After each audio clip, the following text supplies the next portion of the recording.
a young man transformed into a space creature with the ability to absorb and evolve.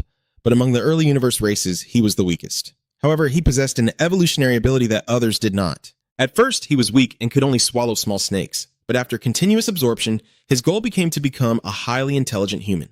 After many evolutions, he could even swallow the entire universe. When he was first reborn, he couldn't even defeat a cockroach, but he quickly found his first chance to evolve. Suddenly, his whole body was in unbearable pain, followed by his first complete shedding. Because he used up so much energy, he felt intense hunger and had no choice but to find food. To avoid being detected by the humans on the spaceship, he had to be extremely careful. Fortunately, the innate ability of this species helped him detect most dangers in advance and sense them easily. Reaching the food storage, he quickly took out some food and began devouring it. At that moment, a sudden noise came from behind him. Instinctively, he swung his sharp tail, piercing through the body of a grasshopper. Seeing the cockroach jumping in front of him, he was overjoyed. It could provide evolutionary genes. He devoured the grasshopper wildly, and immediately sharp teeth grew. But using the ability to fly consumes a lot of energy, so he has to eat a lot to replenish it. It seems that to use his fangs effectively, he needs to swallow more creatures. So he began hunting cockroaches on the spaceship. During this process, he also developed a tough outer shell. But unfortunately, he did not gain the long-lasting vitality like the minor powers. If he had this ability, he could significantly reduce his need to eat. To increase his chances of survival, he had to develop skills. He swallowed 528 cockroaches and finally gained super strong vitality. Although his body has been enhanced many times, he is still on the human spaceship. The danger is not over yet, and he can feel countless footsteps in the storage area. Those humans are the enemies he must face. Before the spaceship reaches its destination, he must quickly complete the infancy stage. So he left the warehouse, preparing to go to the cryogenic chamber next to the reactor. That place was a critical area with very few people entering or leaving. He carefully crawled into the ventilation duct but ran into a big problem, a high-speed rotating fan. He dared not damage it, because if the fan broke, an alarm would be triggered. So he gently removed the fan cover, then activated his innate ability to find the moment the fan stopped and immediately jumped through the gap. But unfortunately, he was hit by the fan blades. Luckily, his tail was very tough, so he wasn't injured. Then he continued to explore ahead. At that moment, he overheard a conversation between two people and learned that this was not an ordinary spaceship, but a massive laboratory specializing in extraterrestrial biology research. All superpowered humans owe it to this place. After the two left, he began searching for a new prey. Although this place is heavily guarded, it only excites him more because his evolutionary path will change depending on the type of spaceship. If it's a super soldier research facility, then he could gain a strong body and excellent close combat skills. If he studied psychic powers, he would gain even stronger superpowers. Suddenly, a faint cry for help echoed. He went to the source of the voice and saw a pink creature trapped in a containment tube. He realized this strange creature was a mutated parasite with the ability to store oxygen, but as a space being, he didn't need to breathe at all. Still, he decided to rescue it, thinking it might help him someday.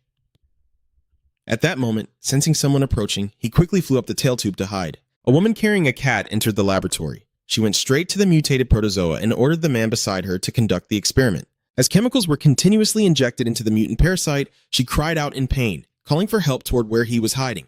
But at that moment, his strength was too weak to confront humans, so he could only watch the woman leave. Suddenly, she sensed something and turned around. Luckily, he had moved quickly ahead. This feeling of anxiety made him very uncomfortable. He decides that in a few days, he will make her die. Somewhere, hundreds of pipes appear connected to a giant container. Nearby, a series of pipes led straight down to a glowing pit below. Silver, with his strange form, made gurgling sounds from his throat as if savoring something. A thick green slime was sprayed onto the wall. Sai looked around, covered in the sticky substance he had sprayed, and thought, got it. Done. His whiskers twitched gently, sensing every drifting particle in the air. He closed his eyes, focused, and whispered. Now the entire ship felt like an extension of his own body, and through his heightened senses, he seemed to grasp all the movements around him. He thought to himself, knowing the enemy and knowing yourself means 100 battles, 100 victories. Where is the enemy? What is the enemy doing? Where are they going? Who are they exchanging information with? The filters along the paths have made it easier for me to move around. Today marks the 4th day, and my nest is complete. After completing the nest, I have been moving between the ship's compartments and the nest, catching lizards and spiders for food, monitoring the target, and gathering internal information. Inside the ventilation ducts, Sai watches the people below, pondering why she left at this exact time. Her name is Kisar Jean, the lead researcher of the ship. Her body is weak, but she is the most important person here and a threat to my life. 2 days ago, there was an accident. The test subject escaped, causing chaos among the researchers. She created a tracking device within 2 hours and successfully recaptured the subject.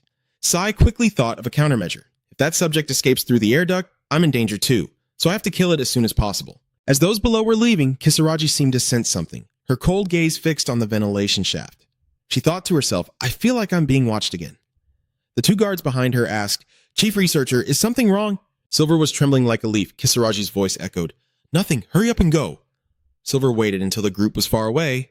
Jibre then breathed a sigh of relief, thinking to herself, she was especially sensitive compared to ordinary people. Does she have spiritual powers? Spiritual powers are a hereditary trait among the religious species. These abilities are commonly known as extrasensory perception, empathy, and mind control. These powers are similar to superpowers. But occasionally among humans, a few individuals are born with psychic abilities while nibbling on chocolate in their hands. He wonders whether she is naturally gifted or not, but since she always has bodyguards with her, meaning she's always on alert, how should he deal with her? The information panel appeared. The taste of these is similar to burnt pancakes, an unidentified aggressive spatial form, newly born state, survival target, supersensory traits, skeletal wings. Looking at the information before him, he thought, the anesthetic poison is indeed very suitable for a weak body like his. A small drop could put an adult into a coma, but it only lasts for 5 minutes. To use the venom, I have to face them one by one, but it will be very difficult because the soldiers are always surrounding. Finishing the chocolate in his hand, he immediately took action. Knowing that just thinking wouldn't solve anything, he had to act quickly in practice. Sever cautiously approached the experiment site, still holding the chocolate bar, with a large glass jar in front of him containing Subject 26. She let out a plea for help. Sai approached, holding up the chocolate and said, You look better than yesterday. I brought food again, she said. Food. You crush the chocolate bar into crumbs and throw them into the tube, leading to her. A small pink spherical shape that seems to be glowing. She says it's delicious. Across from her, Silver was deep in thought. In the game, the amoeba bubbles had no special abilities except for one. Is this species unique or has it mutated? You suddenly realize and think to yourself that you just remembered she has a cat. Come to think of it, the owner has a special bond with the cat, so if the cat dies, wouldn't the owner's weakness be exposed? And unlike Kisaraji, the cat is always alone in the room unless called by its owner. So I've decided to use the cat as bait for her. In another room, a cat's tail twitched as it slowly stretched and yawned, seemingly just waking up. Watching through the air vent, Sai whispered, Is its name Seijia? Truly the king. C rolled innocently on the rug, unaware that an insect nearby was watching him. Silver thought that even though she was chubby, she didn't eat too much meat every day. It seemed that Kisaraji Jujin was not an ordinary person. Killing her immediately would be difficult because she was always under watch, and it couldn't be done here. The ventilation system's interior is quite decent, but my super senses can detect that it's connected to a laser network. Just a slight touch will instantly trigger the AI alarm system, making escape impossible. Annoyed, he slammed his tail down, thinking he's trapped here. Its radar-like ears perked up quickly, having heard the sound coming from the ventilation duct. Its yellow eyes widened, staring intently in that direction. Its eyes shone brightly, and its 4 legs quickly ran to him, letting out loud cries. He was startled, muttering in shock as the cat's claws scratched the shield, triggering the AI system alert. The alert sounded, and 2 soldiers fully equipped with armor and guns quickly rushed over, saying, What the hell? Intruders are Frederick and Leon. The 2 looked at X clawing nonstop and fell silent, not knowing what to say. Leon scratched his head helplessly. It's just a cat. Frederick asks again. Leon replies, Leave it alone. At this moment, the 8-legged creature was trembling stiffly, sweating cold sweat. After a moment, he slowly breathed out and whispered that he couldn't believe he had made such a mistake, using his tail to attract attention. What was I thinking? A sudden jolt of electricity shot through his brain. He snapped awake, waiting a moment. The cat looked bored but intrigued. The soldier's reactions, recalling what had just happened, his face gradually turned sinister, a small mouth revealing sharp, jagged teeth as he quietly thought he had found a way to deal with it. At this moment, C was bored, wriggling its body on its soft mattress, with a cute expression and sparkling eyes looking around. Suddenly, it lifted its head and looked back towards the ventilation hole, as if it had discovered something. X approached, peering through the mesh screen, behind which lay a dragonfly motionless. Its eyes suddenly gleamed brightly, as if it had discovered a new and exciting toy. Then it gently scratched the mesh with its paw. The screen suddenly fell down. Its sparkling, silly cat eyes still didn't understand what was happening. Xi jumped up and slowly crawled into the ventilation duct. Outside, Leon heard the noise and asked, Hey, what's going on this time? Frederick replied, It's probably that cat. We can check it later. Lon Trantru said, What if the cat goes somewhere? Frederick replied, We've been keeping watch. At that moment, the cat was eagerly following the pipe, fascinated by each gift appearing along the way, when Sega suddenly saw a light coming from another ventilation pipe and let out a strange cry. Stepping closer, its eyes wide with mischief, it looked at the scene before it as if discovering a new world. Sega let out an excited cry. It tilted its head slightly to look at the trembling larva at its feet. At that moment, Seaver lunged down like a monster with its mouth wide open, full of sharp teeth. His sharp tail quickly stabbed toward Sioi. The innocent cat, unaware of the approaching danger, naively reached out to play with the bug's body. The sharp tail pierced Shaw's back, releasing a dark green liquid injected into its body. The cat screamed in pain, its eyes wide open and bloodshot. It kept struggling desperately, its cries pitiful as if trying to escape this place. Seeing Sivir bearing sharp teeth dripping with saliva, the cat's tears flowed freely, terrified and nearly fainting. The sound of chewing echoed, devouring each piece of the cat's flesh, his blood-soaked face like a demon. He tilted his head back, a look of cruel satisfaction, whispering, "It's delicious." Somewhere in the base, the sound of hurried footsteps echoed. It was Kisaragi. Her face was cold as she quickly walked past the crowd. No one dared to say a word. She reached the central control room, where Captain Samuel Yu was intently watching the display screen before him. Kisaragi's voice rang out. "Captain?" She looked at Samuel Yu and asked, "When will I see CZ again?" He calmly replied, "The soldiers are still searching, so just wait a little longer." Hearing that, she angrily slammed the table and shouted, "It's been 2 hours already. Move aside. I always strictly follow mealtimes. Something must have happened." Samuel Yu clasped his hands and said calmly, "Research team leader, let me repeat this. This is a spaceship. Unless someone else kidnapped the cat and escaped by rescue ship, it must be somewhere on the ship." Kisaragi couldn't help but shout, "That's why I told you to find it immediately."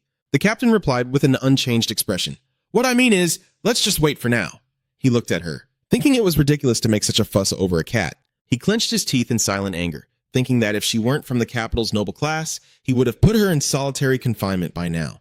Kisaragi glared, her face full of fury as she asked, "What about the guards? What happened to them?" He replied, "They have all been detained. The legal proceedings will begin once we arrive." Her voice, full of menace, cut him off. "Execute the execution right now." Samuel Yu was shocked and asked, "What did you say?" Kisaragi was truly furious now, gritting her teeth as she said, "The captain has the authority to carry out punishment, right? Use your authority right away." He spoke to advise, though it was a bit harsh. Executing them just for this will upset the soldiers. Her face was fierce. Her eyes bloodshot as she asked, "Just for this?" The 2 staff members standing behind were sweating nervously as the captain's voice rang out. "I mean, let's let the search make some progress first, then talk about punishment. I don't mean anything else." The 2 soldiers behind were also furious to hear her blaming them. "Captain, it seems you have forgotten that this whole situation happened because the guard soldiers failed to fulfill their duties." Samuel Yu dared not look directly and stammered, "I understand all the concerns the captain has. I will use this incident to tighten military discipline." Kisaragi had gradually calmed down by then, still angry, but no longer demanding extreme measures. Turning to leave, she said, "Understood. I'll be back in 2 hours." But with a grimace, she looked back at the captain. "If there's still no positive result by then, you'd better resign as captain." After threatening him, she left, leaving him sitting dazed in his chair with a grim expression. Samuel Yu slammed the table and shouted, "Damn it! Where the hell is that cat?" Silver Noob watches from above, whispering happily, "Where is it?"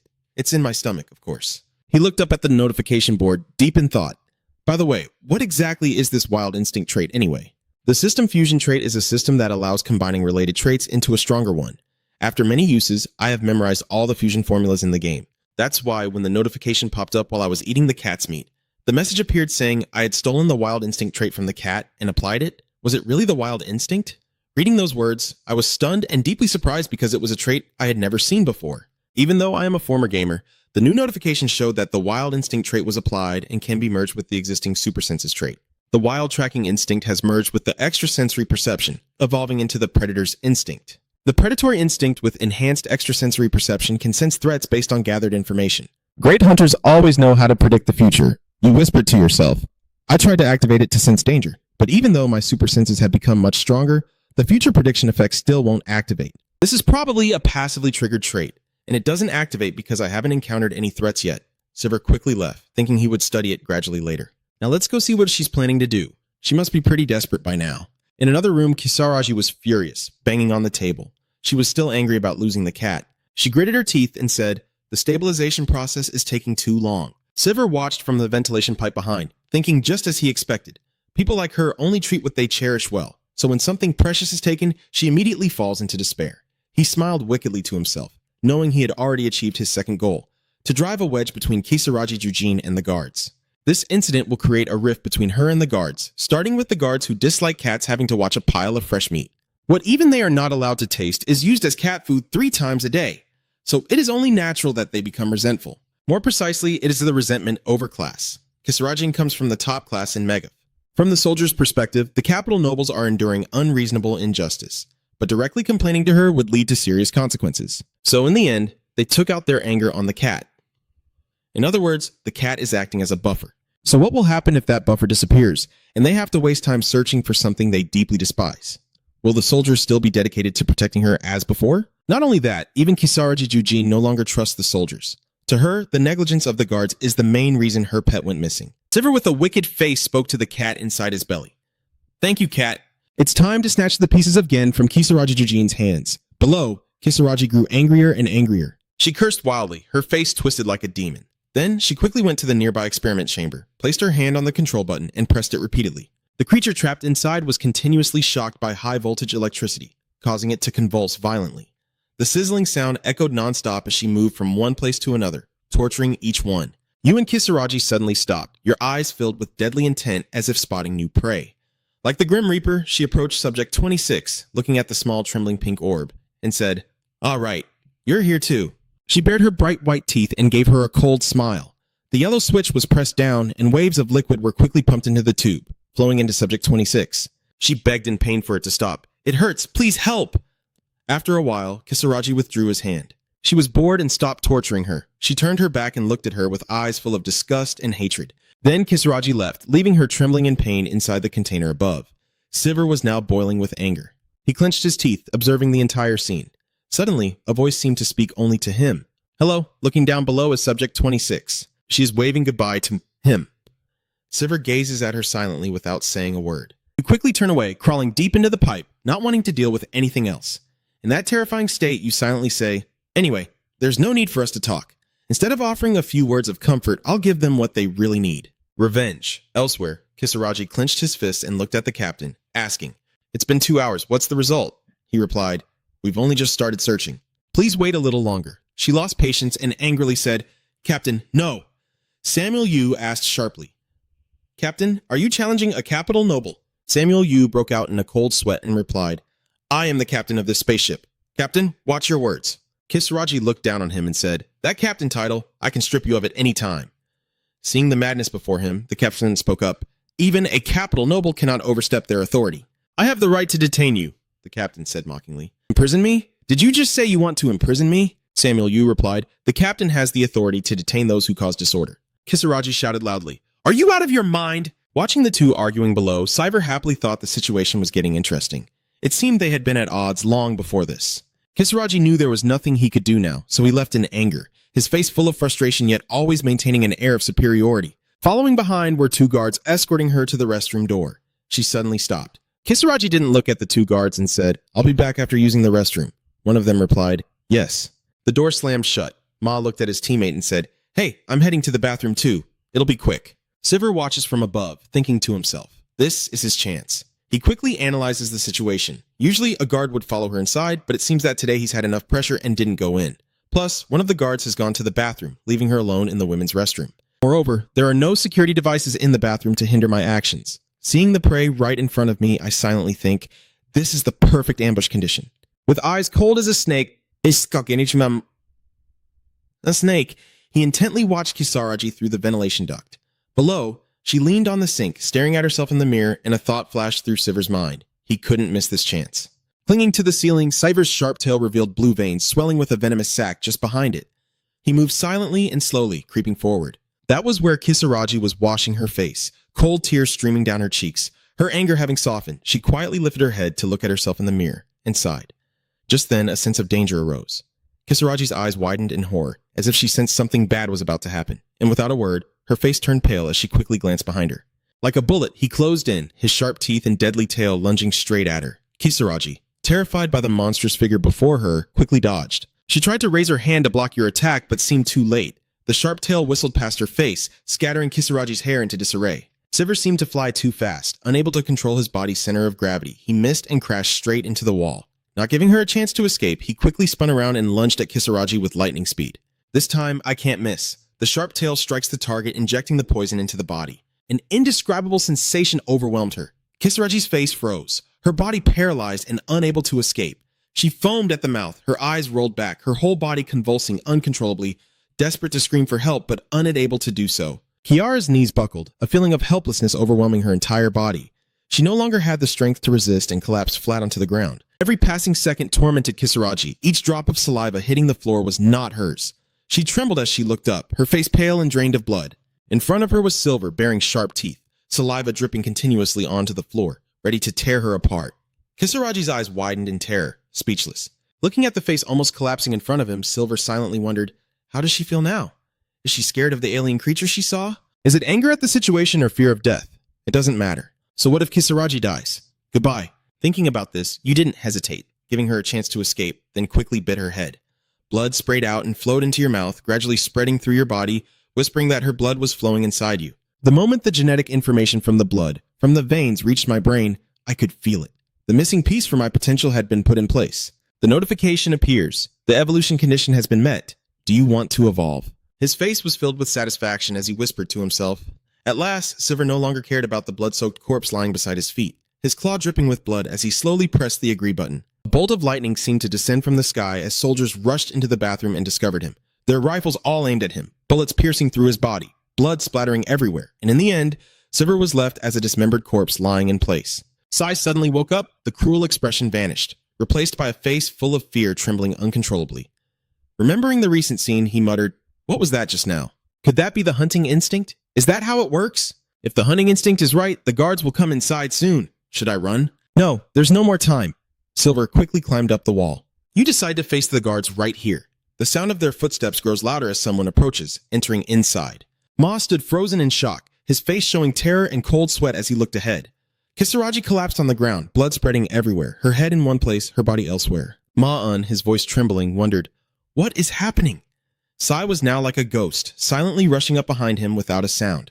Ma's face was filled with terror as he noticed an alien monster clinging to his shoulder without him realizing it. Silver's sharp tail swiftly pierced straight into Ma's head without hesitation. Fresh blood splattered, staining the entire room red. With just one attack, Silver had taken down the guard. Ma collapsed, falling against the wall behind him. The room was now stained red with a dark and deadly blood. The bodies of the two people in the room, along with Silver, were tossed around wildly, intensifying the eerie atmosphere. Silver's every thought was filled with uncertainty about when his teammates would return. Hurry up, they might have some tracking methods. I have to take a detour to get back to the base. After a while, Silver arrived at the base. His two antennae were moving, sensing that nothing unusual was around. He silently thought that the area was safe. Silver glanced around once more to check before feeling at ease. He opened the selection panel and whispered, "All right, let's begin." A notification appeared. Evolution started. The claw suddenly trembled, tiny droplets of water rising from above. Silver's whole body was now covered in slime. He was slightly panicked, unsure of what was happening, his body melting like a candle, his eyes finally obscured by the fluid flowing out from within. It covered his entire body like the evolutionary stage of a butterfly inside a cocoon. Everything around was silent, only the cold pipes remained, and Silver lay motionless inside the cocoon. Silver's consciousness feels so strange right now. If I had memories from the infancy stage, it would probably feel like this. The feeling that I've become a completely different being, my whole body foaming, as if some transformation is happening. Do you think the solution is turning me into something unfamiliar? I want to open my eyes and see directly, but I can't. The moment I crawled into the cocoon, I lost control of my entire body. I've done everything I can. Now I just sit back and wait for a long while as the light from the pit's mouth shines down below, illuminating the cocoon and revealing a shape almost like a rotten shell. Each hardened droplet shattered and fell onto the cocoon. With cracking sounds echoing, the cocoon suddenly split open. A dark purple creature broke out from inside the cocoon. Sharp claws appeared. Sai slowly crawled out from inside. His skin and claws transformed, as if he had been reborn from metal. His bright eyes and dark skin made him look even more like an assassin in the night. Siv raised the claw, transformed into 4 sharp talons, and examined them. His sharp teeth gleamed like metal. Silver in his new evolved form had become a true predatory monster. He threw his head back and roared. At this moment in the meeting room, Samuel Yu's eyes darkened as he asked, "Have the medical team leader identified the cause of death yet?" Sitting opposite him, Joe looked at the report in his hand and replied, "Yes, based on the preliminary examination, the death was caused by a strike to the neck. This part looks like it was caused by a small saw blade. It seems we need to conduct a more detailed examination to be sure." Victor and Warren sat quietly, terrified. The captain asked again about the detailed examination. Did he mean an autopsy? Elle carefully asked for his opinion. "What will you do now?" Staring intently at Samuel Yu, he clenched his teeth, his face drenched in sweat as if he already knew the answer. At that moment, the captain slumped down, holding his head with both hands and said, "I don't know." He turned to Victor and asked, "Security team leader, how is the search for the suspect going?" He stood up and replied, "We have checked all the security on the ship, but nothing unusual was found. The main suspect, the guard, is currently being interrogated." Samuel Yu continued, "Do you think he is the culprit?" Victor replied anxiously, "Based on the information we have, it doesn't seem like it." The captain listened, paused thoughtfully, then said, "If there are results, report them immediately." His face showed exhaustion, his brows furrowed deeply, and his eyes stared blankly into the void. Samuel Yu slowly said, "Also, you all know about what happened in the lab recently, right?" Everyone trembled with fear upon hearing this. His voice continues as one of the potential talents who was brainwashed while alive for disobedience. now floats inside a tube. The captain's face, full of seriousness, speaks to everyone and himself, asking, what will happen to those involved in this death if disobedience led to this? If you don't want to end up with just your brain being electrocuted, you'd better come up with a plan. The room fell completely silent. Everyone's faces filled with fear and worry about what would happen next. Douglas suddenly raised his hand and suggested, what if we say it was an experimental accident? Ratso crossed his arms and replied, we need to think before we speak. The team leader of the orientation group has many researchers there. How could you possibly get away with lying? Douglas mocked, saying that's why you're stuck at the middle level. Ratso angrily asked, what did you say? Beside him, Warren's face lit up as if he had an idea, and he spoke. How about this? He died from food poisoning. Before he could finish, everyone shouted, then we're all doomed. Team leader of the engineering group, if you want to die, die alone. At this point, the meeting room had descended into chaos, with fighting and cursing echoing everywhere. What did you say? How dare you say that? You just eat all day. What kind of officer are you? A hand slammed hard on the table with a loud shout. Silence means trouble. He stood up solemnly and said, conflict will only make things more complicated. Everyone fell silent, stopping their actions and no longer fighting. Ano looked toward Samuel Yu and continued. Captain, we are currently near planet C08. He heard that and asked, so what does that have to do with anything? A replied, C08 is the territory of the space dogs. The captain looked at him thoughtfully and asked, you mean it was those bastards? Ano replied, yes, we were too confused by the attack to realize it sooner. Samuel Yu stroked his chin thoughtfully. Space dogs? Space dogs are cunning creatures that roam the galaxy attacking and plundering, and they are megacaps from the sworn enemies. They are veterans of combat missions, so even veteran ships have been defeated by them. A modest research ship like ours would suffer even greater damage, and accidents are very likely to happen in such situations. The captain thought to himself, if we report being attacked by them, we might be able to cover up the team leader's death. Looking at A, Samuel Yu said, this plan isn't bad, but our weapons can't match those space dogs. He replied, I know some friends, I'll get in touch with them. The captain furrowed his brows, rubbing his aching head, thinking he didn't expect this guy to have connections with pirates too. He spoke up and asked, how much do you need? A replied, at least 100 million credits. The captain gritted his teeth and cursed silently. That bastard. The man raised his hand to explain, Kisarajin is an entity even the space dogs fear. They have to take risks, so that price is already very reasonable. Samuel Yu sighed and said, all right, then get ready, but you have to do your job properly. A non bowed his head and replied, thank you, Captain. The captain continued, then I will hand this matter over to the risk management team leader. And that concludes today's meeting. Ro interrupted, raising his hand to ask, what should I do with the corpse? Samuel Yu replied, we will preserve it until the space dogs arrive and then hand it over to them. No one is allowed to touch it. Lap nodded clearly. Elsewhere, Sivir in his new evolved form stood inside a cave. Looking at his powerful body, he thought to himself, so this is the larva stage. This feels refreshing. Now that I'm a larva, I should probably change my strategy. My current strategy is to avoid the enemy's gaze, but now it's also about surviving and hunting. Opening the info panel, he whispered, since I've survived, it's time to move on to the next step. All right, what should my goal be? The information appears. Shape-shifting race, unknown space, larva state, goal to survive and evolve once successfully. Traits include hunter instinct and fusion. The exoskeleton has strong vitality, paralyzing poison, enhanced outer shell, and an unknown type of acid blood. I ponder that a successful evolution means I have become a larva. Amoebas have 6 evolutionary stages, so there are 5. Larva, pupa, pre-adult, adult, and evolution. Reaching evolution is considered survival in space. In other words, it's like reaching the end game. When an Amo ascends in the game, all secrets about its origin are revealed, where it came from and what it is. But in reality, the chances are very slim. Looking at the information board, he whispered to himself that reaching the end is extremely difficult. Only about 20 people, including himself, have seen the game's conclusion. I'm the only one who has seen the Amo ending, and just remembered that during the larva stage, I could unlock observation for a while. I wonder, judging by the traits, it seems like I'll be the physical enhancement type, right? Update notification, no types can be unlocked. Would you like to view the special types? He gently tapped the screen, thinking to check it out. Just as he thought, he was about to reach the physical enhancement type. The options appeared, currently only 2 special types. Physical enhancement 6/10, mental enhancement 1.5/3. Looking at the notification board, he silently said, it's all thanks to the exoskeleton enhancement and acid blood traits I gained when I became a larva. The type is similar to the professions of other races, though slightly different. Once conditions are met, the type unlocks and related abilities gain bonus points. Seaver pondered, but what does this 0.5 mean? 1 is from the hunter's instinct. I no longer have any traits like that. The images of spiders, cockroaches in the ventilation ducts, and even the cat were already inside me. Sivir drifted in uncertainty. I never leave anything behind. His eyes suddenly lit up, revealing surprise. Now I remember Kisarjin. She's the only corpse I didn't completely consume.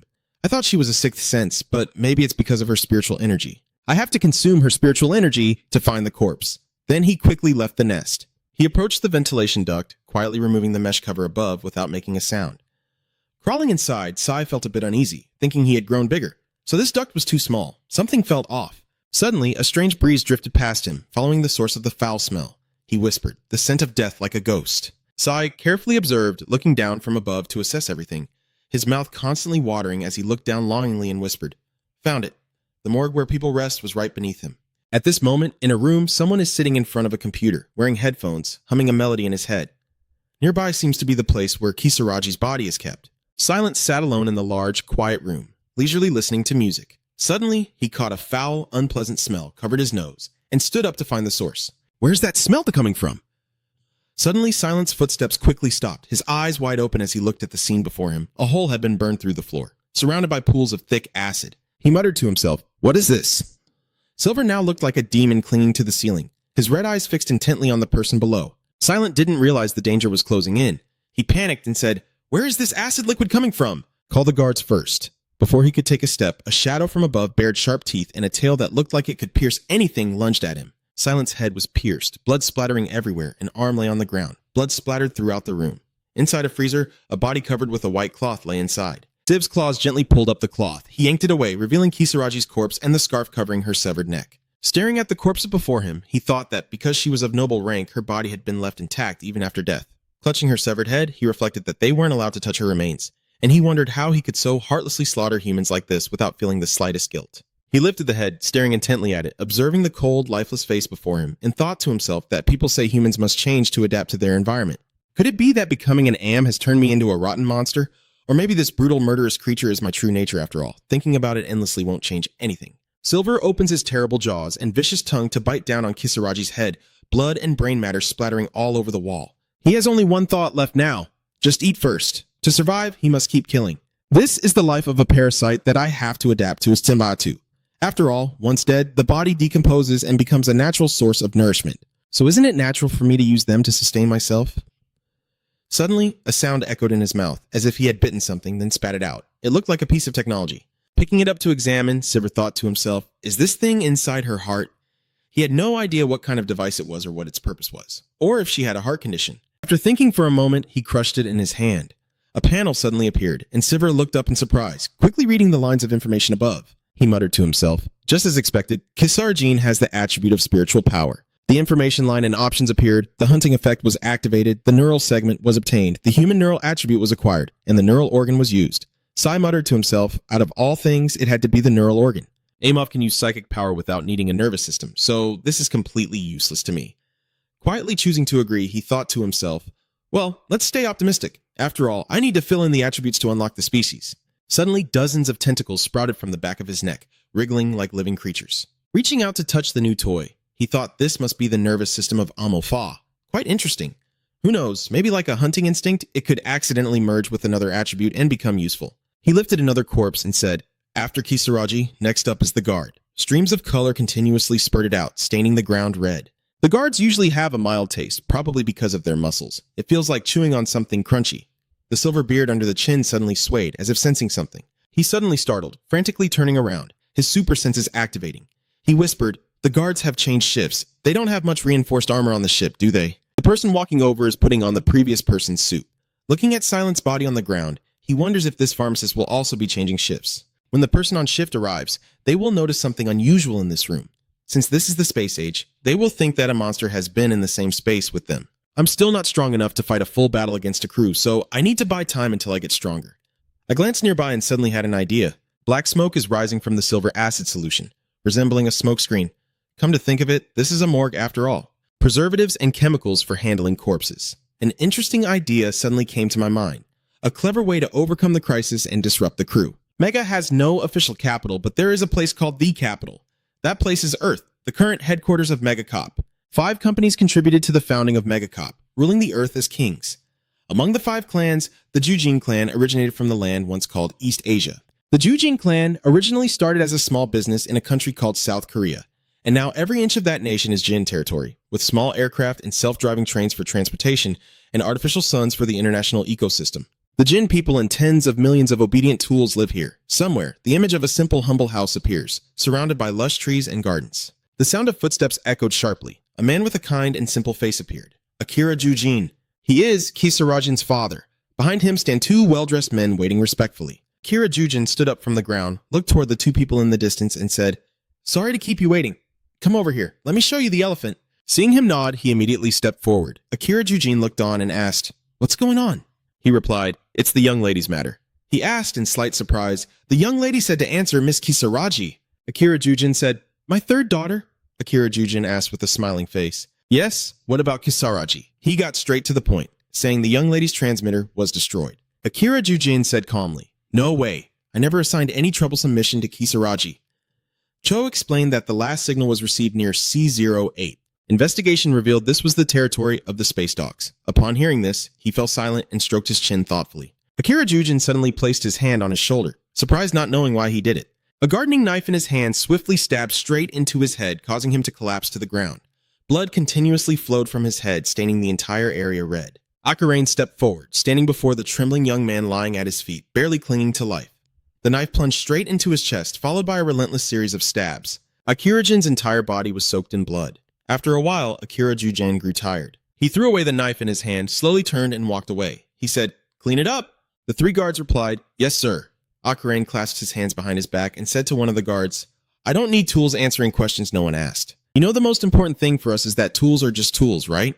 The guard bowed and replied, "Yes, we will be more careful." Putting his hands in his pockets, Akira Jujin said, "The cost to raise Kisaraji is 10 billion credits, equal to the price of a new warship. And I still haven't done genetic enhancement for her."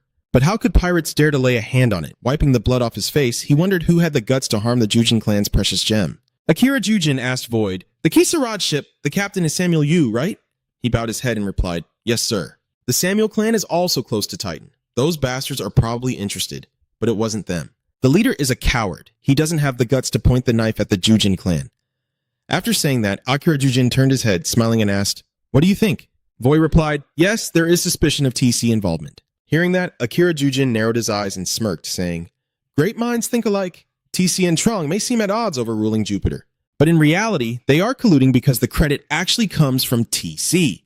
Akira Jujin smiled but hid deadly intent as he asked, "That snake probably wants to seize control before the council meeting, don't you think so?" Void replied solemnly, "Yes. TC Chamberlain, the clan leader, is very eager for the CEO position, which is also your position, Master." Akira Jujin stood with hands on hips and said, "Exactly, that bastard clearly wants to target me." He smiled happily as if nothing had happened.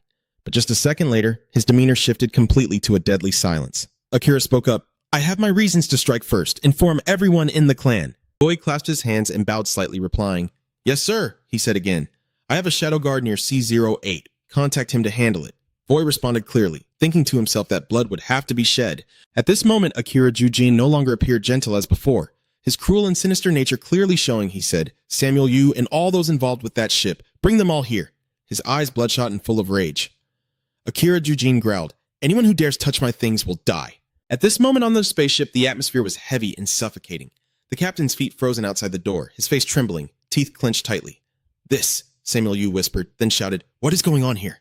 Inside, everyone was also stunned as they looked at the charred bodies lying on the ground. The captain looked at the guards and asked about the situation. "You said there was smoke inside? When you went to check, did you see fire?" One person replied, "Yes. Thuanghai, I wanted to check what was happening, but only the doctor was allowed in. Right now, the doctor and medical staff are cleaning up the bodies."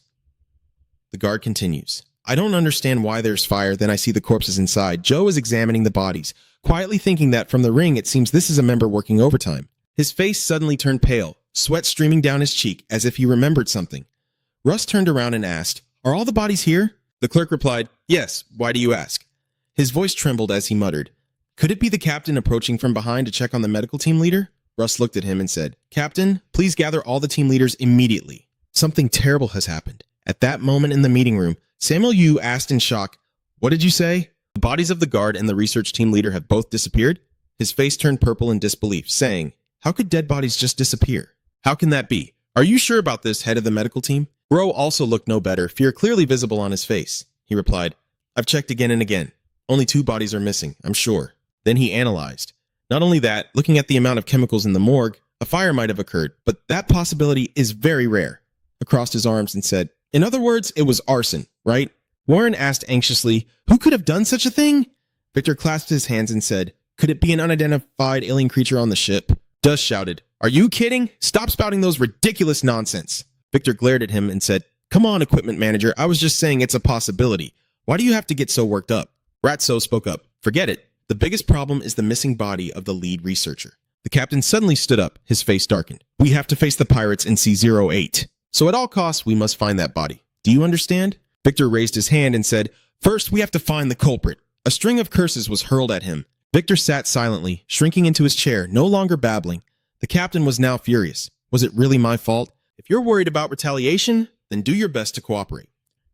The whole meeting room fell silent, everyone weighed down with heavy hearts, as if a stone was pressing on their chests. Samuel Yu asked the risk management team leader if he had contacted them yet. The man closed his eyes and replied, and right after the meeting ended, the captain, tense and rubbing his hands, said, "Don't bring this up and tell them we'll transfer the body as agreed."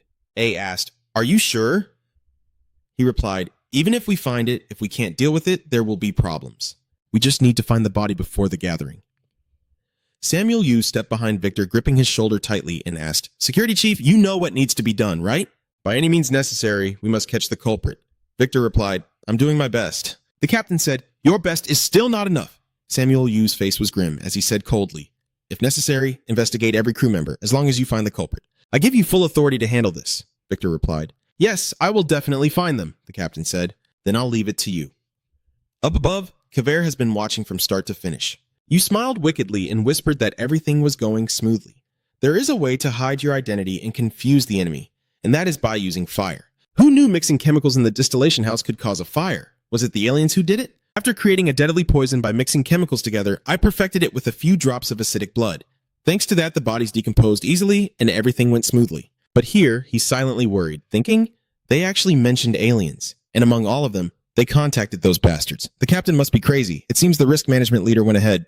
I'll meet him later. Maybe he's colluding with the pirates. At this moment, he slowly thought it through. Pirates are a diverse species, so I can collect many types of genes, but the samples I get from the research ship will decrease because of the attack. I have to assess the pirate's skill level and evaluate carefully. He suddenly glanced at someone below, thinking in surprise that person must be the equipment management team leader. "You have strongly denied your own existence, haven't you? What does he have to do with this? Why act like that?" Down below, Dos was worried, carefully watching around the storage area, his hand on the panel, unlocking the door in front of him. He sneaked into the room. Sai pretended to see everything, thinking it was strange for him as the equipment team leader to act so cautiously instead of just entering openly. What secret is he hiding in there to react like that? You look at the large metal container ahead and wonder, wait, what is that container? The trail of the team leader led to the forest. The ID card required a fingerprint lock. The security there was higher than elsewhere, and the barrier was so thick that even my extrasensory perception couldn't penetrate it. Staring at the container, Sivert thought he must be hiding something important. And because of him, my curiosity was sparked. At first, I only planned to target the medical team leader, but I changed my mind. My next target is him. Meanwhile, somewhere else, the clinking of glasses and voices can be heard. Too drunk. Smoke sitting next to him spoke up. "Team leader, don't drink anymore," Deuce said. "Just one more drink." He looked at him and asked, "Why are you so nervous today?" Dus drank one glass after another, feeling like he hadn't really existed for days. He remembered back and whispered to himself, "Why did I ever believe that shady broker?" I was tricked by his words that he got it from an ancient ruin. I grabbed it immediately, thinking I could sell it for a good price. Everything went smoothly until I secretly transported those eggs on the trading day and one of them hatched afterward. I wish I had shut this door properly that day. By now, his face was full of panic, drenched in sweat, realizing there was no one to blame. If the captain finds out, he'll go crazy and kill me on the spot. Drinking again, Deuce softly hummed a tune.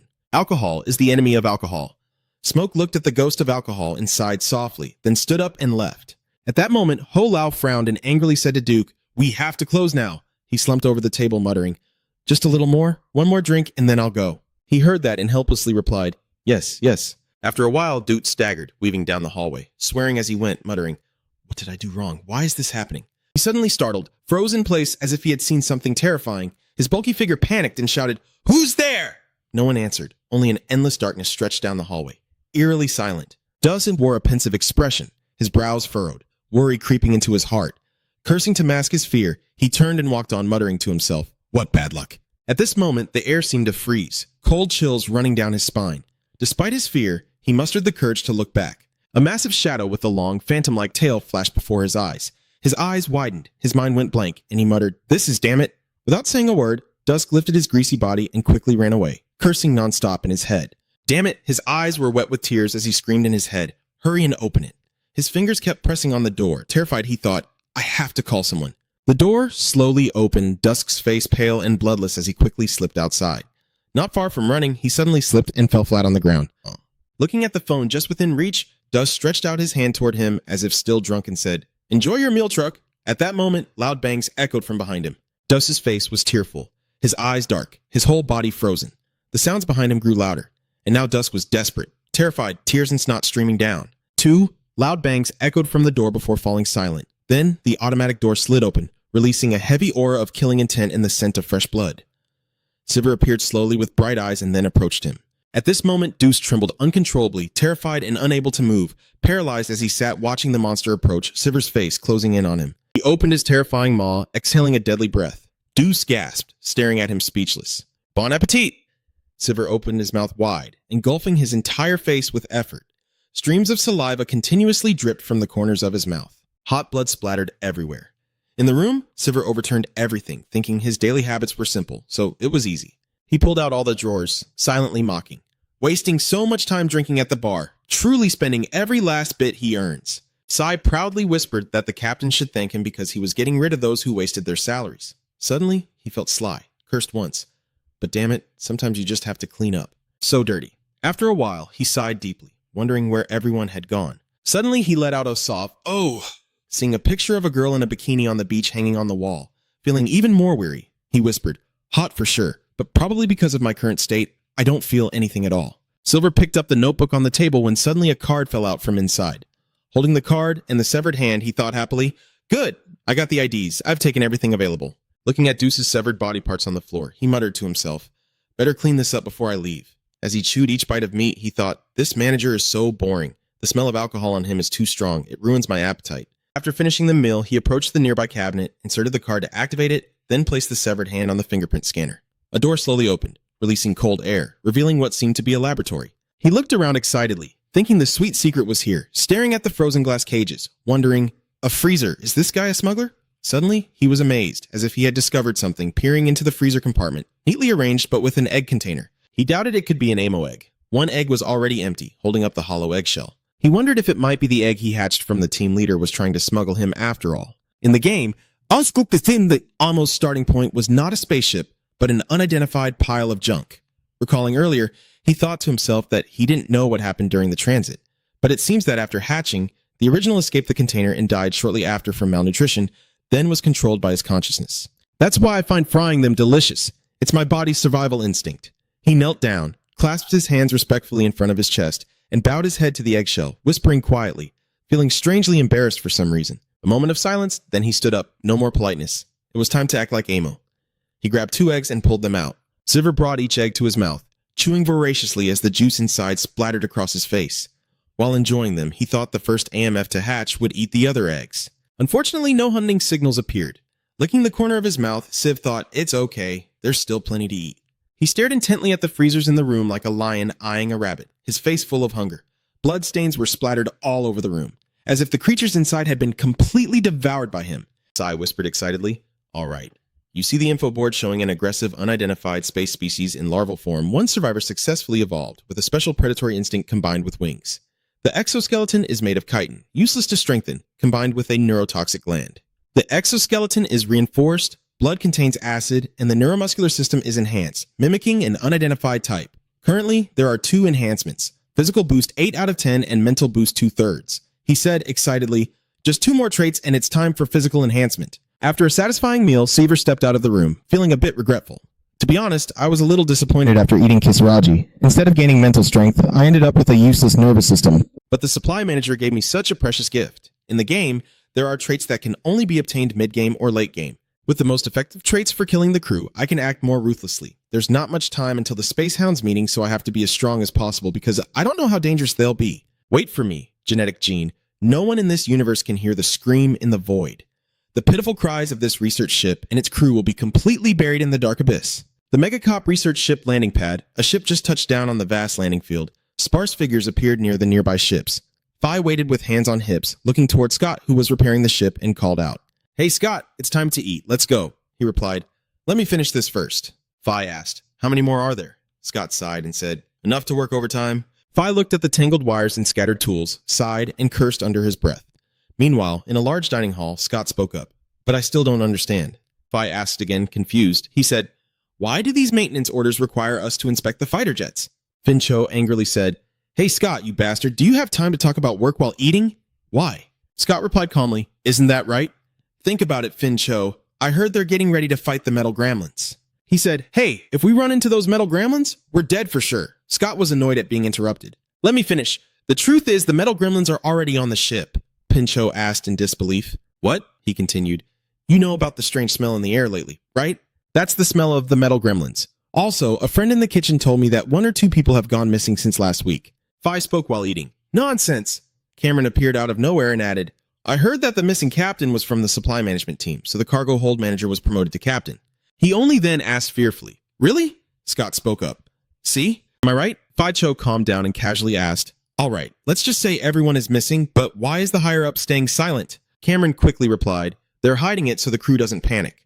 Scott also confidently said, "It's all because of that metal gremlin." Fi couldn't hold back any longer and stood up to ask, "No, metal or whatever. What does their aggression have to do with maintaining the fighter jets?" Cameron replied, "I don't know about that. I just heard that people are disappearing." Scott asked innocently, "To break discipline by bothering them?" Fi glared fiercely at the two of them, grabbed the tray of food, and walked away.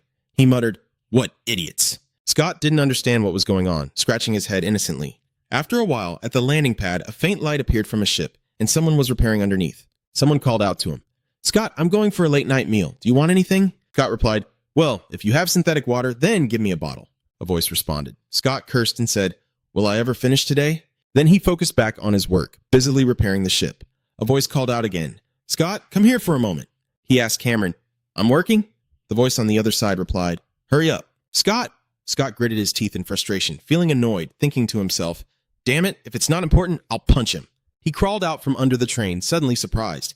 His head was filled with question marks because there was no one around. Scott called out, "You called me out and then disappeared," a voice echoed from the dark room nearby. "Come here, hurry up," Scott asked upon seeing that. Sand said he was fixing it. Following the voice, he gradually moved inside as the voice continued to guide him. "This way!" Scott looked around in the darkness, confused. "Why haven't you turned on the lights? What are you doing?" A voice from inside replied, searching for something, then urged Scott, "Come here and help me." He responded, "I don't want to, but I still followed." Scott muttered, "This is annoying." Suddenly, a foul smell hit his nose. Scott quickly covered his mouth, wondering what the smell was, like iron but something else. He called out, asking, "Where are you?" His voice echoed, over here, but then his foot suddenly stepped on a screw, narrowly missing it. Scott fell flat on the ground, crying out in pain. He struggled to get up, rubbing his hand from the pain. His eyes widened, his whole body froze as if realizing something, wondering, wait, something's not right. Even with the flashlight on, it's still very dark, so what is Cameron doing here in this darkness? He recalled his earlier conversation with Cameron. "I've heard that the missing captain was from the supply management team, so the warehouse manager was promoted ahead of the captain. Since last week, 1 or 2 people have already disappeared. It's all because of that metal gremlin." Scott was now visibly alarmed, his voice trembling as he probed. Behind him, a hunched shadow appeared, a harsh, drawn-out voice echoing. Scott asked Cameron. A bony arm with sharp claws like a lightning bolt shot out and grabbed his head tightly. Silver appears. He speaks well. The monster's arm, hard as stone, held his head tightly. Silver's eyes glowed, waves of smoke drifting from the corners of his mouth. Outside the room, screams of pain and the sound of shattered bones echoed eerily. Silver's deadly thoughts appeared to mimic. "Pretty useful, huh?" Outside at the landing zone, Pin looked around and called out, "Scott, I brought you some juice." Seeing the scattered tools on the ground, he wondered where he had gone. Looking under the ship to search, Fi Cho thought, he never left while working. Scott's voice suddenly rang out, "I'm in the repair area." Fi followed the voice and asked, "Why are you coming to the repair area again?" Scott replied, "There's something I need to find." Finn waited outside, suspiciously asking, "But the lights aren't even on yet. What exactly are you trying to do?" A voice echoed from inside, "I need to rearrange a few things. Help me." Hearing that, Finn quickly stepped in to assist. He shone the flashlight and asked, "This is unbelievable. What are you doing?" Suddenly, Fi Cho saw a flashlight turned on lying on the floor. He said, "Why is it here?" At this moment, hot blood streamed down from his head, covering his neck and back. Fi Cho reached out to touch the back of his neck. "What is this?" Looking at his palm now stained deep red, he wondered if it was blood. Drops of blood kept falling onto him. Fi Cho spoke up in fear. "What is happening?" Before he could finish speaking, a pale face with bloodshot eyes covered in blood stared at him. Siver's deadly voice echoed. Over here, you cling to the ceiling, holding Scott's head close to Finn's face, waiting. Then there was nothing else. Fresh blood continued to pour over the ground. Sai, while enjoying his meal, wondered if he had a talent for fishing. Transforming really is incredibly convenient. Among the creatures those supply managers tried to sneak away were larvae of something called the red worm. Red worms are giant desert worms that only live on planets with desert surfaces and have the ability to mimic the sounds made by other creatures. Because of this, they can hunt even in the harshest environmental conditions. It seems they have evolved in a way that benefits hunting other creatures, Sai thought, as he ate the larvae of these red worms, and acquiring fragments of their genes was truly a good thing. But the limitation is that the version it produces is of a lower rank than the original creature itself. I can only mimic the voice of the last creature I ate. At least this is still a useful skill, he muttered to himself. Maybe tomorrow I should eat a member of the cooking team. His name seems to be Cameron, right?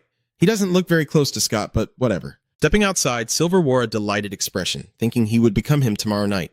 Crawling into the ventilation duct, he thought to himself, but he had no idea what Slim was really like. Calling him Slim all the time feels a bit weird. From now on, I'll call him number 26. Maybe I should go there once before heading back to the base. A familiar voice suddenly echoed in his mind. Hello, Sphere. I didn't think the extrasensory part could be used like this. I can communicate with other creatures through brainwaves. Anyway, I should probably say hello back. Thinking that, he quickly responded. Hello. The voice of Subject 26 sounded. Hello. I'm really hungry today too. Food. Hearing that, you thought to yourself, your vocabulary has improved a lot since last time. Could Siam have some effect that you don't know about? You apologized and said it was really hard to bring food today. She asked why it was difficult. Silver replied, unable to deliver. Subject 26 fell silent upon hearing this. He thinks he understands why it's disappointed, but that path is very dangerous now. After the search team leader went missing, the security captain has raised the protection level of the laboratory to the maximum. The gas pipeline areas above the laboratory were originally safe, but now they have become very dangerous. So I haven't been able to deliver food to it for several days. All I can do right now is talk. Letting out a soft sigh, he said, I'm off. She replied, goodbye. Be careful, Silver thought. Hang in there. If I evolve to the cocoon stage, I could help it. But the problem is the conditions for evolving to the cocoon stage are completely different. To evolve, I need to kill and absorb 10 members from each of the 2 tribes capable of possessing intelligence. On this ship, there are only humans, so evolving into a pupa is completely impossible. Pirates are here too, but I don't know much about them. Suddenly startled, I turned around, my super senses quickly scanning the surroundings. You caught intermittent signals from someone far away, trying to contact him. You silently thought it was the risk management supervisor. Who is he talking to? Anno's conversation is becoming clearer. That's right, everything is proceeding as planned. The man suddenly asked again about the orders to move to the lower part of the base. Anno changed his tone again. No, how could I dare to question it? Anyway, everything is going very smoothly. Lord Kisaragi has been eliminated. The ship will arrive at C-08 as planned, and all of Captain Samuel's orders have been recorded. Hearing the entire conversation, Siver whispered in shock. What? AO's voice continued. That's right, everything is fine. The important thing now is to monitor the base. Captain John Gwyn will handle that. I am very pleased to accept this mission. Understood, that is all. Sir is secretly impressed. I thought he was a rude guy, but in fact, he's a cunning fox in disguise. He seems to be provoking the captain, but from the conversation just now, it's clear he's plotting something. I have to wait and see if it will benefit or harm me. Meanwhile, elsewhere, Samuel Yu is shouting, protect the command group, and you can't even do that. Victor stammered, I'm sorry. The captain pointed at him and shouted, how many times have you said sorry already? We've only dealt with that bastard for 2 days, and there's still been no progress to this day. Victor explained, there's been nothing wrong with the cameras and security team I arranged. The captain cursed and asked harshly, ship manager, how many people have gone missing on the ship so far? Douglas replied, including the supply managers, a total of 8 people. Samuel Yu asked angrily, 7 people have gone missing since the head of the research department died. Why haven't you caught the culprit yet? Are you working with that damn culprit to mess with me? Dowger quickly replied, no, sir. C, watching from above, chuckled quietly and said, unfortunately, the culprit is right here. The captain clenched his teeth in anger as another voice rang out. I believe everything the security team captain said is true. He asked again, what did you say? Anno sat opposite and replied, I have thoroughly checked and can prove that the security team captain truly did his best. The captain objected, but he could not catch the culprit, so there was nothing to defend. Anno said loudly, his voice firm as a rock. I can explain that. By human standards, no one can escape when surrounded on such a large scale. Although the metal gremlin is just a rumor, what attacked us could be an unidentified entity. Silver, sweating nervously, sensed the atmosphere had changed. Douglas spoke up. Look, the risk management officer of this ship once ran away from a battle. If there were any monster on the ship, it would have been caught immediately. Anno replied to him, even someone like me outside the military knows about the AI's incredible capabilities, but everyone knows the supply manager's storage freezers are all empty. Who knows what might have been there? Silver Noob upstairs felt uneasy, thinking to himself, oh no, I need to be more careful with everything. Samuel Yu sighed, resting his hand on his chin, and said, all right, let's stop talking about some crazy space monster lurking around here. Have we found any trace of it yet? AN replied, there is still one place we haven't searched. He pointed his finger at the ceiling and said, the air ducts, the entire ship's air ducts, they're wide enough, about a meter to move through. The captain asked, you say 1 meter, isn't that too small to kill a person? He replied, Gremlin metals are creatures only 80 centimeters tall, but strong enough to destroy a warship. At that moment, in the pipe, Cyber's eyes flashed with killing intent as he whispered, his name is AN, isn't it? We have to deal with him as soon as possible. He's a huge threat. Dogger said, if that's true, isn't it very dangerous? If it really ate the head of the research department, we're definitely doomed. Ano suggested that we just need to capture it and hand it over to Nobel City. Even if the truth proves that the head of the department was eaten by it, they would still overlook it, Warren asked. What about the issue with the hijackers? He replied, if there's nothing left of the body by then, we'll have no choice but to fight the hijackers. To win a battle, internal control is essential. To protect the people, our top priority is to deal with that monster first. The captain sat quietly to the side, deep in thought. He looked at AN and asked, Risk Management Officer, how many soldiers do you need in total? He replied, I need a total of 6 out of 8 squads to inspect the gas pipelines. Samuel agreed. I accept your request. Please bring back good news. Anon said thank you. Sai quickly left, his face showing clear anger, his eyes devoid of any emotion as he twisted open the grill in front of him. He thought he had held out for some time, but this was an inevitable confrontation. With Ace's personality, it was easy to predict that he would choose to check the air ducts first. And not only that, the ducts were tightly sealed off. Sir returned to the nest, whispering to himself that even if he left this place, he had nowhere else to go. The hallways were fitted with cameras and the air ducts were unusable. This is the moment to make an important decision. He wonders whether to run or fight. His eyes closed, lying still without a sound. It seemed he was recalling every word of Ano's image that had just appeared in his mind. He spoke by human standards, a humanity that cannot escape when surrounded on such a large scale. The air ducts, all the air ducts of the ship, are wide enough, 1 meter, to move through. To win a battle, internal control is essential. To protect the people, our top priority is to deal with that monster first. Sivir suddenly opened his eyes, anger flaring up, veins bulging on his neck, his eyes bloodshot and fierce. He thought wildly, catching me, an ammo. Do they think they're the same species as those wild monsters from some random planet? Even without limbs and with only a head, I'm still an alien who can bite through my enemy's throat. Me? An ammo? A crazy thought echoed in his mind that he would fight them. They planned to fight an ammo in the ventilation shaft, a disadvantageous terrain, with only a few low-ranking soldiers. I will teach them what foolishness and recklessness truly mean. The final deadly thought appeared. I will teach them what hell in space really means. After clearing his mind, Sver decided to fight the humans and began placing his hands on the floor of his lair. Something began to be transmitted. Silver, in his monster form, stood within a red circle, from which branches started to spread everywhere. He is using one of his abilities to survey. In his mind, his super senses began to analyze every corner of the ship. He sent out the branches of his super senses, spreading through the pipes and beginning to sense every corner, the entire structure of the research ship, even the location and movement of enemies. Once Silver's senses had fully spread throughout this massive spaceship, they helped him perceive his own thoughts. If you think about it, this ship is traveling through deep space like a living creature, and I'm like a parasite infecting its inorganic brain. Sai continued to sense other rooms on the spaceship. When he reached a room with people, he stopped to sense, thinking to himself because he knew what was happening on the ship and with its owner. Captain Samuel Yu and the team leader are gathering on the bridge. AN will also be there to command. Also, when sensing the pipes on the ceiling, he learned that the armed soldiers were moving, just as predicted, splitting into 2 groups and heading in 2 directions. Thanks to his keen senses, Sver quickly gathered information. After a moment of thought, he had already outlined a plan in his mind. Sivir thought he would adjust the details based on the enemy's weapons and movements, and after considering this, he clenched his teeth, looking satisfied. He thought, all right, let's move on to the guests. Cut to the scene where the guard teams have started entering the pipeline area. They all have cameras attached to their gear. They begin testing their audio transmission equipment. This is A1. Team A is starting the operation. In the control room, a man wearing headphones sits in front of the monitoring screen. His name is Butter. He was manipulating data while speaking. This is the control room. Immediately, the monitoring screen of Team B was displayed. They immediately relay the message B1 reporting, this is B1. Team B begins the operation.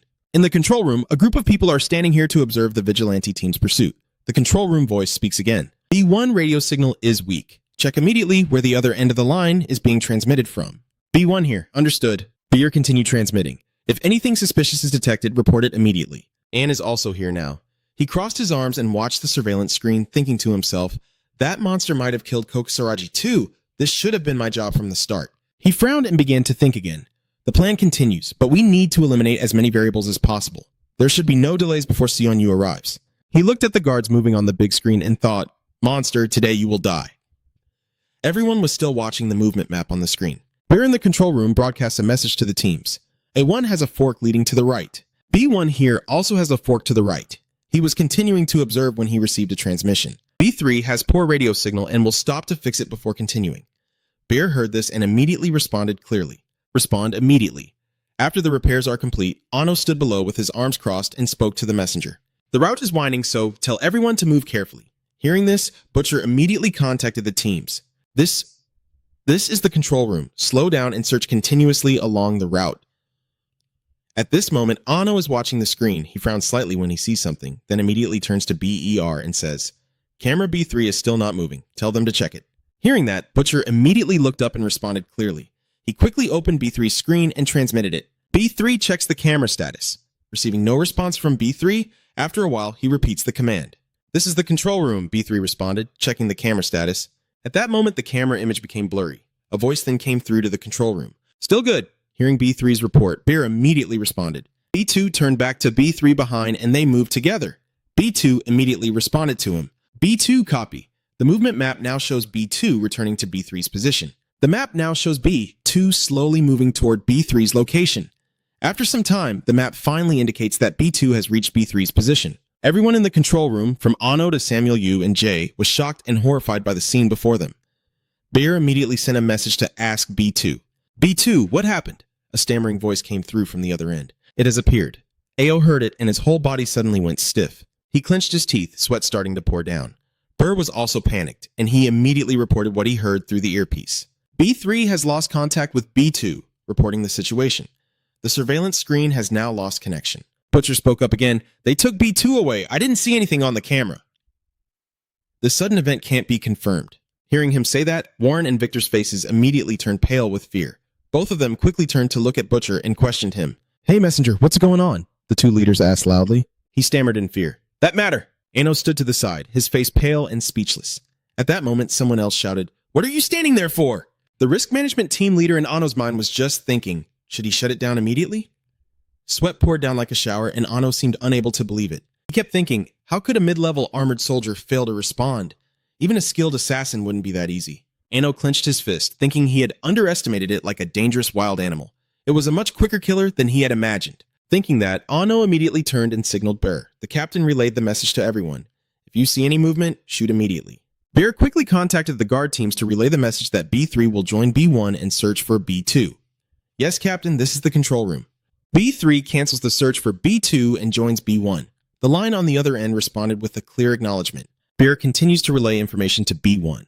B1 will start searching for B2 after joining with B3. He immediately received a response. "B1 is clear." Ano clenched his teeth, thinking hard. At this rate, we'll be targeted one by one. Just then, the map screen lit up again. B3 is moving toward B1's position. Ano is still watching, and the other end is receiving a signal from B1. "I heard some sounds." Burr immediately responded to him. This is the control room identifying the type of sound. On the surveillance screen, B1 is holding a gun and moving very slowly forward. He moved to the control room. It's hard to say for sure, but something is coming, though it can't be confirmed exactly because of the fork. After moving forward for a while, B1 reported back to the control room. "It's B1, yes." That's B3's voice. Upon hearing that, he felt somewhat relieved. The voice from B1 continued to come through, and now I could hear B3's voice. Barry also let out a sigh of relief and said, "This is the B1 control room reporting as you reconnect with B3. The other end is still not responding." Seeing that B1's camera had stopped, BER immediately called out to B1. At that moment, the camera screen began to show a blind spot, and on the other end, it was reported that B3 had been captured by the enemy. Everyone in the control room was stunned. Even Ano had to say something. At that moment, AN moved down the stairs on his own. He went to get Butter's headset, put it on himself, and said, "This is the captain. Explain the situation in detail." The person on the other end replied, "It happened so fast that I couldn't confirm anything." Hearing this, Ano angrily cursed the fool in the suit, his voice echoing throughout the room. "How could you not see it when it was right in front of you?" Burr and Ju saw A so angry that they were both scared. The person on the other end, after being scolded, could only respond, "I'm sorry." Upon hearing that, A immediately threw the headphones in his hand to the ground and continued yelling. A was extremely angry at this moment. He thought, no way, impossible. How could you not notice when you were right next to each other? And neither B1 nor B3 appeared on the camera. Unless you deliberately avoided filming the monster, it couldn't be otherwise. At that moment, A suddenly widened his eyes. What was he thinking? Wait a minute.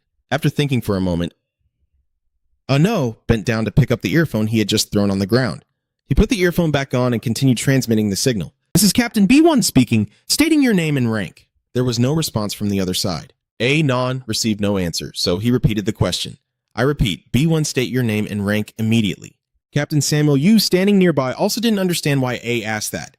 Then a noise came through the line, followed by a voice. Challenging me? Right after those words, a foot with sharp claws slammed down, shattering the camera screen. Victor and Ju turned pale at the sight, both left speechless with their mouths agape. The screen immediately went dead. The commanders immediately collapsed to the floor as if all their strength had been drained. At that moment, a voice came through the earpiece saying, "This is A1. What is the exact situation?" A heard it but didn't know how to respond. The other end of the line kept repeating, "This is A1. Please respond." Cut to the other side where the camera has been destroyed, he thinks to himself. First, I'll take care of Team B. He begins moving through the pipes. This place is now filled with dead bodies, blood splattered everywhere. Sivert thought again and took a hint from number 6 through their communication. The strategy to disrupt the enemy's communication using his own wavelength would be effective. He recalled earlier in the pipeline, the device behind B3 was disrupted by the signal he transmitted, forcing B3 to split up and repair the equipment. The person Sivert had incapacitated using the new combined trait of neurotoxin. He lifted the head, put it in his mouth, chewed, and kept thinking. After that, everything went smoothly. Eating this guy was also quite tasty. After finishing eating, Silver started moving again. He crawled and walked in the monster's body while thinking about the next step. Next is Team A. Let's see where they are. Silver uses his senses to scan through the pipes to find Team A. After a while, Silver finally locates A in another pipe. All three are following each other, moving slowly. Sai starts thinking, here it is, full alert. He moved to Team A's position while continuing to think. Just as expected, it's normal since Team B knows nothing about him and is off guard. But on their side, they can hear me imitating voices, so they'll be on guard. Maybe this time I should use their information. At a crossroads, Silver immediately stood tucked into a corner. He seemed to be waiting for something. There is a fork ahead in Team A's direction. They will pass through here soon. Silver hid in the corner, quietly peeking out to observe, thinking to himself, they say intelligence is power, but is that really true? Knowing too much can sometimes be poison. On Team A's side, they were shining flashlights and carefully moving through the pipes. A one was leading and said, A1, there's a fork ahead, we'll take the right. The control room heard that and immediately sent a message. This is the control room confirming safety on the other side.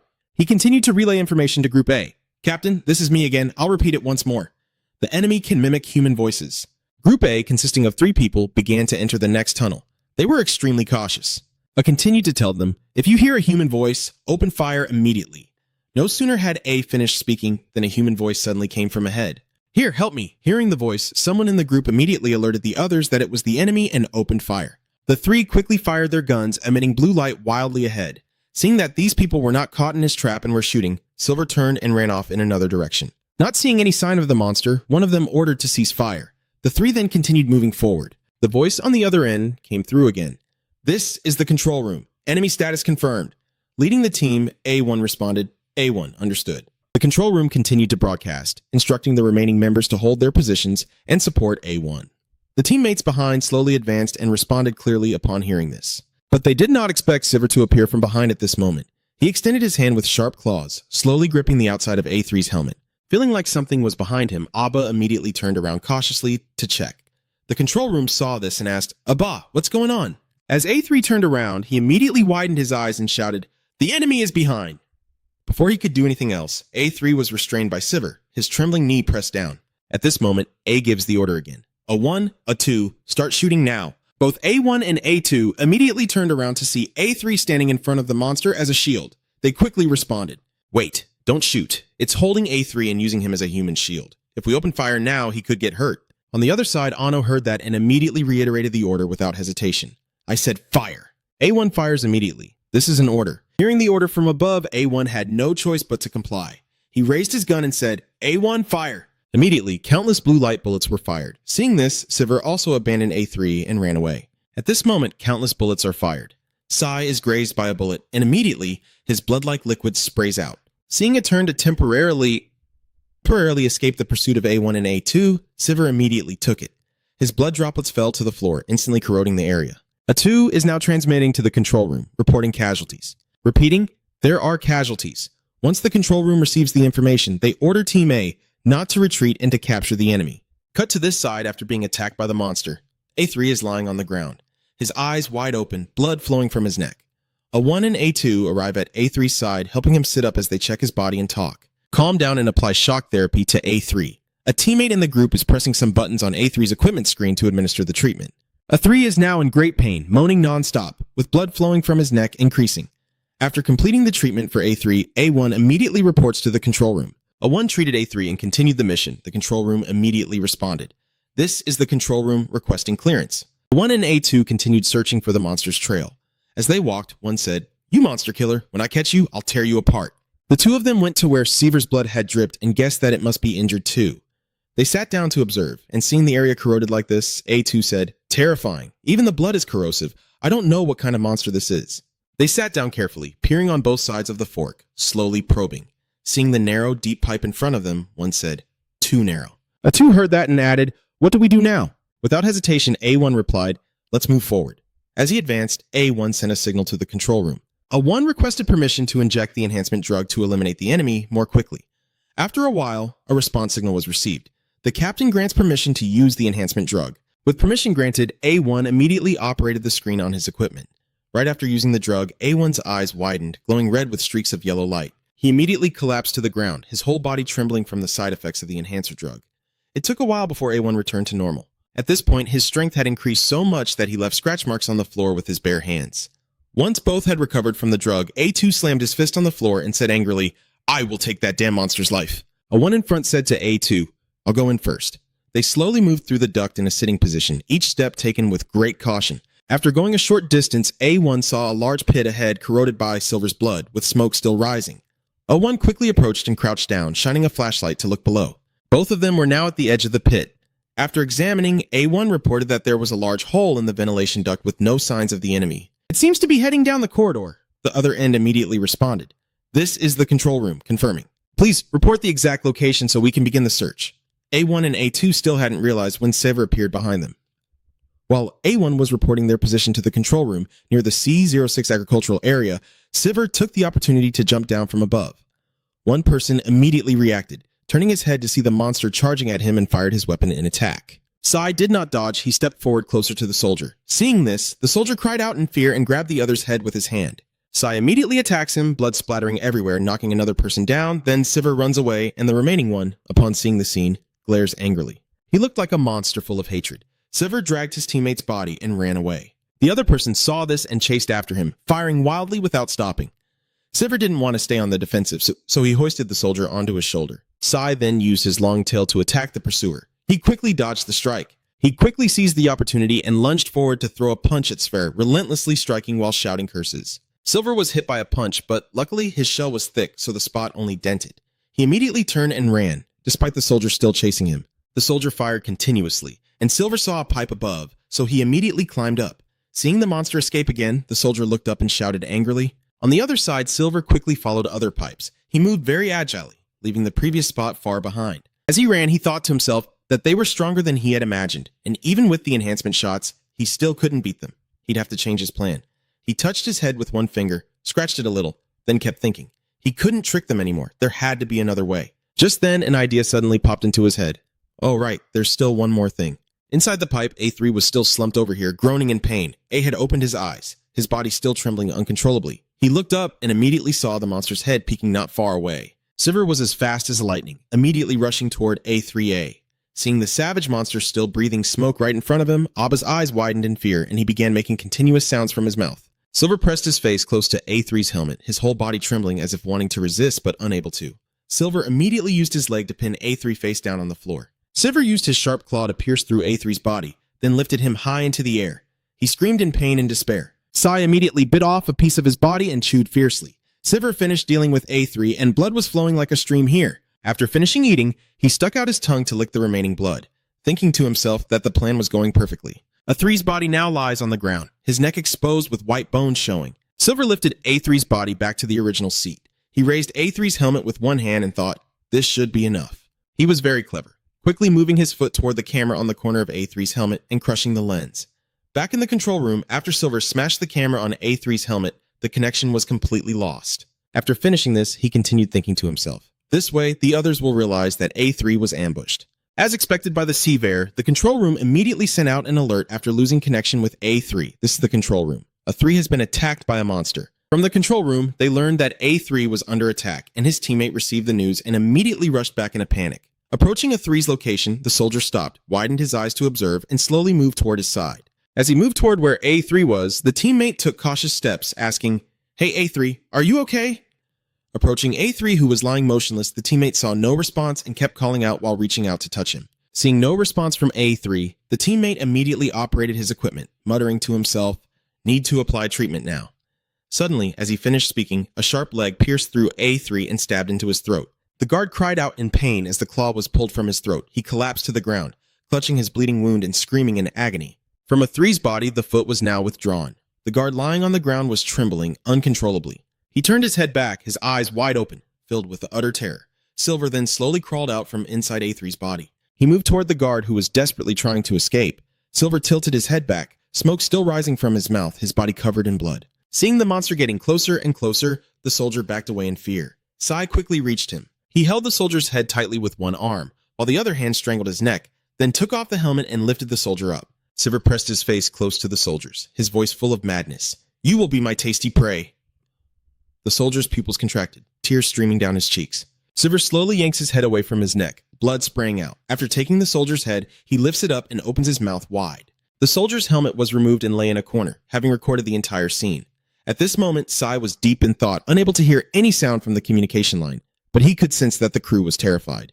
In the control room, after seeing the monster with the soldier's head through the camera, the whole room erupted into chaos. "This is terrifying. What kind of freak is that?" In the room, those who witnessed the scene collapsed to the ground, screaming in fear. A, wearing headphones, had his face turned pale. The cries of despair rang loudly in his ears. "We're all going to be killed by it." Meanwhile, Sver was still lost in his own thoughts.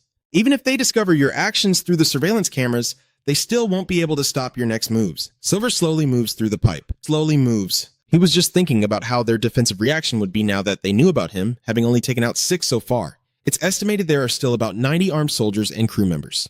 After discovering my whereabouts, of course, they won't sit idly and wait to die. Silver's entire body is covered in red liquid. He moved to a fork in the path and paused for a moment to think. Although this ship lacks active defense systems, the handheld weapons combined with the number of troops still pose a threat to him. As Silver moved through another pipe, he carefully thought to himself that with the plasma weapon causing massive damage, it could kill him at any moment. This saw Silver realized he needed to be more cautious. And the annotation about the plasma weapon appeared again.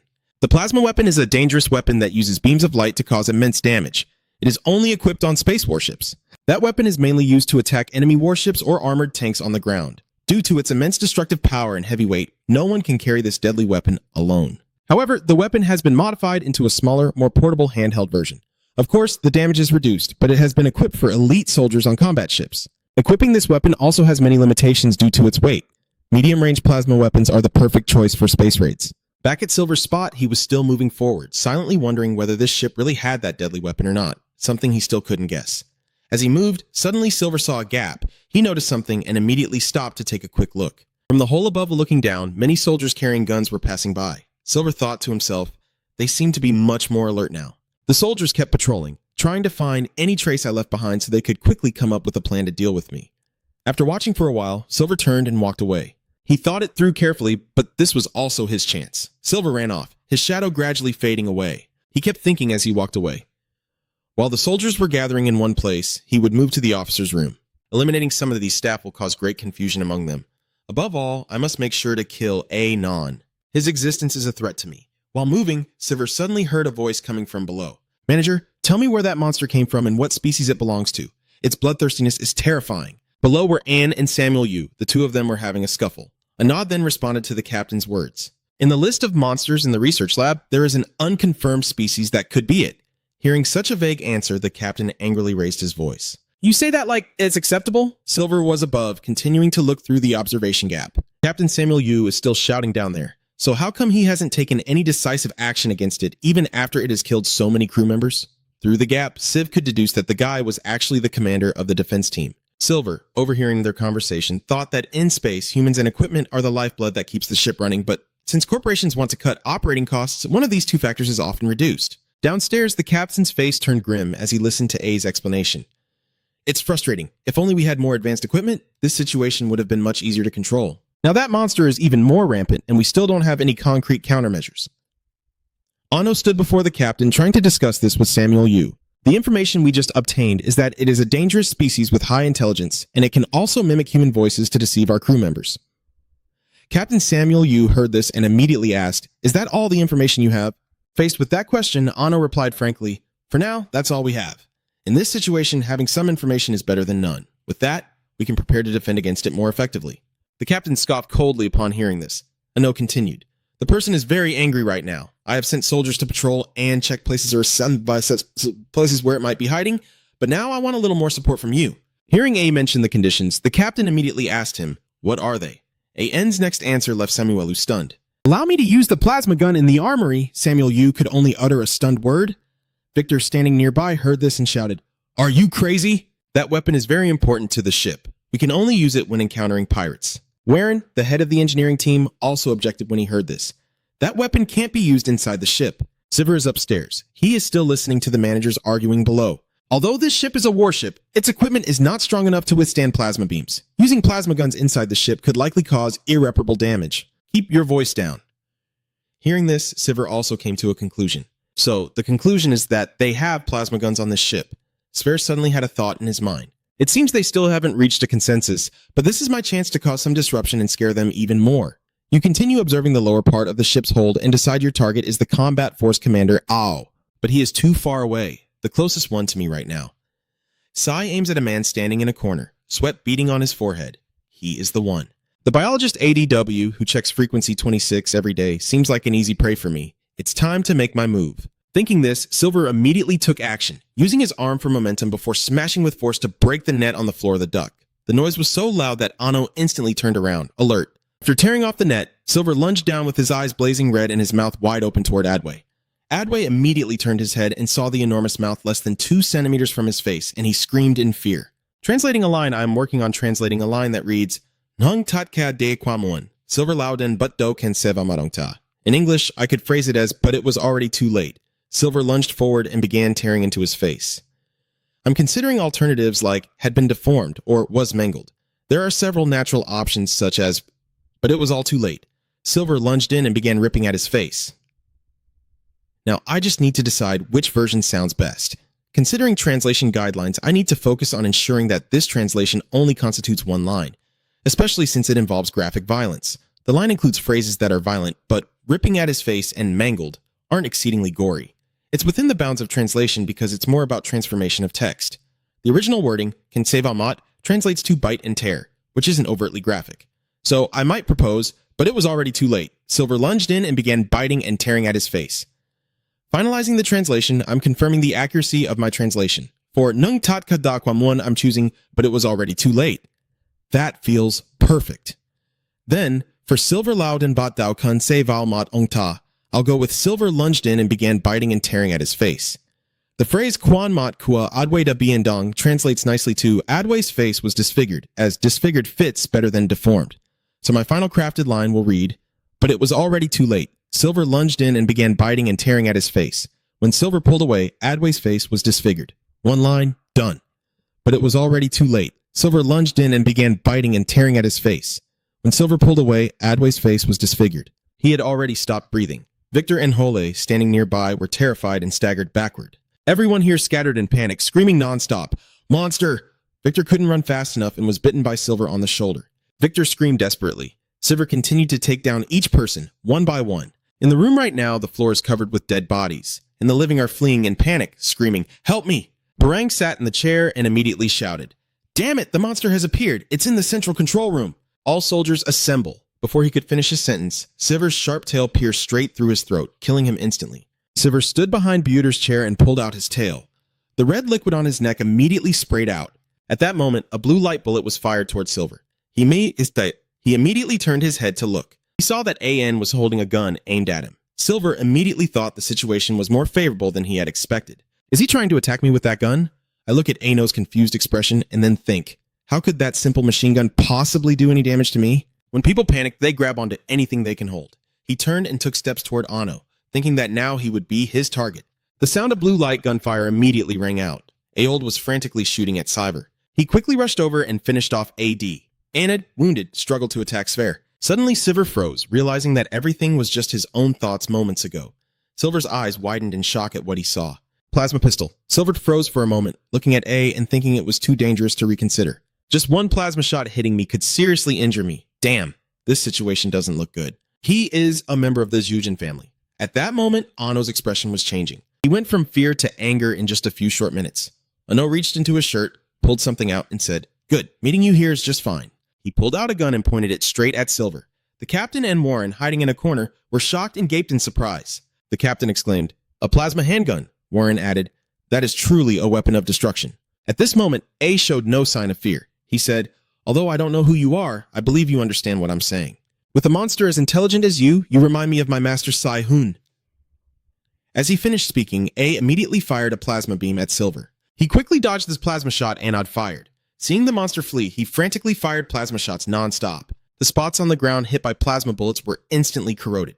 Silver immediately jumped behind a barrier to avoid the plasma shots. Anno saw you hiding behind the barrier and said, "You will die. My plans cannot be interfered with by anything." Silver ducked to avoid him, a flicker of fear passing through his eyes. Silver's thoughts seemed unsettled. Facing this gun, he felt his life was in serious danger. However, the situation can still change if I can take advantage of it, and the winner will still be me. I don't care about his master or his schemes, but the one who survives in the end will definitely be me. A voiceover from someone appears now. Bear, lion, wolf are the carnivores I have known. They are considered typical predators that can instill fear in humans. But despite that, these animals always have their weaknesses. They act cautiously whenever they encounter something unfamiliar. By nature, they are predators, but they are also very timid. Even I, now in the role of a top predator, have hidden fears within me. This is Silver in the real world. You are sitting in front of the computer screen. In the game, Silver is still hiding from A's plasma gun attacks. You ran away thinking that no matter how strong or weak the opponent is, you must always be cautious and wise to make the best decisions. Civ looked back at AN. He kept thinking, this guy really is a capable and competent leader. Silver scanned A from head to toe, even sensing his heart. Ono was still standing there, firing wildly at him. Silver thought he faced him with a heartbeat that never wavered. He might have just pretended to be scared earlier to make me let my guard down. Then he would wait for the right moment to find my weakness. He may have also studied me thoroughly through samples and footage. He guessed that I have senses and intelligence beyond that of ordinary predators. Now, it turns out he is playing the role of a hunter threatening his own life. The aura emanating from his body is that of a cunning and seasoned fox hunter. At that moment, he jumped over a partition. Fortunately, just as he landed, Anno fired his gun again. Ziver managed to dodge in time. He ducked to avoid the plasma bullets wildly fired at him. The captain saw A firing wildly and quickly reminded him, "Commander, don't forget we're inside the ship." Warren, standing nearby, also hurriedly added, "If you shoot recklessly like that, you could destroy many important machines." Anno heard that and immediately turned to look at the tube before replying, "All right, let me take it down first. Then we'll talk." After saying that, he went back to firing wildly at Silver. Silver was quick too, constantly changing his hiding spots so AD couldn't shoot them. None of the shots hit the monster. A was furious, gritting his teeth and snarling each word. "This damn rat. Silver is hiding in his corner right now." He peeks out slightly, observing and thinking. He's pretty clever too. Meanwhile, A is sending out signals. "I am the commander. I have seen the monster in the control center. I'm attacking it. All soldiers are requested to quickly gather in the central area immediately." Silver heard him say that and immediately understood he was stalling, wanting to wait for the troops to arrive before launching a full assault. He looked over at the captain and Warren trembling and hiding, then thought further. He must be doing this to protect the commander and the key members on the ship in this room. He only truly decided to kill me when the soldiers arrived in large numbers. Silver thought this guy was indeed a treacherous bastard. Thinking this, Silver continued to observe everything around him, searching for a way to resolve the situation. He searched and thought, knowing he needed to act quickly before the soldiers arrived. Let's see. Silver directly picked up the fire extinguisher and wondered what he could do with it. As soon as he thought of it, he pulled the safety pin from the fire extinguisher and slowly peeked out to observe everything around him. He immediately grabbed the fire extinguisher and sprayed it all over the room. In an instant, the room was filled with a thick white haze. Ano covered his mouth with one hand, raised his gun in alert, and shouted, "Do you think this nonsense can fool me?" And couldn't see anything. He could only fire plasma shots wildly. The whole room was filled with white smoke in an instant. Everyone was blindly searching for a way out, and they shouted that they couldn't see anything. Seeing them only focused on finding a way, AN shouted loudly, "You idiots, gather together and draw your weapons to be on guard." They replied, "Yes, we understand." Unverified voices kept echoing, but it had already disappeared.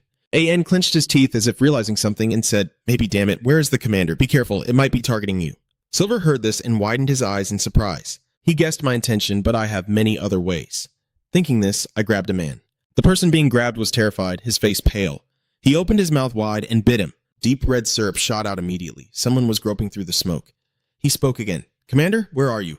A voice echoed from afar. "I'm here." He was about to move forward when a voice called out from behind. "No, that's fake. I'm here." For a moment, hearing calls from both sides, he couldn't tell them apart and could only stand still. Douglas was also groping his way forward at this time. He didn't realize someone behind him was still calling out. "Don't trust that guy. He's a monster mimicking voices. Wait for me to get out with you." No sooner had he finished speaking than Cyber attacked. A voice of curses began to ring out again. That terrible monster has already killed the commander. The blonde man holding the gun, now terrified, replied, "What? How is that possible?" Two voices continued to ring out, leaving him utterly confused. "Don't believe that I'm still alive here. It's imitating voices to deceive everyone. I'm the commander here. Do you believe me? This monster is too smart. Shoot it. It's attacking me. I've already killed it." Two voices rang out at the same time, leaving the shooter completely confused. After a moment of thought, he decided to open fire. An orange beam of light was immediately fired from the gun, flying forward. "Don't think you can escape," someone shouted. A knot was hit, and his arm was immediately scratched badly. Holding his injured arm, he shouted angrily, "Which idiot fired that?" Hearing the noise, A turned his head to look. He frantically fired the plasma gun, cursing nonstop. You're going to die with me." Silver narrowly avoided a plasma shot that grazed him without serious injury, then immediately fled to avoid the plasma gun's attack. Seeing the danger, Silver immediately spread his wings and took flight. From above, he opened his mouth wide, revealing sharp teeth, then lunged straight at A Knot. In an instant, A Knot's head was severed from his neck, blood spraying everywhere as he dropped his gun and his body collapsed to the ground. After eliminating Ano, Silver also landed. At that moment, a person holding a gun spoke with a trembling voice. "Where is my reward?" The man turned and immediately saw Silver, and he panicked. He saw what was in front of him, his pupils constricted, and he screamed in terror as he saw Ano's head in his mouth with bloodshot eyes wide open. Before he could fully react in fear, he moved past him and advanced forward. The terrified man stood frozen, glancing nervously as Silver approached the hole he had previously made and climbed up. "Running through the pipes, I was thinking of wiping out those bastards, but there's no time left. The soldiers are coming. I have to move fast." After Silver left the room, Captain Samuel Yu angrily shouted, "Hey, you idiots!" He looked at the soldiers standing before him and continued yelling, "Why are you so late?" The soldiers could only respond in unison. "We apologize." Samuel Yu turned his back, placing one hand on his hip, and ordered, "Clean up this place immediately."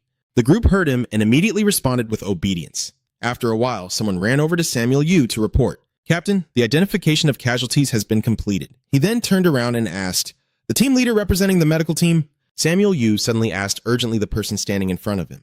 "Right, is anyone still alive?" The other person honestly replied, "No, except for the representative Captain W of the research team, everyone else is dead."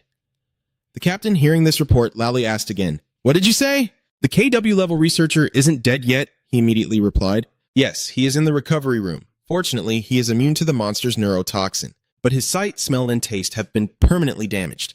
Even if he survives, he will have to live his entire life in a cultivation tube." Samuel Yu frowned and fell silent when he heard you say that. Then the other person continued, "Why don't you just surrender to the space pirates?" He glared at Reizo in front of him and shouted after hearing that, "Your damn son just wants to save himself." Samuel Yu turned and walked away, ignoring Mac Reizo, who tried to follow and say something, telling him to stop talking nonsense and get back to work. The captain continued to check how everyone was cleaning up. Seeing two soldiers clearing the bodies in front of him, he wondered just how many people had died. He clenched his teeth in silence and kept thinking.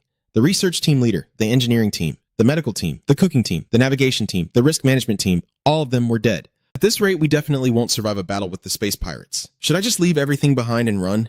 While he was still thinking, a soldier suddenly shouted. After checking, he immediately said, "This looks different from a normal gun." Hearing that, Samuel Yu quickly turned and said, "That's the captain's gun." He looked at the two soldiers cleaning up and said, "Hey, you two, bring that over here." The soldier holding the gun immediately ran over and handed it to him, saying, "Here you go." He took the gun in his hands and examined it, quietly relieved. "Good. The remaining energy level is 60%. A bit old, but still fine for self-defense. Can't trust anyone. I have to take care of myself." Samuel Yu then turned and left the control room, thinking to himself, "That damn monster is still lurking somewhere on this ship, and the hijackers will arrive the day after tomorrow. What should I do next?" Meanwhile, Sver fiddled with some slime, thinking he had already eliminated all the important people. This is Silver's nest, decorated with countless strands of blue slime he created himself. He tilted his head back and continued thinking, even if someone reports this issue, it will take some time to respond. Samuel Yu's captain position is just for show, so I can ignore him. I looked around my nest for a moment before making a decision. It's time to expand my nest. Sai thought for a long moment. Right now, I can build nests in 3 places, including the one in the cold storage room. I can make 2 more. The top priority is the cafeteria. Eating is the most important part for survival. You can cut off their supply by contaminating the food. Next is the armory, where the plasma launcher is kept. That weapon can take down CV, so it must be dealt with immediately. There's also the laboratory, which holds a large amount of genetic samples and selenium. But the problem is, only 10% actually exhibit the traits from those samples. He raised his hand to look at it, then thought again. With just selenium, he could use the skills of the larva to prepare for a fight against the space pirates or other potential enemies. Having made up his mind, he decided to set up base in the cafeteria and the laboratory, and as for the plasma gun, he'd just steal it. With that thought, Silver immediately left his nest and ran outside. He climbed into the pipeline and started thinking. At first, he didn't plan to use that gun, but Anno's words kept bothering him. Silver didn't know what this guy named Jujin, whom he followed, had done, but he could either be with the pirates or hiding among them. As Silver moved through the pipes, his thoughts kept racing. There is nothing more frightening than an unknown enemy. I need to gather all useful skills. Suddenly, you hear the voice of number 26. Hello. Based on number 26's voice, I can analyze what's going on in his mind. Number 26 seems to be in a good mood. No experiments with the drug today? He immediately sent it to number 26. Looks happy, huh? Hearing that from me, she replied. It doesn't hurt. Hearing her say that, Silver scratched his chin and thought that in this situation, they probably can't conduct experiments and everyone must be hiding in their rooms. Should I take a risk and go outside? Thinking that, he opened a lid, revealing 3 red dots inside.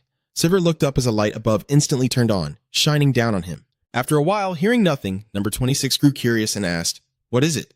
Silver, under the red light shining down, replied, Waiting. After waiting for a while with no sign of anyone, Silver rubbed his chin and thought that he had been waiting for about 30 minutes with no one coming, so it was confirmed. There was no need to sneak around anymore. Silver immediately brushed the netting off the ceiling and jumped down. He went to number 26's test tube and greeted her. It had been a long time since they last met. Hearing the voice, number 26 immediately responded with a yes. He observed her in the sample container and thought that, judging by the color, she seemed healthy, but staying in there would starve her to death. He wondered if he should take it with him or not. Since slim bubbles are not picky eaters and immune to toxins because of their nature, it was fine to keep it at the base or bring it along. Thinking that, Silver immediately asked number 26, Do you want to go outside? Number 26 replied, Outside the outpost? Sai raised her hand to scratch and said, Outside the lab, number 26 can respond to you immediately. I want to go outside. Hearing this, Civ stepped back to get a running start and warned, Be careful. After gaining momentum, Civ immediately lunged at number 26's specimen container. The glass bottle shattered in an instant. Silver held number 26 in his arms to avoid the glass shards. Once outside, number 26 clung to his arm, happily saying, Thank you. At that moment, Silver put her down and said, Watch this. Seeing Silver turn his back and walk away, number 26 asked what he was doing. Hearing her question, Sai calmly replied, I'm making a nest. Then he opened his mouth and spat out a bunch of green slime. Silver frantically sprayed this slime all over the laboratory. After a while, the room was covered in strands of green slime. Looking at the room covered in his slime, he thought to himself that they probably wouldn't be able to use the lab anymore. He reached into the cabinet, grabbed a brain, and thought maybe he had gone a bit too far. He was really hungry. Immediately, Silver and number 26 rushed to eat the brain on the shelf, devouring it voraciously. As they ate, they secretly complained that it was a terrible tasting raw brain. Instead of savoring the flavor, they should focus on the nutrition. Then he turned to look at number 26 again. She was happily eating the brain on the ground.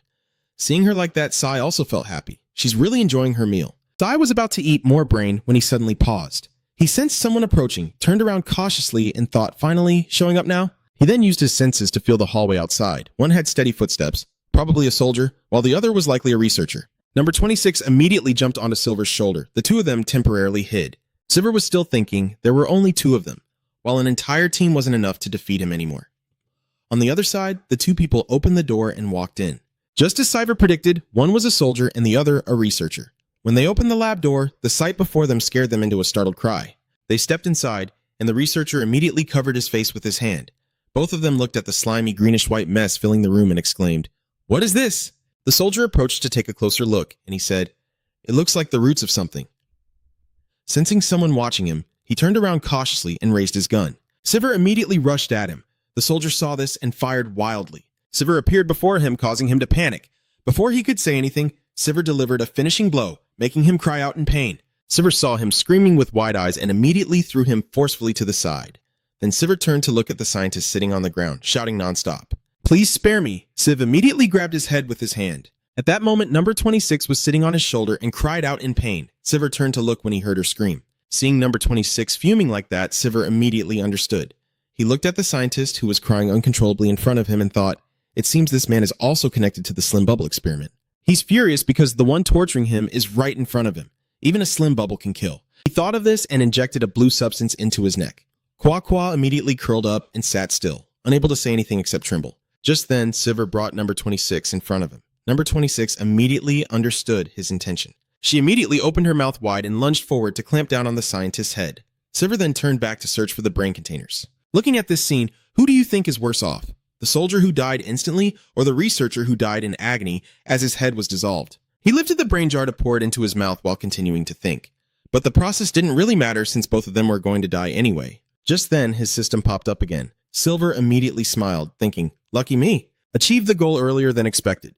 The system screen now displays a notification that a custom template currently exists, unlocking the physical enhancement template. Is there? Subject 26 couldn't hide their curiosity and spoke up. What are you doing? Sai honestly explained, I'm waiting. You keep commenting, almost 30 minutes and no one has shown up yet? Then it's a sure thing. Then slowly moved, I no longer needed to move stealthily. The vent cover was pushed open roughly. Sivir stepped inside and said, long time no see. Subject 26 replied briefly. He continued to step closer and carefully observe. Judging by the color, it looks like it's pretty healthy now, right? Then quickly stopped to talk about something else. But staying here forever means starving to death. Should I take it along? Sivir already knows that Amy, being a spherical form, is not picky about food and is immune to neurotoxins, so whether it stays in the nest or goes out with him, it's fine. He asks Subject 26 if they want to go outside. She asked back in confusion, go outside? Going out, Sivir gently explained. Get out of this laboratory. Hearing this, Subject 26 immediately agreed enthusiastically. Yes, I do. Having received the answer, Sivir began to act. Be careful. Subject 26 replied briefly. Okay. He rushed to the tube, imprisoning her, and quickly helped Subject 26 out of it. She gasped, thank you, thank you, thank you. However, at that moment, he gently set her down, saying, wait a moment. Subject 26 looked on in confusion. What are you doing? Sivir explained as he moved. Let me create a nest first. Next, he sprayed out green slime. It scattered everywhere in the air, forming green slime masses. Eerie gases emanated from the slime masses. Sai looked around and was satisfied with the result. They won't be able to use this laboratory anymore. He casually grabbed an item. I'm really hungry. It must be because I just used a lot of energy. Then, while observing the surroundings, I started eating it. This brain is still alive, but it doesn't taste good at all. Maybe from now on I should always remember that I need nutrients, not appealing flavors. Sivir didn't forget to glance over at Subject 26. It seems to be enjoying the meal too. At this moment, he notices something. Sivir thought to himself, someone was coming. One of them had steady footsteps, probably a soldier, and the other was likely a researcher. Sivir carefully watches from a distance, just two of them. Even calling the whole unit might not be enough to fight me. These two are slowly moving inside, only to be stunned by the scene before them. They hurriedly exclaimed, what is going on? The man wearing a helmet made a guess. It seemed like this was the remains of something. No sooner had he finished speaking than he turned around and raised his weapon. Sivir was rushing from the opposite side. The man's face showed clear horror as all efforts to resist were futile. Sivir struck a powerful blow directly. The poor man let out a painful cry. Before collapsing to the ground, the researcher quickly stepped back, begging, please spare me. However, it was quickly caught by Sivir when suddenly the voice of Subject 26 rang out. It hurts. Sivir glanced over and observed her hostile attitude. Oh, he quickly figured it out. It seems that guy was involved in the experiment with the spherical amoeba. No wonder he got angry as soon as he saw the one who tortured him and then directly stabbed his tail into this person's neck. That's right. How could I forget that spherical amoebas can also kill people? The opponent's body began to react, so Subject 26 was brought closer. She attacked without hesitation, her entire body covering the person's head. Sivir watches nearby and then assesses. One soldier dies instantly, while a researcher slowly perishes as his head disintegrates. I wonder who's suffering more. You're enjoying your own meal, but in the end, you're all dead anyway. What does the process even matter? At this moment, a system notification appeared out of nowhere. Sai sneered, silently thinking that today luck was on his side. You look at the notice board in front of you and continue calculating. I've reached the goal faster than expected. Now I can focus on one type. Do you want to activate the stamina boost? Do you want to activate it? Sivir rubbed his chin, thinking he had consumed over 500 different samples but only gained 3 traits. However, gaining even 1 was good enough. Then he came up with a few directions. Should I activate it now? Don't forget to tell the person next to you. Wait for me a moment. It won't take long. I can focus on one type for now. Do you want to activate physical enhancement? Yes. No. Siv raised his finger and selected the agree button. Yes, your body immediately begins to change, your legs gradually grow larger, and your whole body follows suit. Subject 26 wore an excited expression as they watched Silver. Too big. She kept repeating an exclamation, too big, too big. Silver gently explained, I have grown up, but Subject 26 still found it hard to understand. What does growing up mean? Silver continued to explain, that's when a young one grows up. And Subject 26 innocently replied, a young one is a baby. She excitedly jumped up and down on the spot. Big baby, big baby. Silver had to give up too. A baby, huh? He told himself that biologically he wasn't fully mature yet, so it wasn't entirely wrong. Then he continued to observe Subject 26. Once it learns to communicate more, I will explain later. Silver feels his body, now heavier and much sturdier, like he just transformed from a cheetah into a rhino.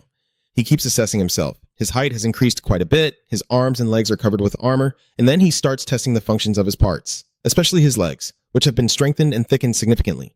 Sir focused on the notification. What about the traits? A series of skills appeared before me. Natural regeneration, tentacle blades, contaminated organs, species, aggressive mutant MDHK, juvenile target state, survival evolved once successfully. Current traits include super senses, chitin wings, paralyzing venom, reinforced outer armor, acid blood, enhanced leg strength, mimicry, natural regeneration, tentacle blades. Polluted organ superpower includes merged predatory senses and superhuman organs for enhanced physical strength. Currently, you can only focus on one type of superpower. 2/6 natural recovery has merged with fierce vitality to become self-regenerating power. Seer observed and assessed everything was fine. Aside from the penalty form in this category, enhanced physical strength, you can currently only focus on one type of superhuman power. 2/6.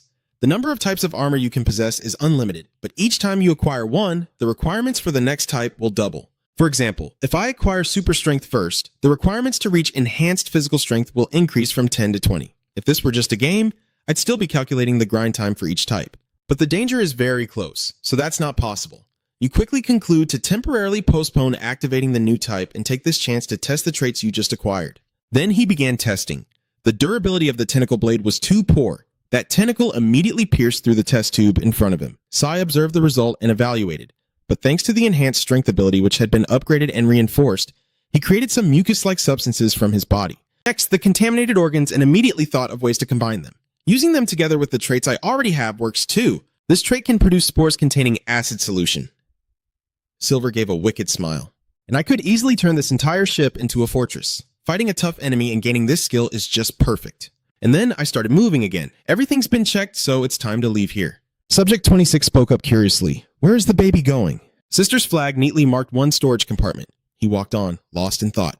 I wonder how the crew would react if they found me now. Would they cry? Or will they desperately run to the escape ship? The answer will soon become clear. The others urged each other to run. It's coming. They rushed forward on all fours. Hurry up! We can't delay any longer. Then they quickly acted and shut the door immediately. Someone urged when they saw that guy trembling. What are you doing? Close the door. We're about to die here. He didn't hesitate to shove the person away. Useless. Get out of the way. Before pulling the lever himself, the door immediately moved, but Silver was quicker and slipped in between. He forced the doors apart, his mouth covered in sauce opening wide as Silver stepped inside among the people. They panicked and shouted desperately, "Get away from me! Help me!" All efforts to avoid it are in vain. Screams and horrifying scenes fill the room, accompanied by the sounds of flesh being devoured. The spaceship outside still looked as if nothing had happened, but somewhere else something was stirring. The doctor thought to himself that he no longer heard the footsteps of the other doctor. Has something happened? His hand twitched slightly. Damn it, this can't be happening. Questions kept flooding my mind. What did I do to deserve this unbearable pain? Living like this is worse than dying. From afar, the sound of footsteps echoed. The doctor thought to himself, what was that sound? Did some soldiers come here? And quickly realized who it was? No, this was his emotion instantly plunging into panic. That monster? It's come looking for me. Silver reached out to touch the keyboard, and the doctor watched him curiously, wondering what he was doing. And then feeling something again. Subject 26 wrapped around his head. He thought in horror, his head was melting, and helplessly cried out in his mind, "Is there anyone? Someone is trying to kill me." Until only drops of ketchup mixed with water remained in the tank. 3 hours later, Subject 26 finally crawled out of the research cage. He gently takes her in his arms and asks, "Are you done eating?" The Subject 26 responds briefly. Right, you then asked, "You've taken your revenge, how does it feel?" But she simply replied innocently, "What is revenge?" Sphere patiently explained, "It means to swallow the one who has tormented you." Subject 26 responded with great approval. You watch her and silently judge. It seems 26 still doesn't understand complex emotions like revenge, does she? But it's unclear whether it's because it hasn't learned yet or if this species simply can't learn. Then I kept thinking, to get these researchers to notice, I can't help but be suspicious. I just hope it doesn't evolve into a sea demon or something similar. Sea demons are similar to spherical amoebas, living only on ocean planets. with bodies about 25 meters long and countless tentacles inside. Because the two species look quite alike, players always suspect that sea demons and spherical amoebas share some connection.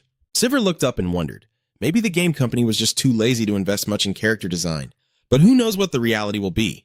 Until the voice of Subject 26 rang out, cutting through the thoughts. Baby, I'm full. He reached out and gently touched her glowing body, noticing how tired it looked. Then he moved on with Subject 26 on his shoulder. Side-checked everything around, his nest was still safe, then began calculating the next steps. Now he slowed down and moved forward. It was time to hunt the next prey. This is the C08 Drava Cattell Spatial Hound territory. A desperate scream echoed, "Help me!" Then a hand suddenly grabbed that arm. "Hurry up and come through," Alice cried out helplessly. "Please save me," a loud voice shouted from behind. "Let her go immediately." Unexpectedly, he was attacked from behind. Alice suddenly screamed out loud. No, these guys had fierce looks on their faces and started mocking. "Take everything they have, kill all the men, and bring the women with us." They surrounded a group of people and continued. "This is the faith of us Drava cow." One of them shouted, "Hey, what's the point of showing off like that? Come over here and see. Brother Tran is pleased to witness it all. Please, I beg you to spare me." In his mind, he thought it had already taken too much time dealing with these fools.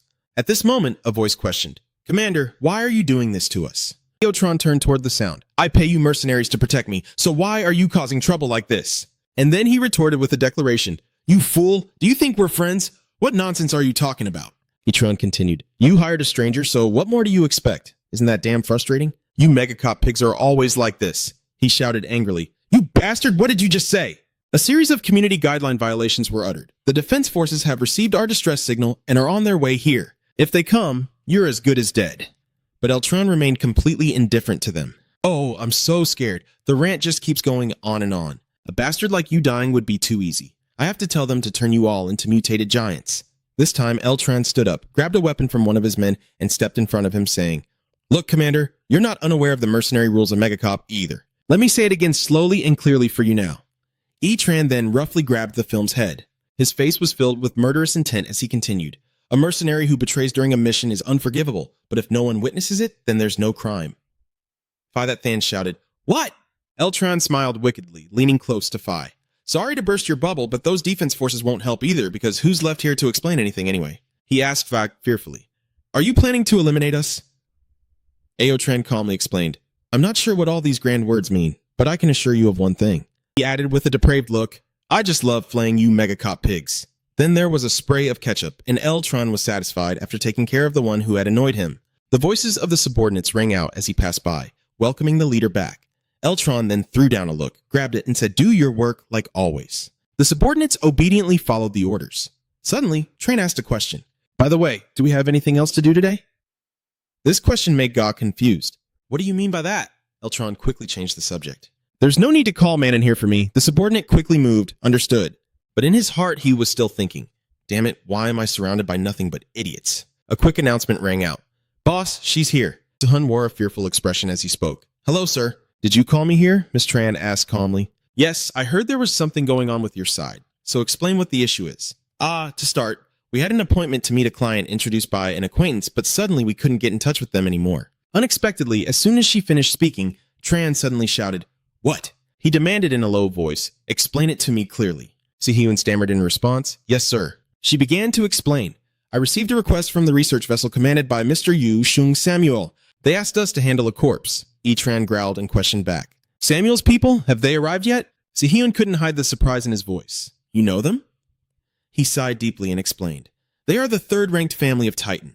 Then there was the body of Anseon, who politely responded. A noblewoman from the Jujin clan, and she didn't forget to add that in their last exchange, they said they would pay us 1 million. Brother Tran let out a long sigh. 1 million, huh? These lunatics. His expression turned serious. They must be hiding something. Recently, the situation with Mega has been very strange. There are rumors that the Ayrton family, the younger generation of Mar, is currently clashing with the Jujin family, who have ruled the Earth for a long time. Moreover, the Ayrton family's expertise is in shipbuilding, but they have also been secretly conducting law transformations. Since it is a Jujin family body, it must have undergone countless comprehensive law transformations. What if I steal that body and hand it over to the Ayrtons? Eltran quickly concluded that they would definitely let me set a higher price for that corpse. A smile curved at the corner of his mouth as he continued. The chance to get rich is coming. Etran leisurely sat down while continuing to calculate. Those bastards had turned me into a giant mutant. I want to crush them into pieces, but private work requires private pay. He looked up and questioned Sin. So in the end, there's no way to contact them? Did those people get ambushed or something? She replied softly, I'm not really sure. Eotron smiled and asked back, so there's someone lurking close to us? I don't know who he is, but he's bold. Then, suddenly, he raised his voice and ordered that once this place is dealt with, we'll head to Yusung Samuel's ship and prepare to track him down. The henchmen eagerly moved to patrol. Eotron then held up 5 fingers and ordered, blow this ship to pieces, leave no trace behind. The rest can only repeat the same fate. Understood. The spaceship outside is still operational, gliding forward smoothly. A single item has been left on the hull of the yellow ship. The relentless counting echoed, followed by a significant explosion. Elsewhere, Sivir also felt the blast.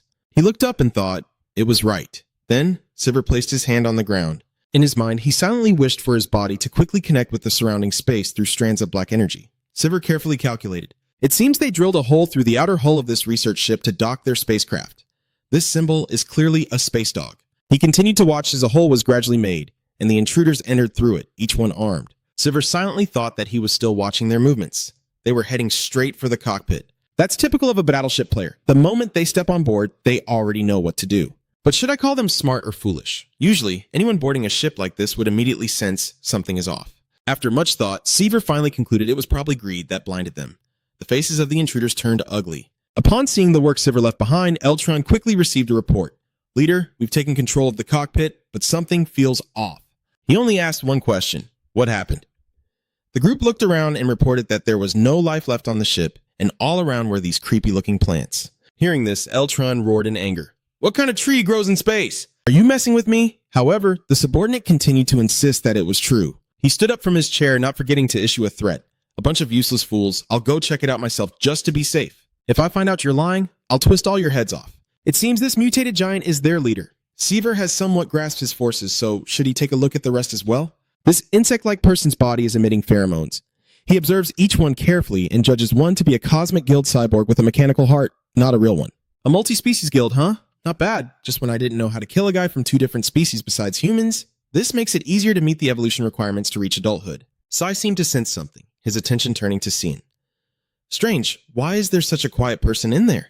And then caution made her guess, as if she had machines in her head instead of a brain, which is why it turned out that way. Sever quickly concluded that he needed to observe more carefully. Subject 26 is curious when he sees him move. Is the baby going somewhere? Sir simply explained. It's very dangerous outside, so the people here should stay. Then she pointed in one direction and asked to watch out for that thing using me. She asked it back. Sir seriously reminded them. This is very important. Subject 26 is excited about the mission just assigned. The baby keeps trusting me. As for Silver, he is moving now. When the enemy is off guard, that will be his only chance. We must destroy the power source on their ship and prevent them from escaping. You think to yourself, with their boundless greed, they will surely defend both ships and split into 2 teams to both plunder and protect. The plan has been clearly laid out. When they split into groups, that's when my hunt begins. As always, my fingers slip into the lock. He tore open the metal door and stepped inside. He glanced around. Didn't they install any security system at all? It makes sense. They were thieves to begin with. Sai activated his ability, probably never expected that one day he himself would be robbed. Through the pale blue bones, the reactor appeared. Good. Found the nuclear reactor, not far from here. Sivir saw a row of guard robots in front of the engine area. Everything was under control. Except for those security robots, if attacked, they would immediately alert the central system. He wondered how to get past this checkpoint without getting caught. He pretended to think for a moment, then licked his lips hungrily. Maybe he should find something to eat first. He continued deeper into the ship when suddenly he heard footsteps approaching. Sivir immediately slipped into the shadows. You silently think a human and an insect human should be dealt with together here. C bares his teeth in a smile as the man approaches, then reaches out and sprinkles. His head flew off his neck. The insectoid beside him hadn't even realized what was happening when he shakily reached for his radio, only for something to grab his arm. Seconds later, the arm hit the ground. The walkie-talkie rolled away as he screamed. The Taver's hand lunged forward with a strong kick. The insect desperately begged for help, but its pleas were worthless. Sivir dealt with it swiftly. You eat the prey you just caught. Sivir thought to himself, just as I thought, eating these NPCs isn't enough to meet the evolution requirements. A voice came over the radio. Patrol team, what's going on? Why aren't you saying anything? Sivir replied. Nothing. The other side scolded, so answer quickly. You idiot! That guy better stop being lazy over there. Sivir replied, I'm sorry. Sivir tore open the door and stepped into another compartment. You tell yourself you don't need to confront the robots. Sivir scans the area. It must be nearby. Then you realize it's great. I knew it right away. Sivir stands behind the robots. If it were a human, they would realize it immediately. But these are robots. They are not programmed for unexpected situations.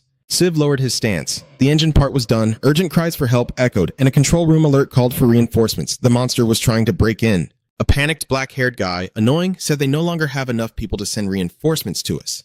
The other worriedly asked, "What about the commander?" "Where is the captain?" The man looked around. Only pale faces remained. "The captain is dead. Everyone snap out of it. We're all going to die." Someone said it broke through the door already. "Everyone get ready to fight. Those guys are trembling." "No, I don't want to die." The surveillance screen fades, screams echoing. "Damn! It's a smoke grenade. Seems to be coming from inside."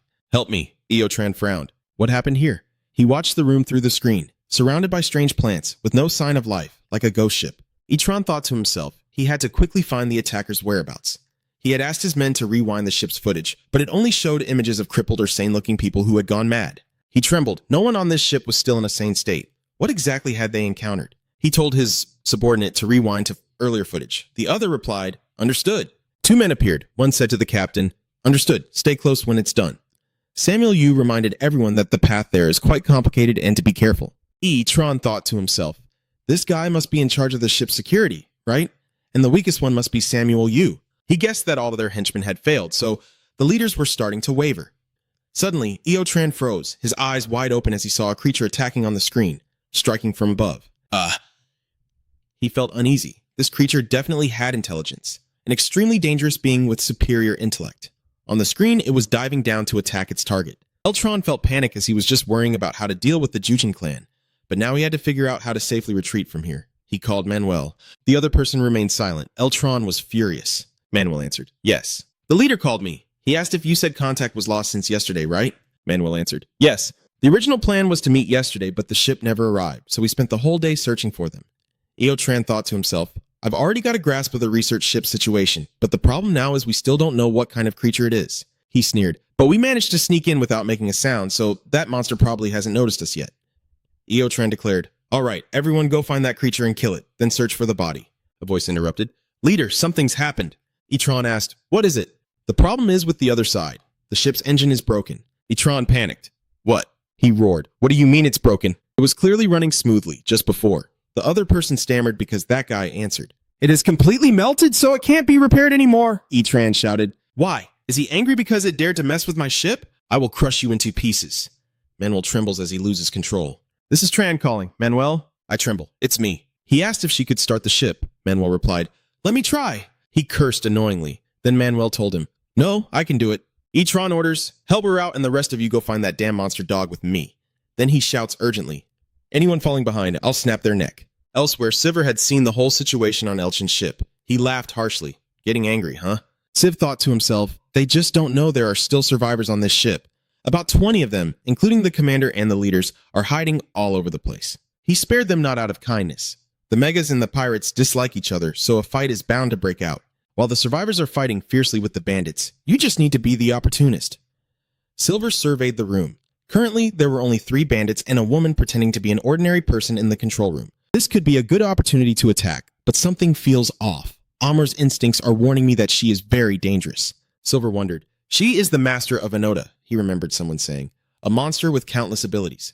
You resemble my master Scene. Sai wonders, what could that owl guy see in me and her to say something like that? She looks like someone who has undergone a jealous transformation, but as a noble of Megacorp, those obsessed with extending their lifespan, this woman has probably altered herself even more than Kisaragi Jujin. You worry that if it reaches the level of a real player, it will be tough, even though I have already evolved into an adult.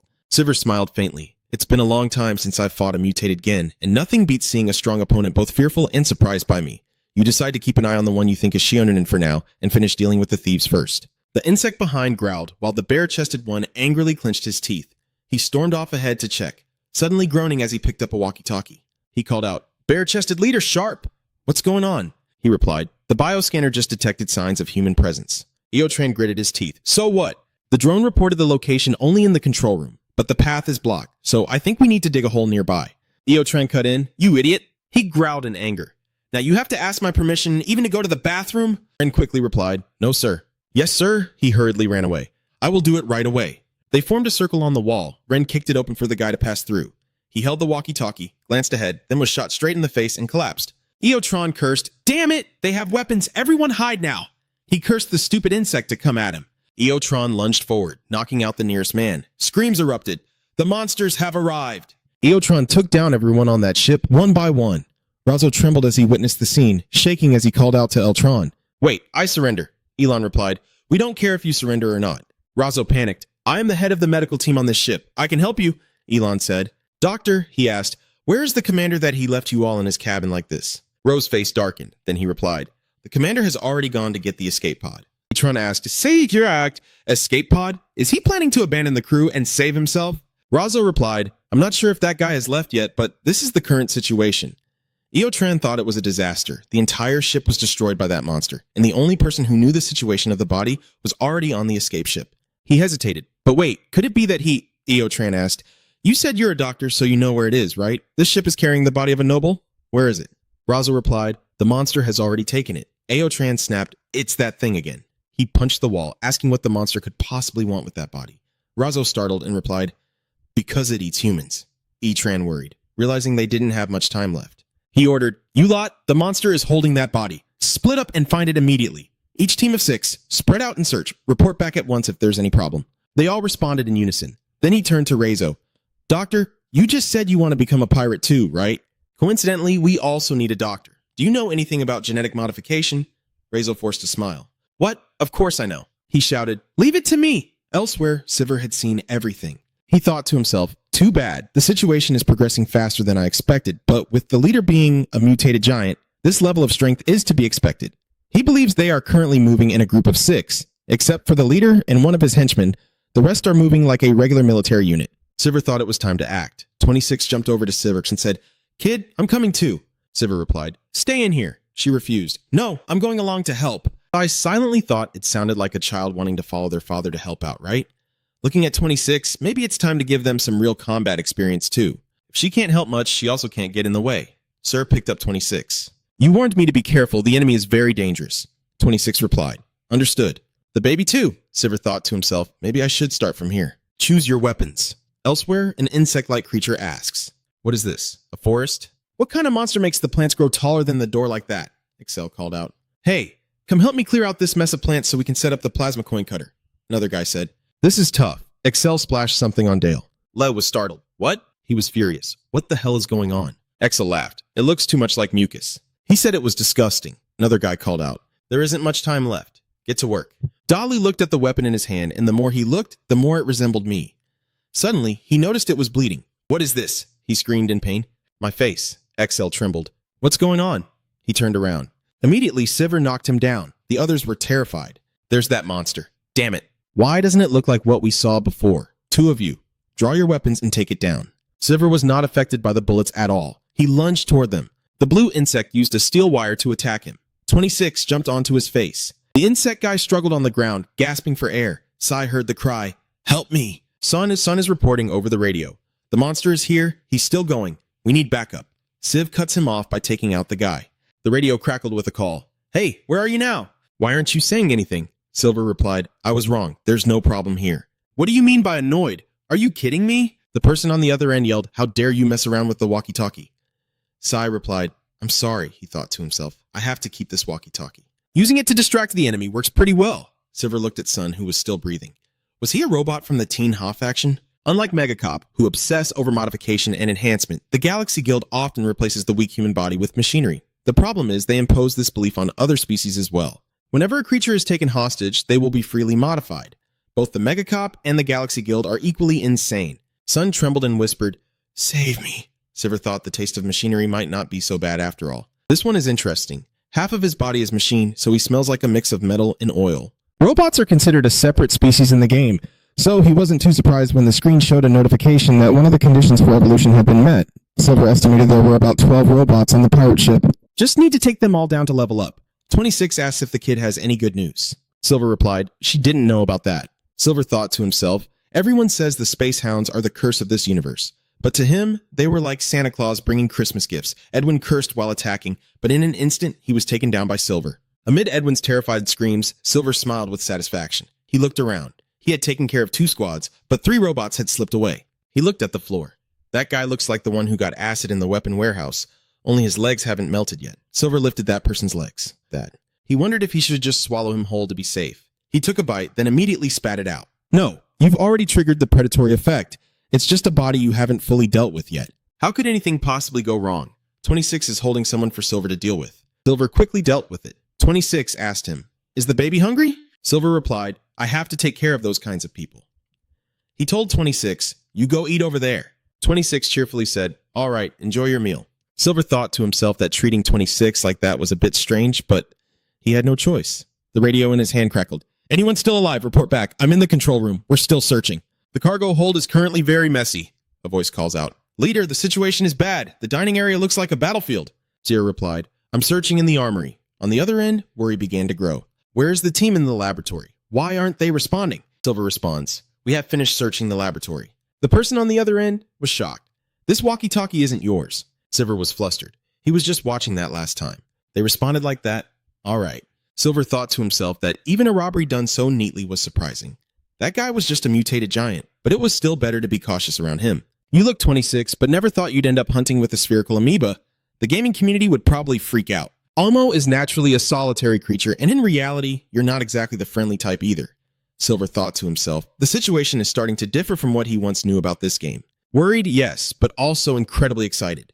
On the other end of the line, E-Tran sensed something was off. "I used to serve in the military, so I'm very strict about mission reports." He's worried how someone could know the situation so well yet still break the rules like that. "Mikey, my instincts are telling me this is a trap."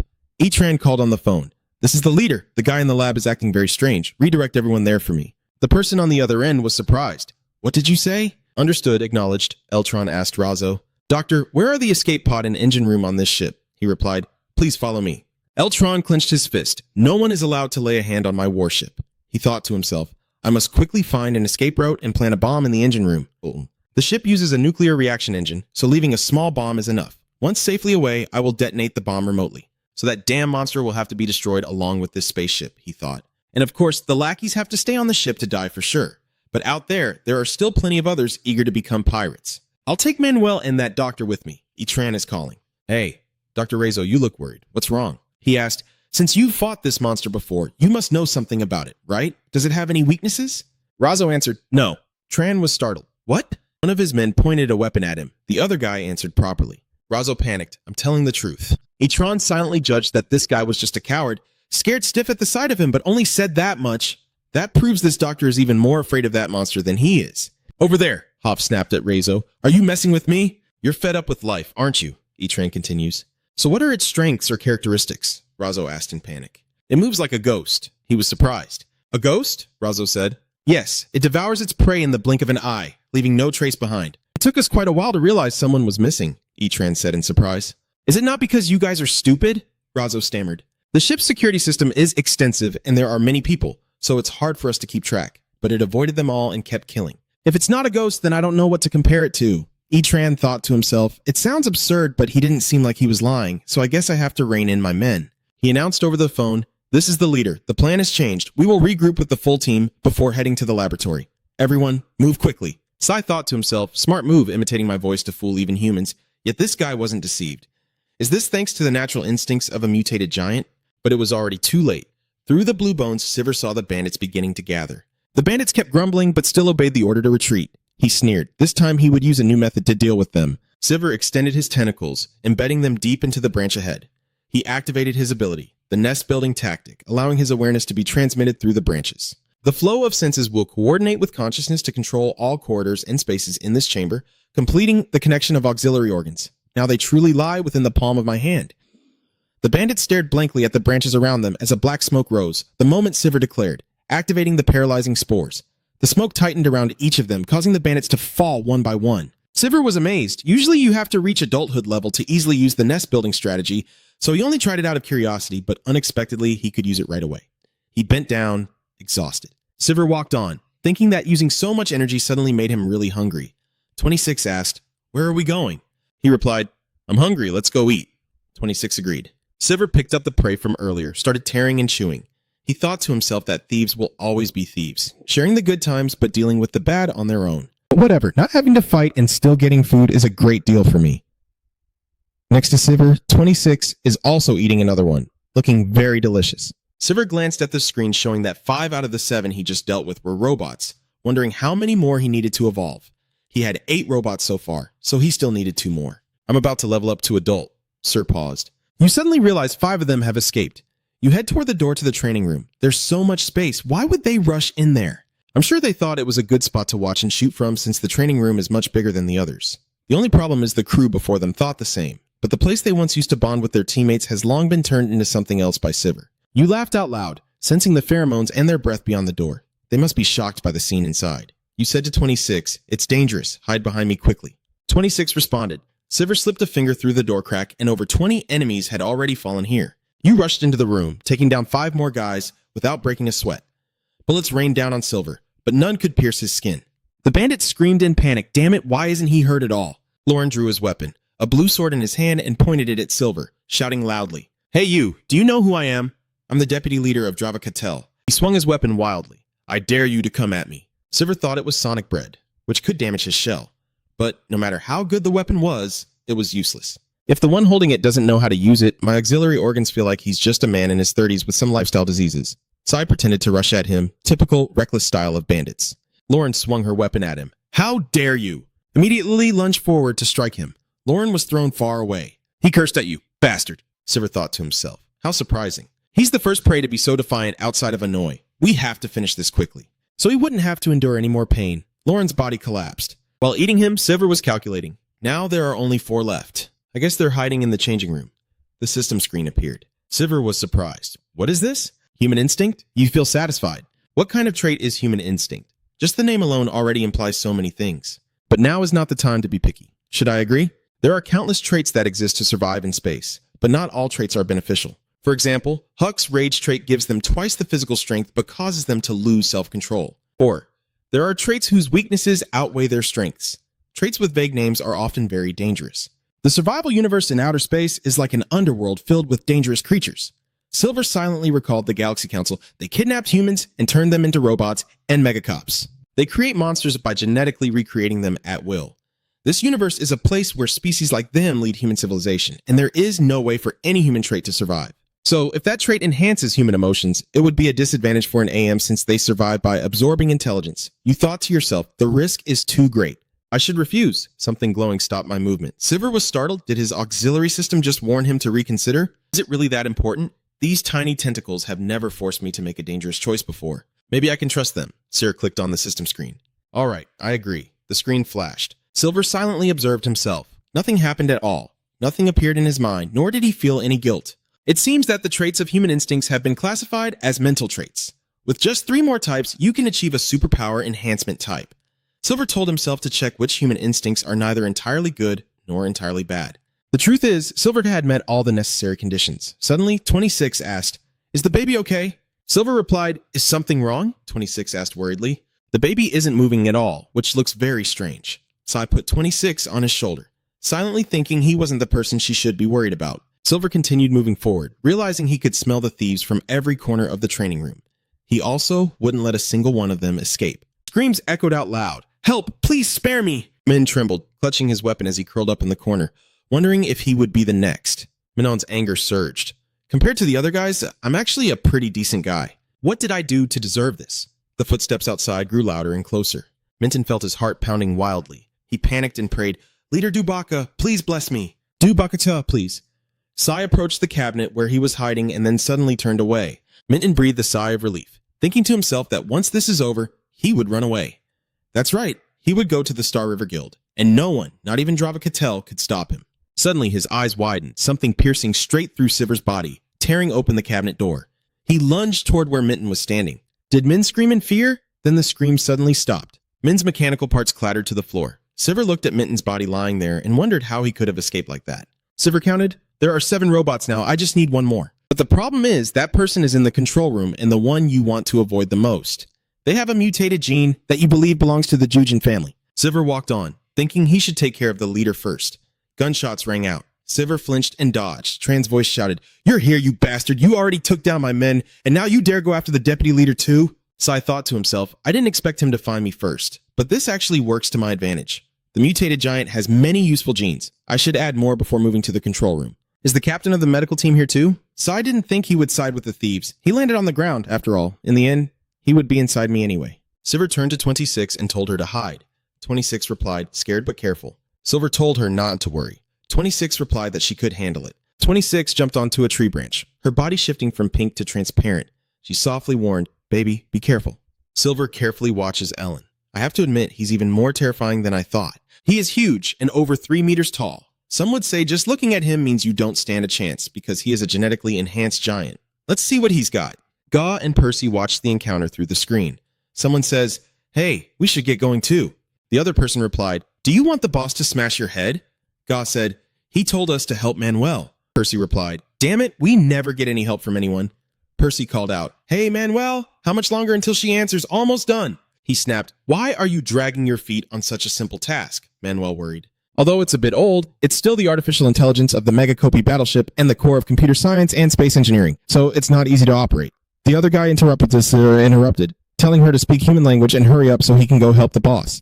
Manuel stammered, "All right." She thought to herself, "Well done." The monster cleverly hid itself using smoke, but it couldn't fool me with its long-range vision. It swept through the lab and collected the genetic sample. This creature is too intelligent. According to the records, it only took the specimen. It means it knows how to use skills. Could it be a monster that absorbs genes to evolve? Then it's just like me. Manuel looked up at the screen. She thinks that way, so it's easy to understand. Etran doesn't stand a chance of winning. He is just a monster enhanced by someone else's will. A pitiful creature who doesn't even know what he was made from. She grinned just as I was getting tired of that old man. Good news appeared. These bandits are useless, so she should just reduce the number of genes the monster can acquire. Lauren asked Manuel, "Are you done?" Percy said, "Once you're finished, let's go." They were surprised to see her approach without responding. Manuel has many names. Megaop's enemies call her the Mysterious Witch, but her family calls her the Shadow and always shows reverence. The head of the Akira Jijin family calls her the White Coat, and the man who was once her father calls her Shun. Ah, this woman is the embodiment of genetic engineering from the Jujin clan and the sole heir to a forgotten lineage within the family. Meanwhile, Etran charges to attack Seaver. Seaver dodged and struck back hard. Etran roared and charged again. Suddenly, Seaver was startled. He felt strange as his superhuman organs began to numb. He looked at Elon. When did he activate the shock grenade? Sai rushed straight at him. Does he think he's some kind of combat robot? He's dead wrong, but choosing this weapon isn't a bad move. Etran growled. So you're not one of the new weapons created by the Star Clan? He continued. Do you understand what I'm saying? Etran pointed to a switch on his head. Seaver was astonished. A switch that triggers an explosion? He replied. I attached a bomb to the nuclear reactor, and the detonator is synchronized with my heart. So if you kill me, the entire ship will be destroyed and everyone will die here. Silver thought to himself, a bomb? The doctor's reaction showed he wasn't lying. The important thing was whether he would actually detonate it or not. He thought to himself, this guy seems to value his life quite a lot. Very intelligent, with a superhuman body, and an arrogant nature that nothing can extinguish his will to survive. The switch on Etran's body was activated, and he howled in pain. Etran's body transformed. He bared his teeth and panted heavily, then roared and charged at Silver. Silver thought it looked terrible. It was just a gene graft, nothing special. Etran stomped his foot on the floor. Silver kept watching him, but judging by his size, it was very likely that he also had the gene of the mountain walker inside him. This species has an incredibly tough shell, which is why they are also called stone dragons. Etran attacked Sphere, but he dodged. The moment he touched him, he was startled and pulled back. The bomb. Etran took the opportunity to strike, laughing with satisfaction. A few seconds later, he froze. Silver had broken free and retreated. Etran cursed, that disgusting pest. Silver sighed in relief thanks to this stubborn head, otherwise I would have been done for. I kept wondering why he was clutching the bomb so tightly and what his plan was. Turns out he wanted to pull a dirty trick. Etran laughed. No matter how you attack, it's useless. Civ thought, except for the heart. There aren't many places left to target. The shell covering his limbs is too hard. Without using a plasma weapon, it can't be pierced. Sai guessed that just one stab into his body would be enough to win. But it seems he has seen through this and is aiming for your tail. Etran roars and charges straight at you, Silver thought to himself. But unfortunately, it wasn't just the tail that was dangerous on him. Silver dodged his attack and countered. Etran growled in pain. Silver smiled to himself, knowing he could secrete poison from his teeth and nails. Now, you just need to break through that shell and attack E, and victory will be yours.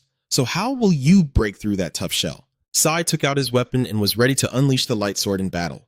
He clearly remembered that the mutated giant had a fatal weakness, and he just needed to hold on until that weakness was revealed. Silver thought to himself that the first ship cabin where he woke up when he first came to this world was a perfect place to buy time against him.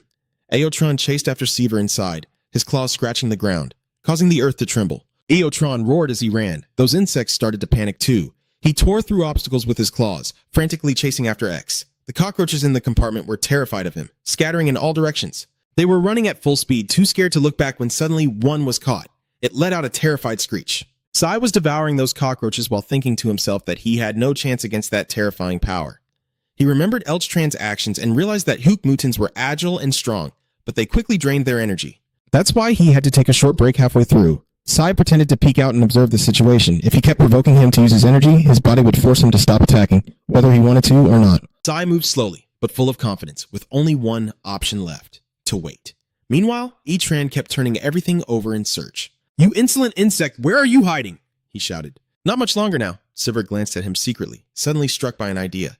"That's right." He scratched his chin with his claws while thinking. "He has 2 hearts. I wonder which one is connected to the detonator." He watched Elchtran while thinking. Mutons has his main heart on the left, so it's very likely he connected the detonator there. Sevian moved back a bit to get a better look. However, he is a smart person, so I can't be sure where it will be. A loud roar came from the left side, startling me. "You bastard!" Etran rushed towards where Sivir stood, crashing straight into the wall and shattering it. Sivir managed to jump to the side. Etran saw the escape and immediately gave chase. His screams echoed through the air. Sivir dashed away on all fours, trying to run as fast as possible to escape the mad pursuer. Sivir jumped over the crates to escape. Eotran called out as he chased after him. "Coward!" Eotran was chasing wildly, then suddenly stopped, standing still as if taking a break. The joints in his arms and legs began to emit red smoke. Eotran stopped, gasping for breath. When Sivir saw Elchtran stop chasing, he sneaked a glance down, sure that he had lessened his weakness after being enhanced. He watched Tran slowly get up and start smashing things. Normally he would have stopped moving by now, but nothing has changed except his speed. Sivir watches slowly, waiting for the right moment, but it seems he still can't fully escape the downtime. Then suddenly Sivir leapt up into the air, right above Elchtran, who immediately noticed. Without hesitation, Elchtran quickly grabbed a huge rock from the ground. He looked toward the direction where Sivir had just appeared, swung his arm, and threw with all his might. Seeing this, Sivir quickly dodged to the wall behind him as he was rushing down. With lightning-fast moves, Elchtran continuously hurled large stones at Silver, but none hit because he dodged too quickly. After a while, Silver stopped dodging the stones in the air and decided to dive straight down to the ground. He landed firmly off the ground right in front of Etran without a trace of fear. Etran roared in anger, stretching both hands forward as he charged at Silver. Both charged at each other. Etran clenched his fist tightly and aimed a straight punch at Silver's head. Silver was hit and let out a soft groan, gritting his teeth to endure it. Sai quickly drew the glowing sword from his side. Now was his chance. He slashed at Eltran's arm, instantly cracking the armor and chipping off a large piece. Elchtran couldn't believe what had just happened before his eyes. What? Sai immediately rushed to the cracked armor on his arm. He grabbed the arm and bit down hard on that spot. Eotran roared in pain and anger. Etran swung his arm, slamming Sivir hard against the wall. "How dare you bite me?" He angrily charged forward, fist swinging, "Damn bastard," but after just one step, his whole body suddenly froze. Was Etran confused? He looked at Sivir smirking in front of him, then at the large hole in his arm. Etran couldn't move. He struggled, but his arm only trembled. "No way." From his hands to his feet, Etran's whole body trembled violently, and he stammered, "No." Etran went stiff like a rock, his whole body suddenly losing balance. "No way." Etran flipped backward and fell to the ground. Sai quickly ran over to him. You saw Tran trying to move, but couldn't. The paralysis effect isn't as effective on him as it is on humans. The poison should have spread by now. Seeing Elchtran trying to say something, Silver leaned in close. "Etran, help me out here." Sivir relentlessly slashed with his sharp claws into Etran's neck, causing him to spurt blood. Sivir then tore away pieces of flesh from Etran's body, blood splattering everywhere. After a moment, he stared at the person in front of him, a slight smirk on his lips. Sure enough, Sivir focused intently on his heart, the symbol attached to the second heart on his right side. The stopwatch started when it was hit hard, and he also realized how it worked. The second heart limits the side effects of genetic manipulation, but it takes some time. But after removing the symbol, Sivir twisted the timer on his wrist. "Should I try Huck Min's gene samples?" The voice of Subject 26 suddenly rang out from somewhere. "Darling." Sivir didn't turn to look at her, but stayed focused. "I told you to hide." Subject 26 jumped close to him, voice urgent. "Honey, we're in trouble." Sir heard this and finally looked up, glancing at her. "Why?" Then a flash of light streaked through his mind, making him startle. Countless scenes of Sivir fiercely fighting someone flashed through his mind. The final image was himself shattered into pieces, blood flowing everywhere. Sivir suddenly snapped awake, realizing that was what could happen if he didn't run away. He immediately calmed himself and dashed toward Subject 26. Damn it, he gently grabbed Subject 26 with both hands to hide with her as the spot Sivir just left suddenly burst into flames. Sivir and Subject 26 hurriedly searched for a hiding spot. The clicking sound of high heels echoed on the stone floor. Then she was gone. Sehun stepped in with a sly smile. "Guess where you got that from? I like a little surprise hiding in the shadows." "Sehun, am I really going to deal with her? I didn't expect her to come here on her own." He glanced at Sehun's hand where a gleaming blade protruded. Her genes were mixed with those of Ya Lagan and another high-level creature. You silently watched her every step. Not only that, but dozens of visible inherited traits showed you couldn't defeat her in your current state. Si-hyun's face twisted into a strange, forced smile. Sai gritted his teeth as if his whole body was warning him not to confront that creature. Sai watched Si-hyun's figure approach Ichen, realizing he needed to step back and rethink his plan. Eltran then struggled to get up and face the person before him. Si-hyun gave a cold smile. You did very well. She swung her sword forward, the blade piercing the timer, blood splattering everywhere. Si-hyun seemed to have spotted Sivir. I can't let you escape, can I? Sweat poured down Siver's forehead. Damn it, what should I do? I know Si-hyun has discovered me. Sivir moved slowly. The timer on the bomb should have been activated when she stabbed him. It would be suicidal to try attacking her now. Si-hyun just silently tilted his head, watching him. I need to observe my enemy and gather information. Are those eyes of hers the eyes of an extraterrestrial observer? Or maybe daredevils? Si-hyun's voice rang out, cutting through Silver's thoughts. I have a proposal I want to make. She slowly approached with her hands on her hips.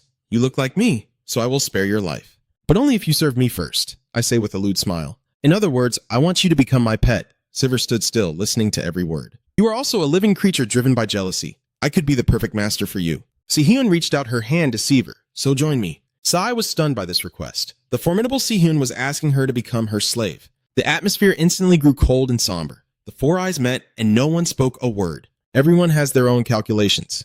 Sai carefully looked at the person in front of her. She wasn't lying. Not that she had any reason to.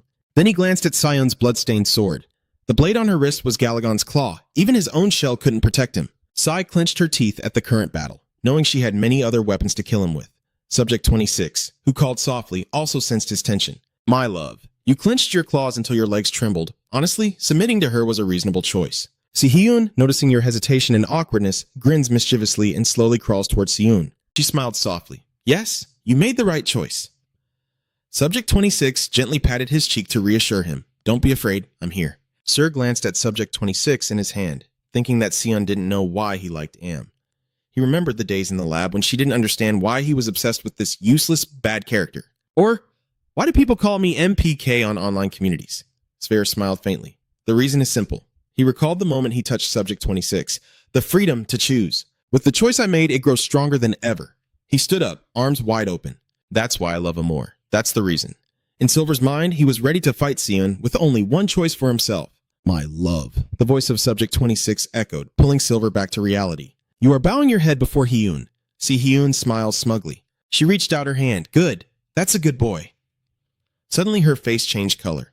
Si-hyun's person froze in shock. Sai, taking advantage of Si-hyun's distraction, suddenly swung her claws toward her. Si-hyun screams loudly as Siver's claws slash across her eyes, blood splattering everywhere. Sivir ran off while reminding Target 26 to hold on tight. Yes, Si-hyun covered her face with her hand, a faint smile curling her lips. I understand. So that is the choice you have made. I suddenly laughed out loud. You want to play? As Si-hyun spoke, he unleashed his power, flames engulfing the entire space.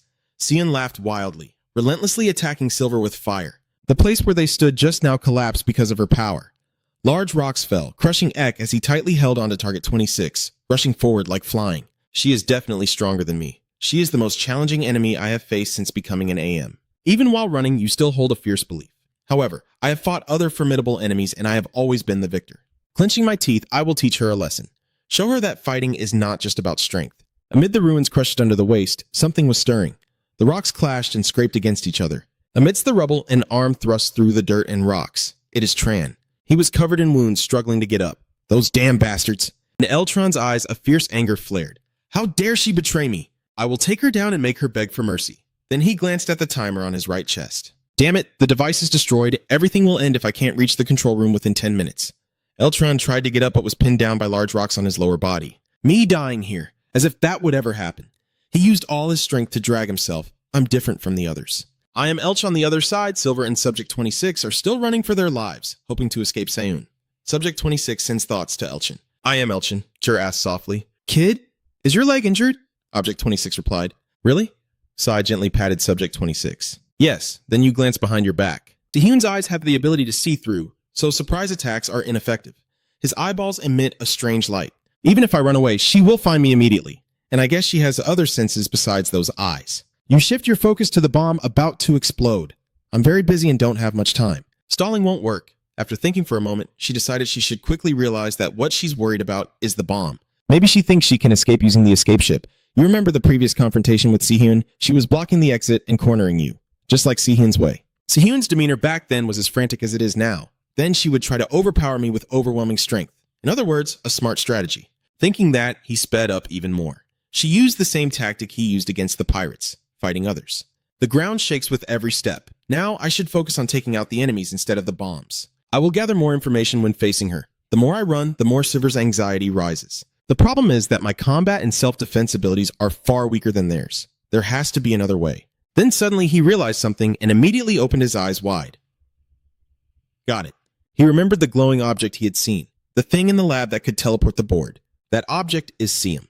When using it, I can harness the abilities of a young body for a limited time. At the same time, you also suddenly remember Sion's power. The magic she uses is Sword Dance, a Galan spell that includes spiritual strength. Sivir's tone grew more confident. I can't defeat it right now, but as soon as I get a new body, I'll be able to handle it. Sivir clenched his fist. If that thing was simply implanted in Sion, I could resist it. Sivir changed direction, heading straight for the laboratory, and I could even land a powerful blow, but it would take a lot of energy. SI's steps grew more hurried. I have to take her down quickly, no hesitation. He set Subject 26 aside and paused. Subject 26 asked softly, "Where are you going?" Sivir turned and hurried away. "I need to get something." He kept searching, rummaging everywhere. "I think it's around here. After a while, Sivir found it." He smirked. "Here it is." Sai stared intently at Sionum. In the game, the notification only appears when you use it. Is it the same in real life? He reached out and grabbed the metal jar. I have to hurry. Just as I was about to use Subject 26, he shouted, "Hey, don't turn around like that. It's a bit suspicious." "What's going on?" Subject 26 hesitated and stayed silent. Sivir watched as Subject 26 kept hesitating and wondered silently why it was happening like this. He didn't wait for her to say more and twisted the cap open right away. Usually, I would wait to be told. Without hesitation, Sivir poured all the Siam into his mouth. But there wasn't much time left. Immediately, an invisible force enveloped Sivir's body, filling him with a strange sensation. Veins bulged all over his body, his skin burning hot. Sivir's muscles tensed to the extreme. Unconsciously, he crushed the Siam bottle in his hand as a powerful electric current surged through his entire body. His muscles bulged, his eyes flashing a bright red. The power from the Siam made him scream in pain. It hurt so much, but it still won't stop. A purple flame engulfed Sivir's entire body. He collapsed to the ground, his body trembling violently, unable to endure it any longer. After a while, that power still did not diminish. Sivir knelt motionless on the ground. Sivir's eyes widened, his body now showing a clear transformation. Subject 26 watched Silver's change while jumping around excitedly. Silver's body grew larger and larger. She happily cheered, "It's growing again!" Silver gradually became more stable. He breathed out, "It's working." He raised a finger and touched the air. Instantly, a digital panel appeared before his eyes, displaying a dense array of information. This is Silver's new form. Silver read every line carefully, unable to hide his amazement.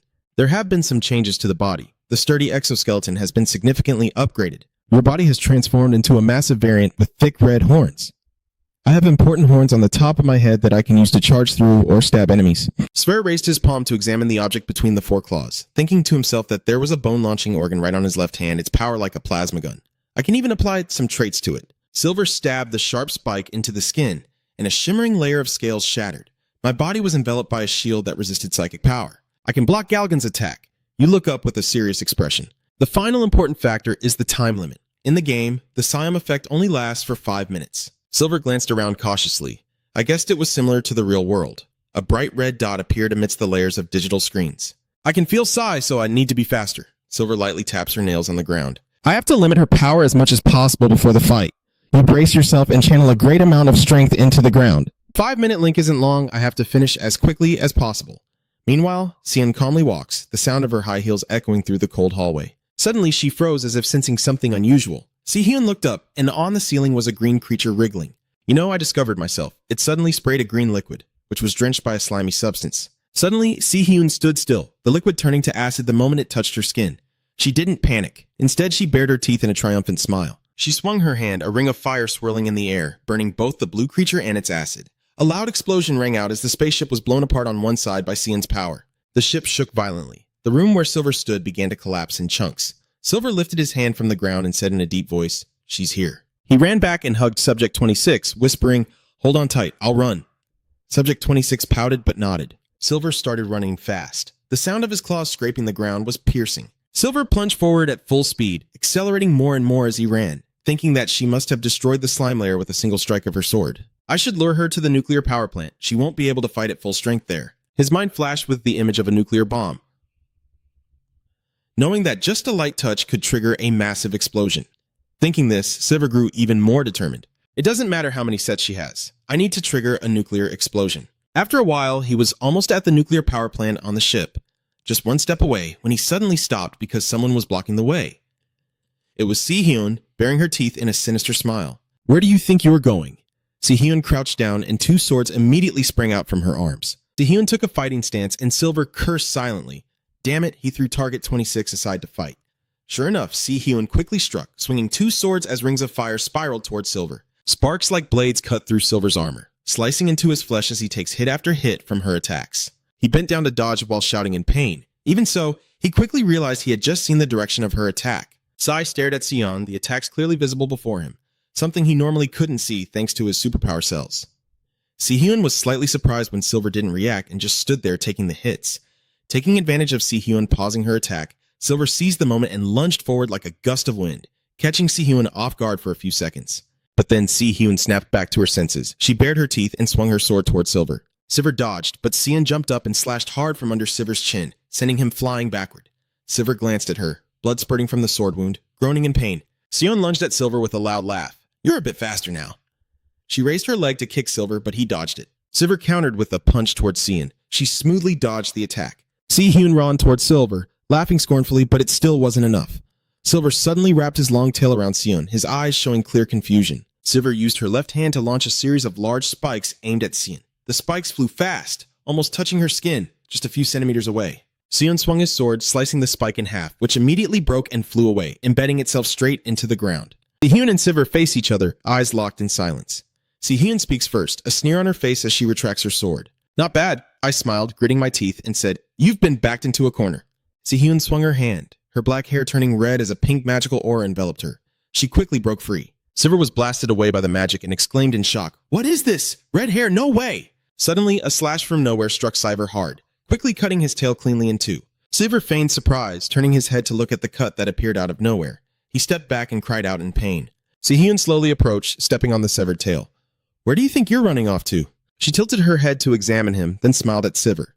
"I guess you know about the red bone veil. You're very interesting." Sai furrowed her brows in frustration. She was not easy to deal with at all.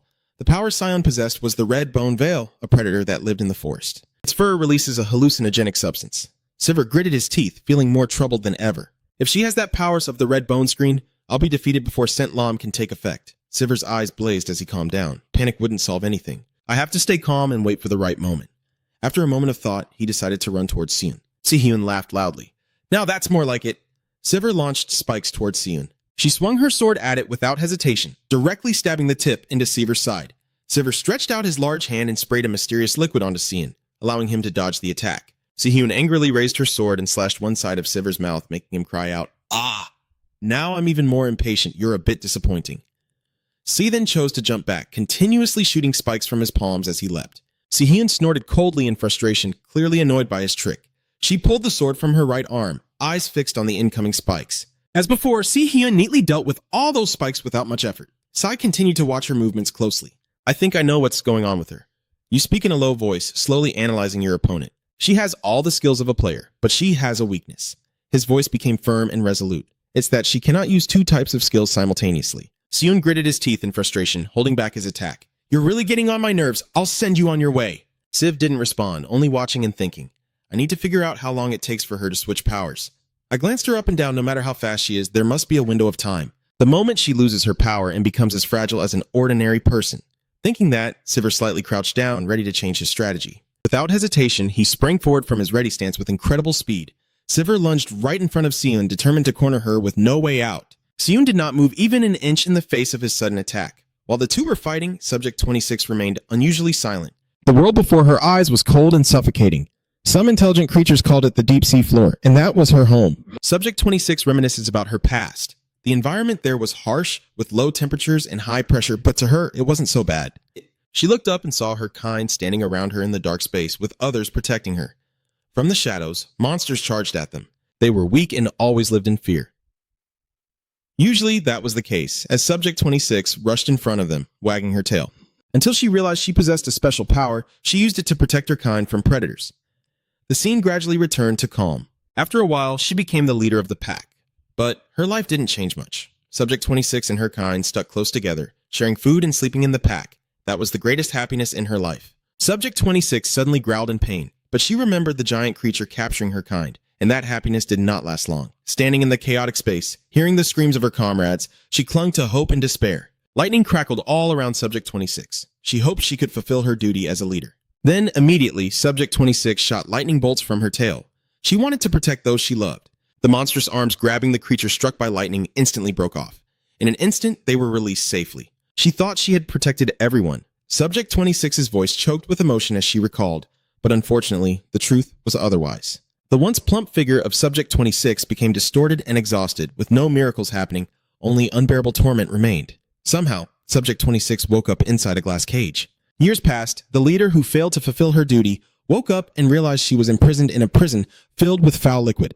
Subject 26 looked around in confusion, witnessing her kind with broken bodies and the tragic deaths of the creatures she was supposed to protect. Kisaragi held the cat in his arms, smiling at her. When a creature holds a furry animal and gives her the name Subject 26, none of her kind survived in that prison. Subject 26 looked at her in despair. She silently prayed that from the depths of hell, someone, anyone, would come to save her. Back in reality, she looked at the two people fiercely fighting. If she could, she was willing to sacrifice the rest of her life to protect the others. Sivir showed no sign of being overwhelmed by the powerful Saiyan. He kept charging forward to attack her. Sien showed impatience. She shouted, "I'm starting to get tired of this." The rings of fire spiraled toward Sivir. He rushed toward them even faster. He raised his palm, shooting spikes straight at Si-hyun toward the swirling rings of fire rushing forward. Si-hyun ran forward, raising both hands to slash and break everything with his sword. "Get lost with your petty tricks." Taking advantage of the situation, Si swung the chain at Si-hyun. I gritted my teeth and leaned back to dodge. Si-hyun spun around, stared fiercely at the chain, then swung his hand and cut it cleanly without hesitation. The chain just broke, and suddenly a slimy substance splattered everywhere from inside it.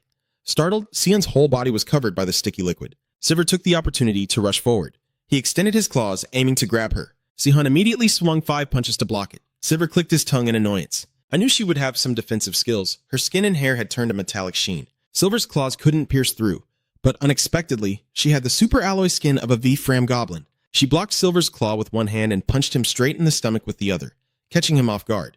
She pushed Silver's hand away and launched a series of punches. A beast that bites its master must be taught a lesson.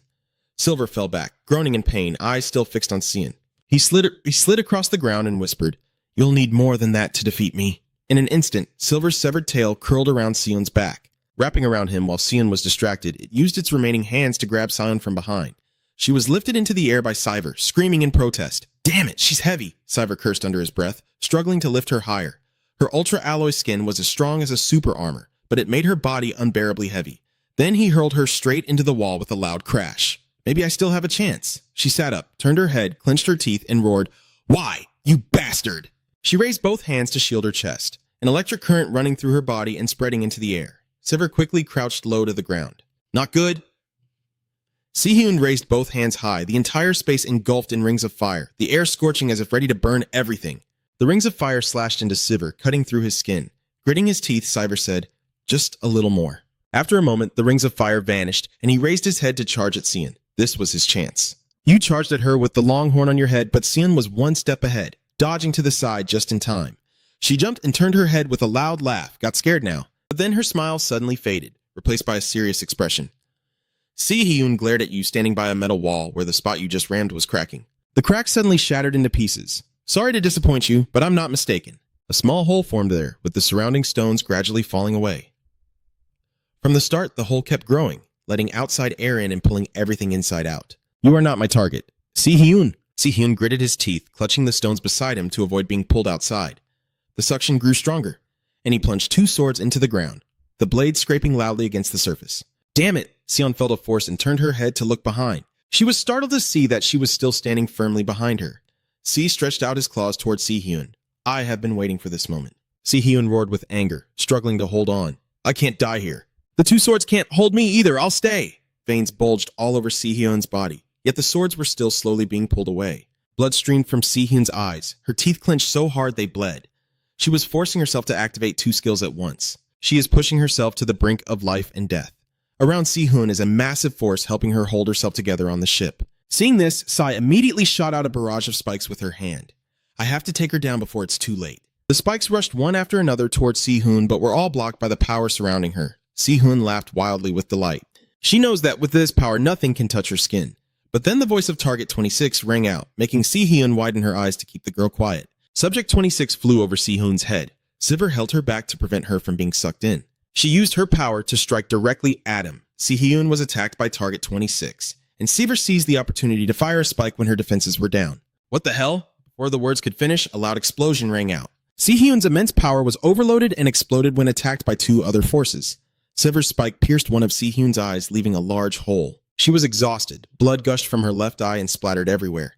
Sion's entire body was lifeless. Both Sion and Subject 26 are being sucked out into space. Subject 26 is panicking. The little one needs to be saved. Sivir turned to look at them being pulled away and reached out towards Subject 26. He quickly grabbed Subject 26 before she was sucked out of the hole. He also used his other hand to grab Sion's body, unable to let them escape. The force from outer space was too strong. Almost everything in the ship's cabin was being sucked out. Sivir held onto Subject 26 tightly, his other hand gripping Sion as he rushed forward. "Don't let go. I won't." You brought Subject 26 close to you, glancing at her as the spiritual energy just emitted from the tentacle. Subject 26 will have to think about that another time. First, we have to get out of here. Sivir dragged Sion across the floor, her body covered in wounds, blood trailing behind her. Sivir was also exhausted after a long fight, breathing heavily as he moved forward. Despite that, Sivir pushed himself to move quickly out of the compartment with the large hole, while Si-hyun lay motionless, completely exhausted, as Sivir dragged her along. Sivir glanced at the hole he had made. The environmental maintenance system wasn't working despite the breach on the ship. Then he opened the electronic screen, tapping and thinking that if someone had been nearby, they would have fixed it or at least blocked off the damaged area and stabilized it. The hole is still sucking everything out, but there's hardly anyone on the ship except the pirates, and I'm sure they don't know anything because they're too busy running from me. Everything in the ship's cabin was almost collapsing. Sai glanced back. Is this ship done for? At that moment, Subject 26 suddenly whispered, "Kid, what's wrong with your hand?" Sai glanced down at his hand, which was steaming and reduced to dry bones. His tail, horns, and a few other parts were in the same state, no longer covered in red armor but bare bone. His whole body was steaming, gradually returning to its original form as the effects of zonium and the transformation faded, thankfully without pain once he reverted. Then he glanced down at his feet. I had hoped it would last longer, but Sion was lying there. Sai glanced at her while muttering quietly, "I have obtained something far more important." You stared at Sion to analyze her. In the game, Mega ranks average over 1,000 genes. They are all genes from rare and hard-to-find creatures. Si-hyun is an NPC with a level comparable to a high-level player. Anyway, she must have a considerable amount of genes. Sivir grabs Sion's head and pulls it closer for a better look. Just like when I took the sample, I could only take up to 3 samples. He glanced down at Sion's hands. I don't care if I can only get 1 sample, but I hope to get it. Galligan's Claw. Thinking that, Sivir opened his mouth wide, ready to bite Sion. Let's see. But before he could act, a loud explosion echoed in his mind. A surge of electricity shot down his spine. In his mind, he saw himself biting into Sion's head, a bloody and gruesome scene. But then a loud explosion erupted behind him, followed by a sea of fire. Sivir was quickly engulfed by the flames, unable to react, only able to scream in pain. The entire spaceship exploded instantly, a blazing firebomb appearing in space. Only then did Sivir suddenly wake up. What just happened in his mind was like a prophecy. Sai opened his eyes wide and screamed in terror. That's right, the bomb. Without hesitation, he immediately dashed off. Tammok's hunting instinct said there were only about 5 minutes left. Not enough time to disarm the bomb. Silver hoisted Subject 26 onto his shoulder and ran. I have to get off the ship immediately and reach the escape pod as fast as possible. Silver ran down the corridor, thinking urgently, but it would take at least 5 minutes to get through the hallway to the runway. I won't make it in time. Then you suddenly stopped, changed direction.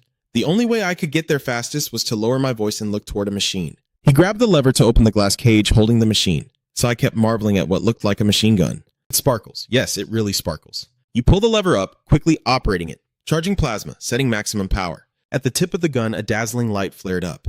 30%, 70%, 100%.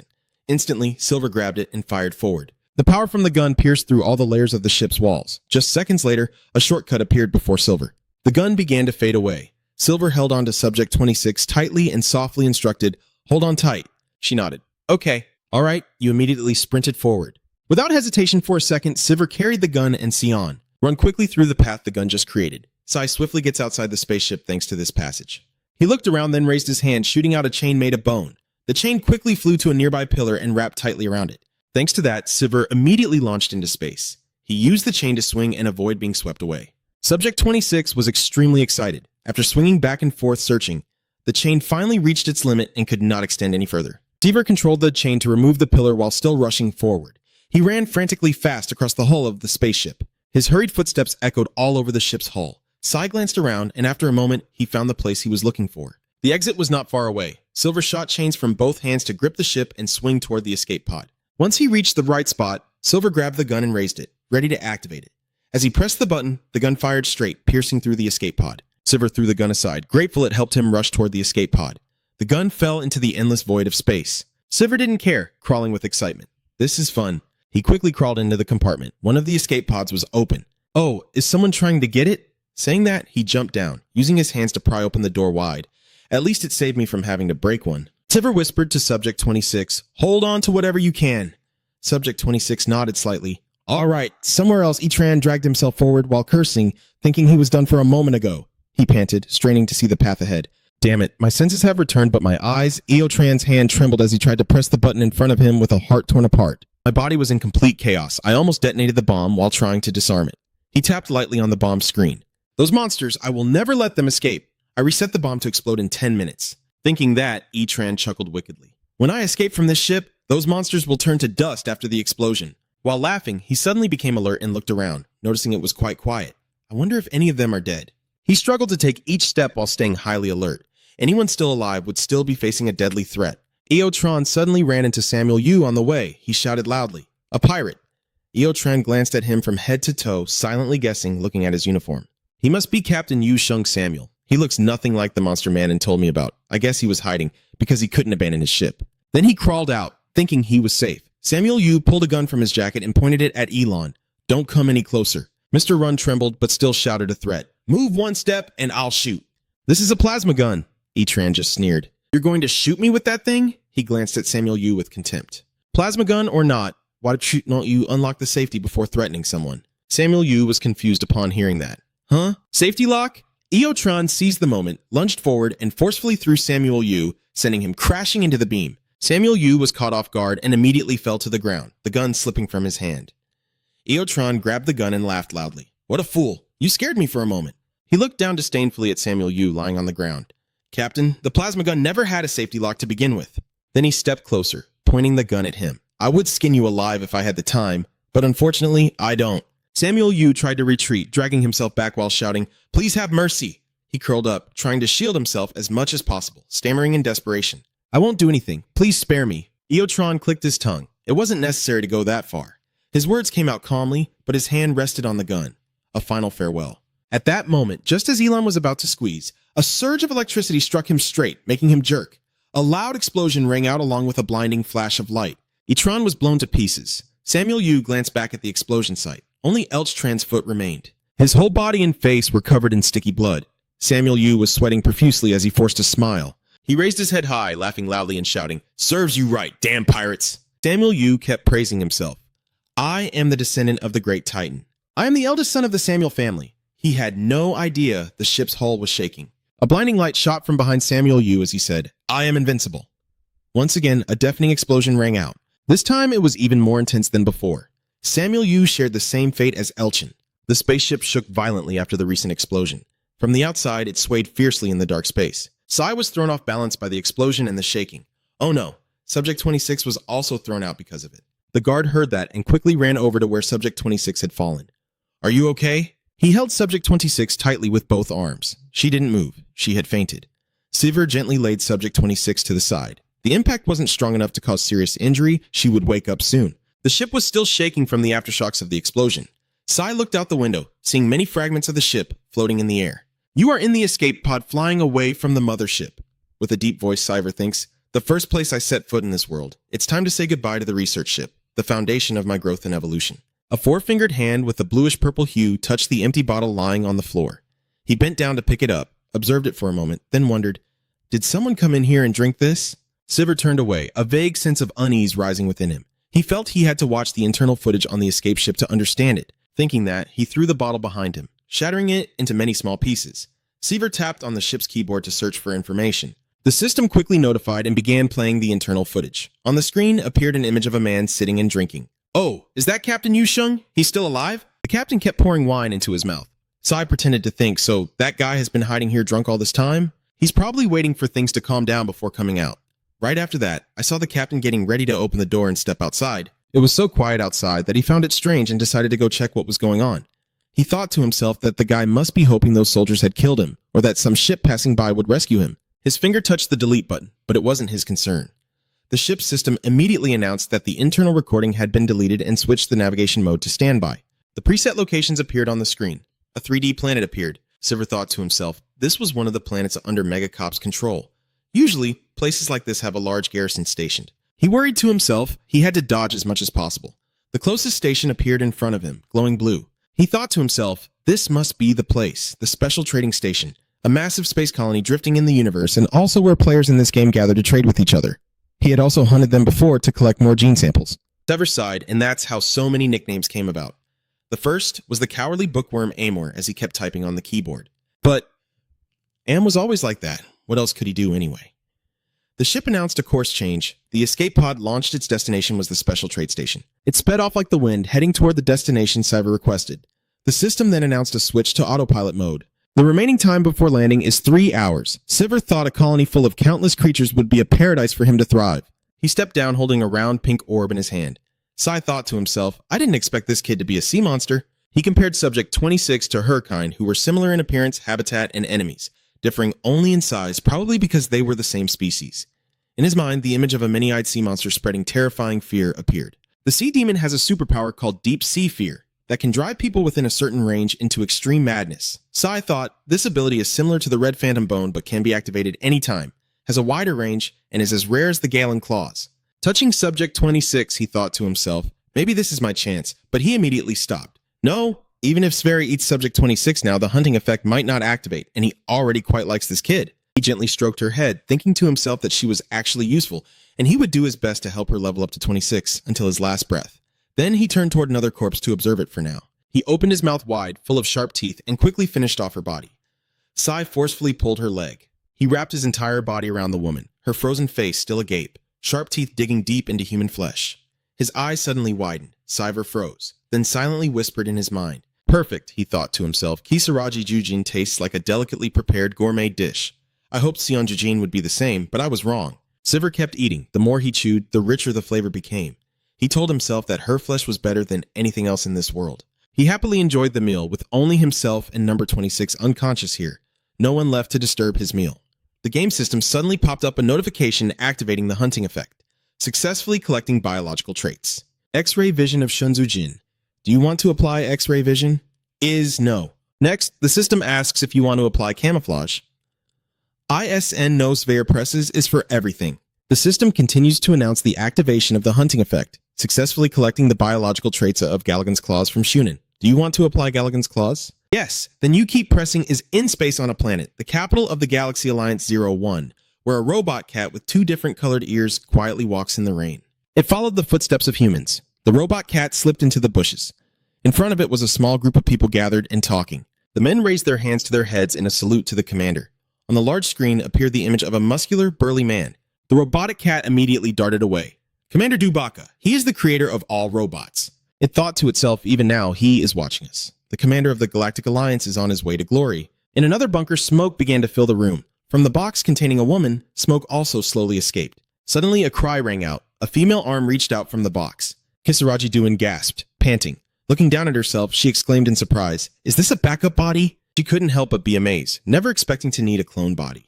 Stepping out of the box, she muttered, "This feels so unfamiliar." Kisaragi stepped up to a large screen and ordered, "Display the gene setup of this backup body." The system immediately responded, warning that some genes were not updated. The current genetic information is displayed as follows.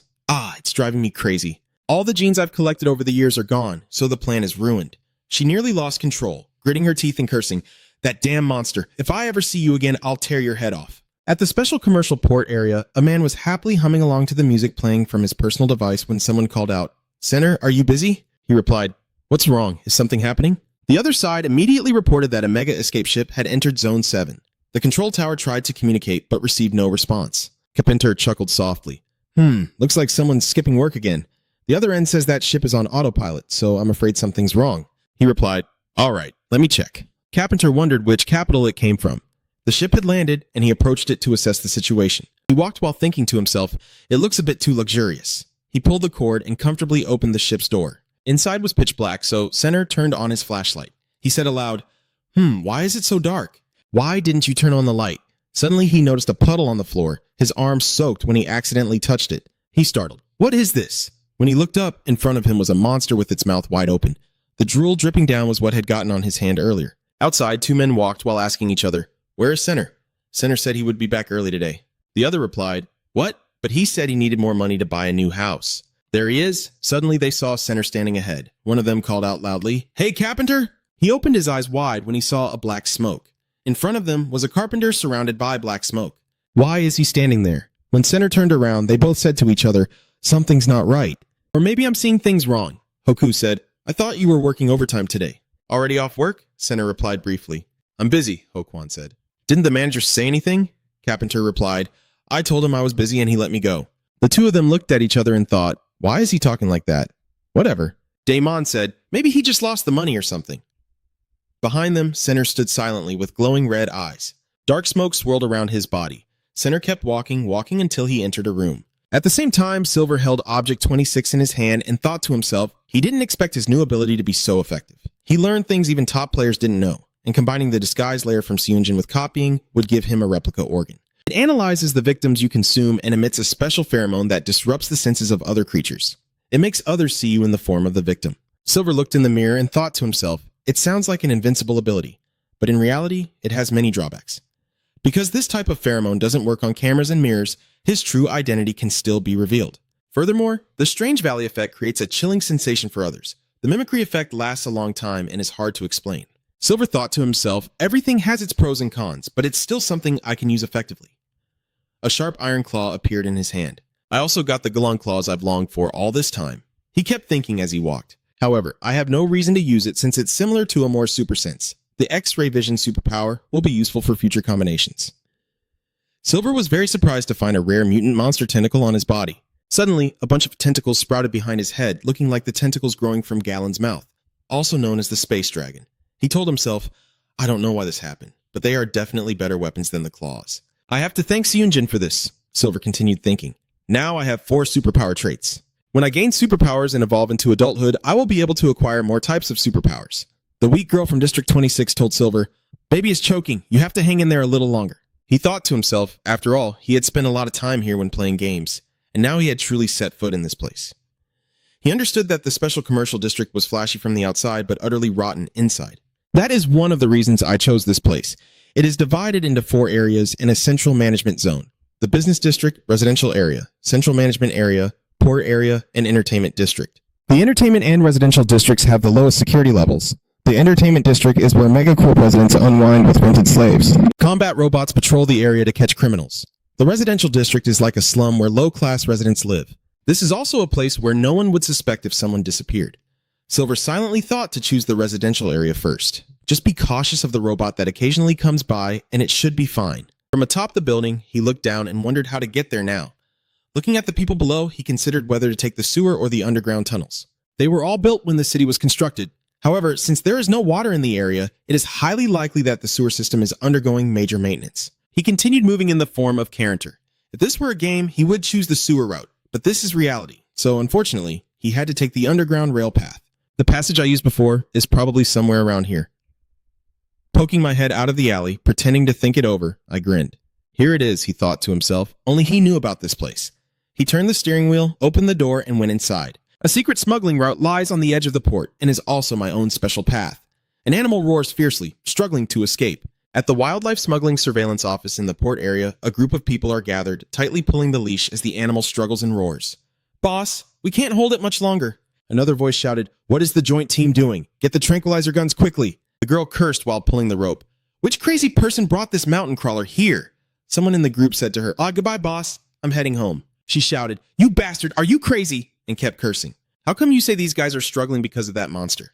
Don't tell me I have to work overtime later. Good luck. The girl kept cursing after him. Come back quickly. That selfish guy is at the special trading center in the entertainment district. The system announced as he stepped in, Welcome to the special entertainment room where your wildest dreams come true. Looking at the images on the screen, he wondered who he would choose today. His gaze stopped on a girl. Look, she looked exactly like his hardworking colleague. Lat recalled that she seemed to come here often too. Then he stuck out his tongue and smiled softly. I'll choose her, much better than I thought.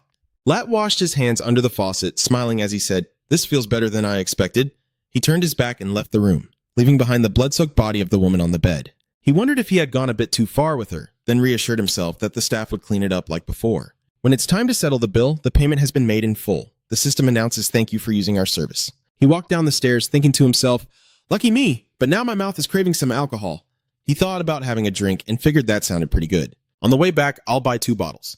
A speedboat stopped. He got off, grumbling, who broke all the streetlights? What a hassle. Then he took a flashlight out of his pocket, shone it ahead, and kept walking home. He wondered when he would finally get out of this maze. He complained, what's that smell? Then kept walking, a strange sense of unease rising inside him. For some reason, he felt uncomfortable. As he turned into an alley, he told himself, hurry up.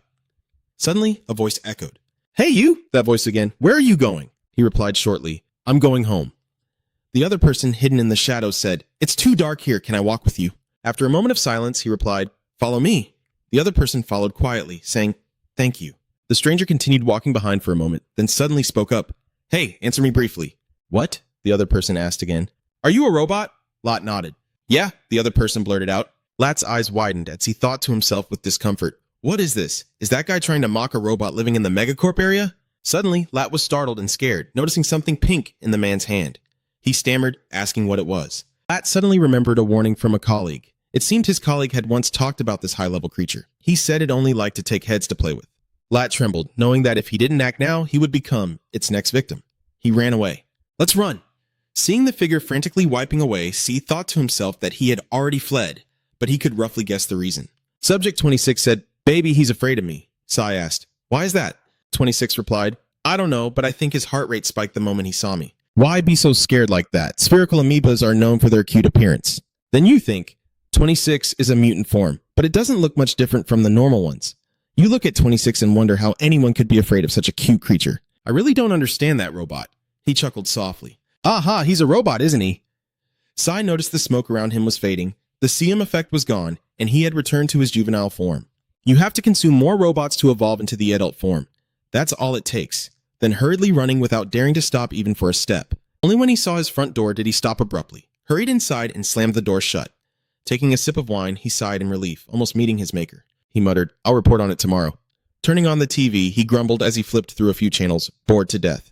He grumbled, if I had enough money now, I'd move Quatch out of this place immediately. Outside, Cyver was holding 26, baring sharp teeth, silently watching L's room as he muttered curses. What the hell is with that damn superior? He thought that woman must have planned to send him up the mountain, which is why he had to work overtime like this. Because of her, he even had to waste time going to the shop to blow off steam. When he reached the alley, he told himself that he had already reported to that guy. He peeked into the alley, silently hoping the guy wouldn't be waiting right outside his house. He quietly walked into the alley. After going a bit further, he thought it was probably safe this far in. I've been worried all this time, and now my throat is dry. As he stepped into the alley near his house, he told himself that once he got home, he could drink to his heart's content. Suddenly, his eyes widened in fear as a figure stood at his door.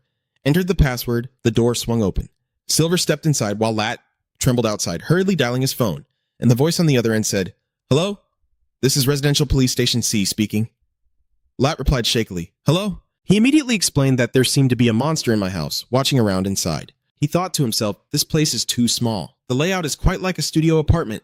He glanced around the room. Every corner looked grim. Except for this bed. Does he like to sleep like royalty? Silver thought that if he had decided to hunt robots, he should at least do some basic research first. He spent the whole day checking the apartment to make sure no one else was there and discovered many potential prey. Images of other races appeared in Seaver's mind. Reptilians, cold-blooded species, beastmen, werewolves, and more. He thought to himself, to reach the near-adult stage, he would have to consume even more species.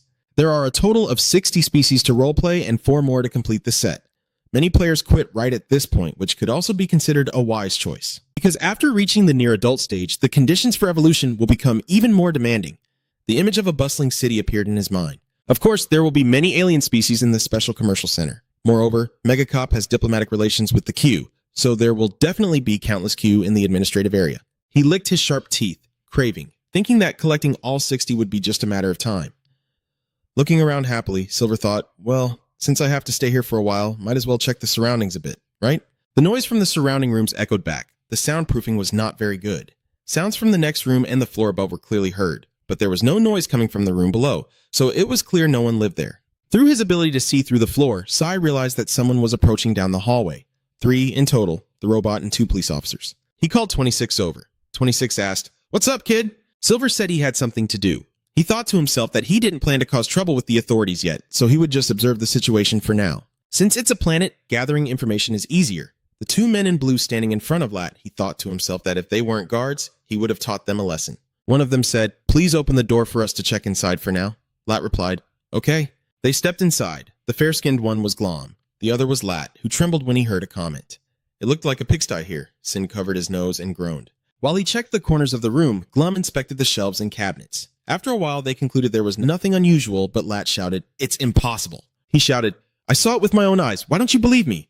Glom replied coldly, "If you are a rational person, you should change your eyes. They said you were the only one who reported this, but there's nothing here, so please control your drinking," he argued anxiously. No way.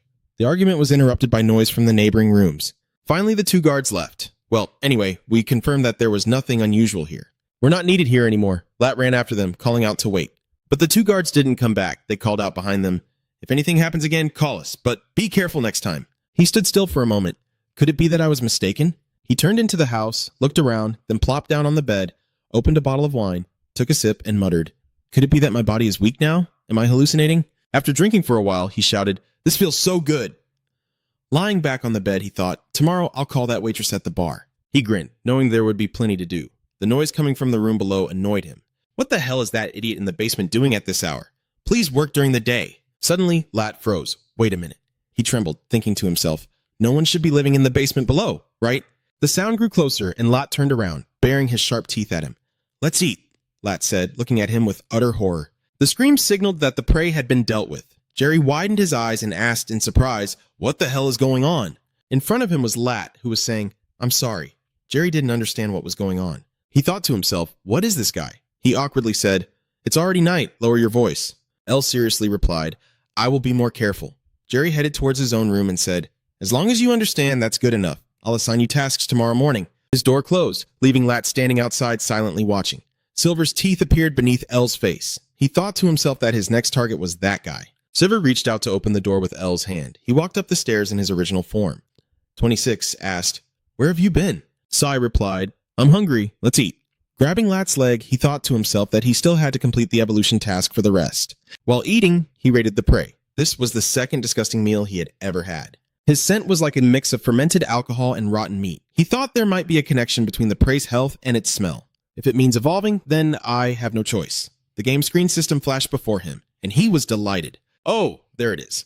Actually, I plan to complete this evolution while on Mega's research ship. However, it took much longer than expected, and the system notified that the conditions for evolving from a weak larva to a semi-mature form have been met. Do you want to evolve? Sir said to 26, "I will transform into the larval form in a moment." 26 was surprised. "An egg," she continued. "If you're a hatchling, why do you turn into an egg?" Siva replied. "It's to evolve into something bigger and stronger." 26 didn't understand. From a hatchling to a bigger hatchling. Siva rubbed her head and said, "That's right, don't worry." Then he continued, "Finish eating the rest of your food." 26 replied, Sir pressed the IS button on the system. "Then let's get started." The system reports that the conditions for evolving from larva to semi-mature have been met. Beginning evolution, weak larva to semi-mature. As for Silver, he understood that the power of the subadult form he had briefly tested with Siam was finally ready to be fully embraced. Silver's bruised hand held onto 26, who was falling apart. Silver turned into a giant egg. Looking at the egg before him, 26 silently vowed that the moment he stepped out of that foul prison room, no matter what, he would protect him. Then she blamed herself again. But until now, instead of protecting him, she was the one being protected by that child. 26 continued. That reality always tormented her thoughts, wishing she could be a little stronger. She touches her tentacle to the egg that Silver turned into or to Min's stronger tentacles. A pink light flashes as 26 recognizes it amidst those thoughts. At the very moment her tentacle touches his egg. A strange energy flowed from the tip of the tentacle, gradually soaking into her body. Then, as if she had just eaten something rich in nutrients. The feeling of fullness and strength began to flood through her. A voice echoed, saying, "This is not a minor mistake, but a serious flaw." A man appeared before him, perhaps because he was in this dark space. Unpleasant memories from the past resurfaced. He saw the gray silhouette of the man in the black smoke. He sees himself facing a giant Amor. This is probably a remnant of Amor still inside his body. Sever told himself it wasn't fear he felt, but rather a strange sense of familiarity as he reached out his hand toward the entity, and when he touched it, the entity submitted without any resistance. Silver suddenly opened his eyes, thinking to himself that his senses had returned, meaning the evolution process was complete. Nothing new, but the feeling was pleasant. He opened the system screen to check his current status. He was surprised. Something new had been added. The system displayed an unidentified hostile alien species. System notification. You have an unread message. Do you want to read it? Silver hesitated as nothing like this had ever appeared before. He told himself, it seems this is a new system that only appeared after the official evolution. Got it, the system continued to display. The superior chats in Ania system has been unlocked. Do you want to view the tutorial? He pressed yes and thought to himself. Perhaps because this is a new version, there are some changes. The notification keeps appearing. The superior system among the traits you possess can fuse 3 or more to transform them into a unique new trait that has never existed before. Available traits list, kitten shell, Caillou skeleton, leg strength, additional notes. This fused trait isn't always beneficial, so choose carefully. Saber was a bit confused, thinking to himself, a transcendent system? In the game, trait fusion doesn't work like that. You can only fuse them in pairs. He recalled that if you accumulate too many skills, you eventually forget which traits you have. By the end of the game, he himself had over 500 traits. He thought to himself, even as a hardcore fan of RPGs, he almost went crazy, not expecting them to change the system this way. He kept considering that if he fused physical traits now, the conditions would be deemed unmet and the physical enhancement would be disabled. Silver thinks the special superpower enhancement type is now much weaker. If later I acquire physical traits, the number of traits required for the special superpower type will increase again. He also considered himself. Unique traits are indeed beneficial, but the risk is too high since he currently lacks the abilities to combine them. For now, he decided to postpone using the transcendent system. Sai told himself that although the unique trait was very tempting, he also understood that it was precisely in moments like this that caution was needed. The eggshell surrounding Cyber began to crack. Although it takes more time, choosing the safe path is better. I will use the superior system after ensuring I have enough physical traits. Sver thought quietly. Did you notice that 26 has more tentacles than before? Her appearance is different too. She used to be only as big as a human head, but now she's much larger.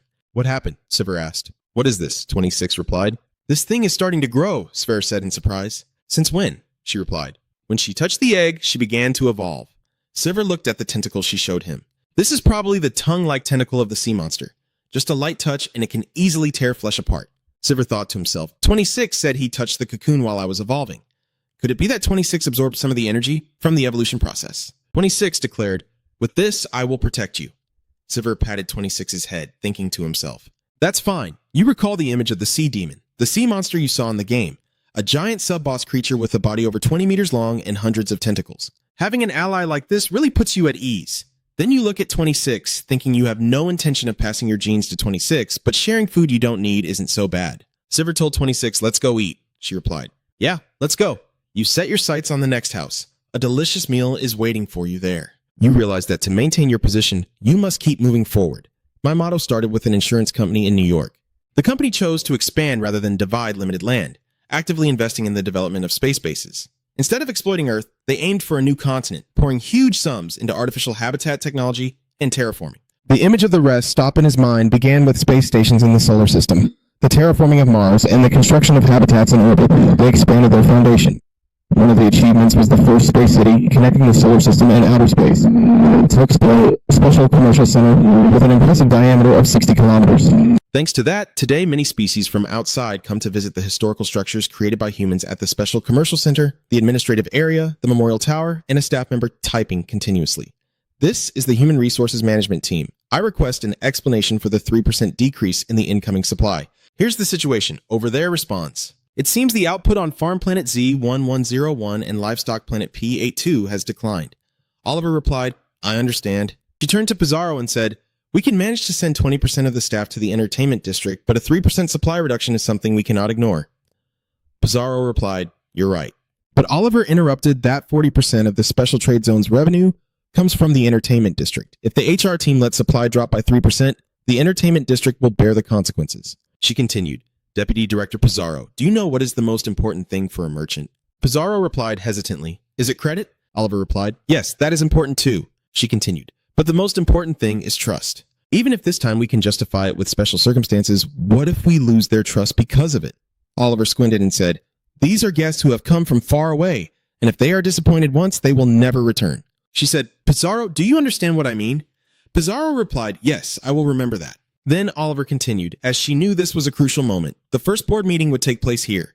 Oliver thought to herself, this system stipulates that the winner of the competition will assume the role of clan leader. Once you become the leader, you will have exclusive rights to all privileges and benefits related to the mangacap system. The Chamberlain family has maintained their leadership position for many consecutive generations. Meanwhile, the members of the Thompson family are falling into utter despair. Oliver clenched her fists, knowing that if the Thompson family wins the next leadership position, blood will be spilled. Someone spoke up. "Excuse me, ma'am, may I present? I have brought a list of important figures requesting to visit on the day of the event," she replied. "Thank you." Oliver glanced at the list, her eyes widening. Oliver asked anxiously, "Is Akira Jujin attending?" The other replied, "Yes, the Jujin family contacted us an hour ago." The other person continued, "He will not attend the council meeting, but only come as a visitor." Oliver sighed. A usurper who dares even that. She clearly remembers the reason people called him a usurper and criticized him because he was the only noble in the capital to become leader through a rebellion. The image on the screen showed Ujin, who should have been the leader, being assassinated. His daughter was turned into a puppet under absolute control. The bodies on the screen collapse, and without hesitation, he kills or tortures the aristocrats of the capital and even those within his own family, showing no change in his expression. Oliver looked at that face, his heart growing cold. He was a ruthless man but possessed formidable power. So after Ujin's death, the Jujin family became more prosperous than ever. She worried silently. A monster had ruled Mangacap and the Jujin family for nearly a century. "If I face him head on, I'll surely be crushed without mercy," Oliver thought, "but I can't retreat here." She stood up and asked Spectre, "How much longer until the next appointment?" He replied, 10 minutes, ma'am." Then she reported that today's schedule includes inspecting key facilities and the security system of the administrative area throughout the council meeting.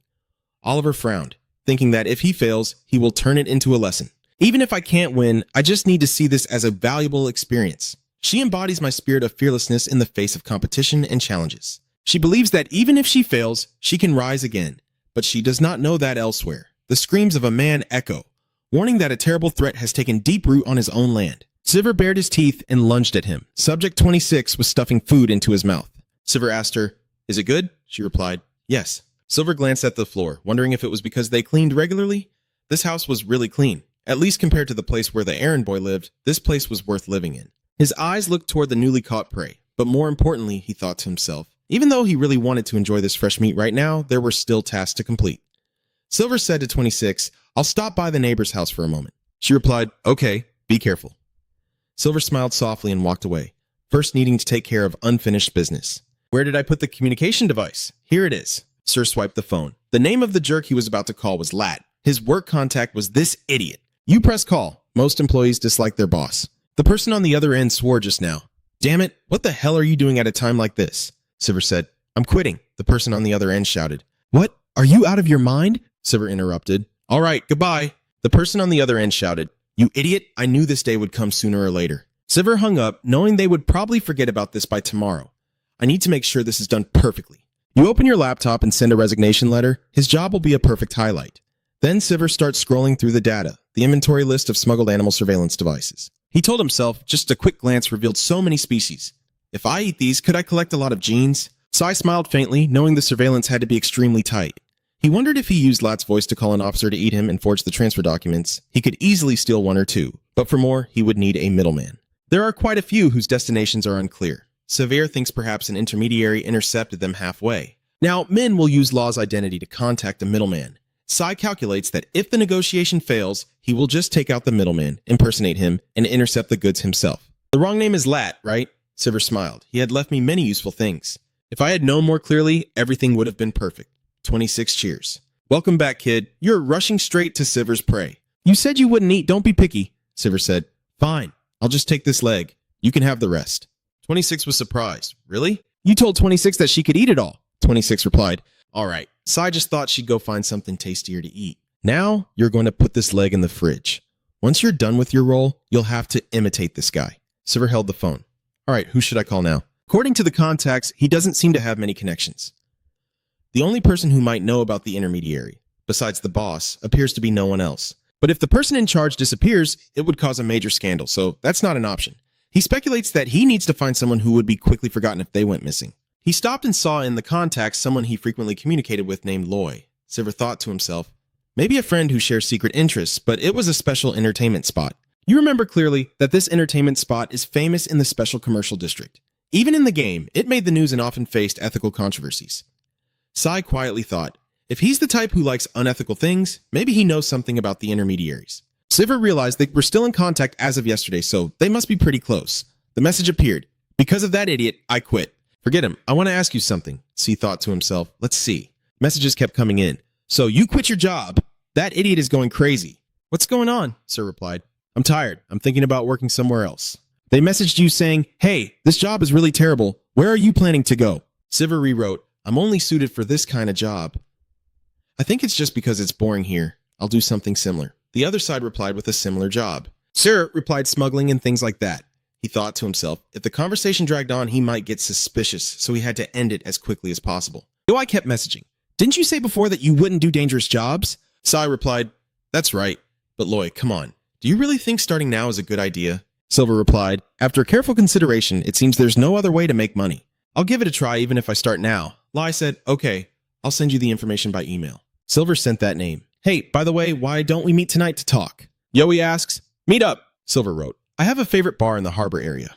Loy was surprised. Don't tell me you're the one inviting. You're not that kind of person, Silver replied. Since I quit my job, I can also invite my colleagues for a drink. They're happy over there. Well, quitting your job has made you more mature. So, what time shall we meet? Sai replied, how about 9 p.m.? The bar is located on the edge of the harbor area. Silver thought it was perfect on his way home. Loy messaged, I feel sorry thinking that from now on I'll have to go to the bar alone. Siv thought to herself, you don't have to feel lonely. No matter what, you will walk the same path as before.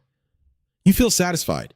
All right, you're ready for the date, so what should you do now? 26 said quietly. All done. Sivir rubbed her head, thinking 26 was still young and needed enough sleep. Sivir turned on the computer. And before facing Loy, he thought he should check the inventory list of Tichthu. And there were even these prey? He was surprised. They had captured an alien. How did they manage that? A table appeared on the screen listing 20 names with their travel destinations left blank, implying that the aliens are still here. Silver recalled that the alien, true to its name, was a creature from beyond the universe inspired by the alien species, but these ones resembled the ZRG tribe from an ancient game. Choosing this species meant becoming the queen of the hive, driving their growth, absorbing the energy of other creatures, and commanding a personal army. Silver thought to himself, this is a slow-developing species similar to the Amorph alien, but their evolution is completely different. Still, he preferred the Amorph alien. He continued to review the statistics. Although the numbers were small, they were not specimens, so we could target the predation effect. First, we need to catch this group. Besides that, Sai worries that not many groups exceed 10 individuals, so even if we eliminate them all, we might not gather many traits. He closed the device, knowing luck also plays a part in this. Looking towards 26, Siv decided it was better to get going. 26 grumbled, what's going on? He replied, let's go outside. She asked him where we were going. He replied, you'll find out when we get there, Sivir answered. Leaving the apartment, he jumped onto the rooftop of the apartment building. Sai looked down at the bustling city and smiled softly. Good, it's time to go hunting. Sai jumped continuously across the buildings. He landed on the ground, thinking to himself, it's easy to recognize the entrance to the teleport gate. Great, I will head that way. He walked down the hallway, a door at the end of the corridor. Sivir activated his ability. He noticed a robot standing guard and asked, is there a problem? You reply, that enemy. Sivir thinks to himself, a warrior-type android? This is a different version compared to the androids guarding the reactor on the pirate ship. He observed the robot, which had an additional combat arm attached to its right side near the hip. The weapon it was holding struck him as strange. An android equipped with a Gus rifle? He clearly remembered that the Gus rifle was a lower-tier weapon compared to the plasma gun. It fires high-velocity rounds designed to deal with heavily armored targets.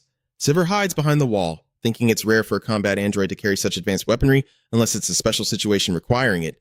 Could an important event be about to happen? You remember that in the game, this area usually hosts many events. So if that's true, the security level will definitely be increased.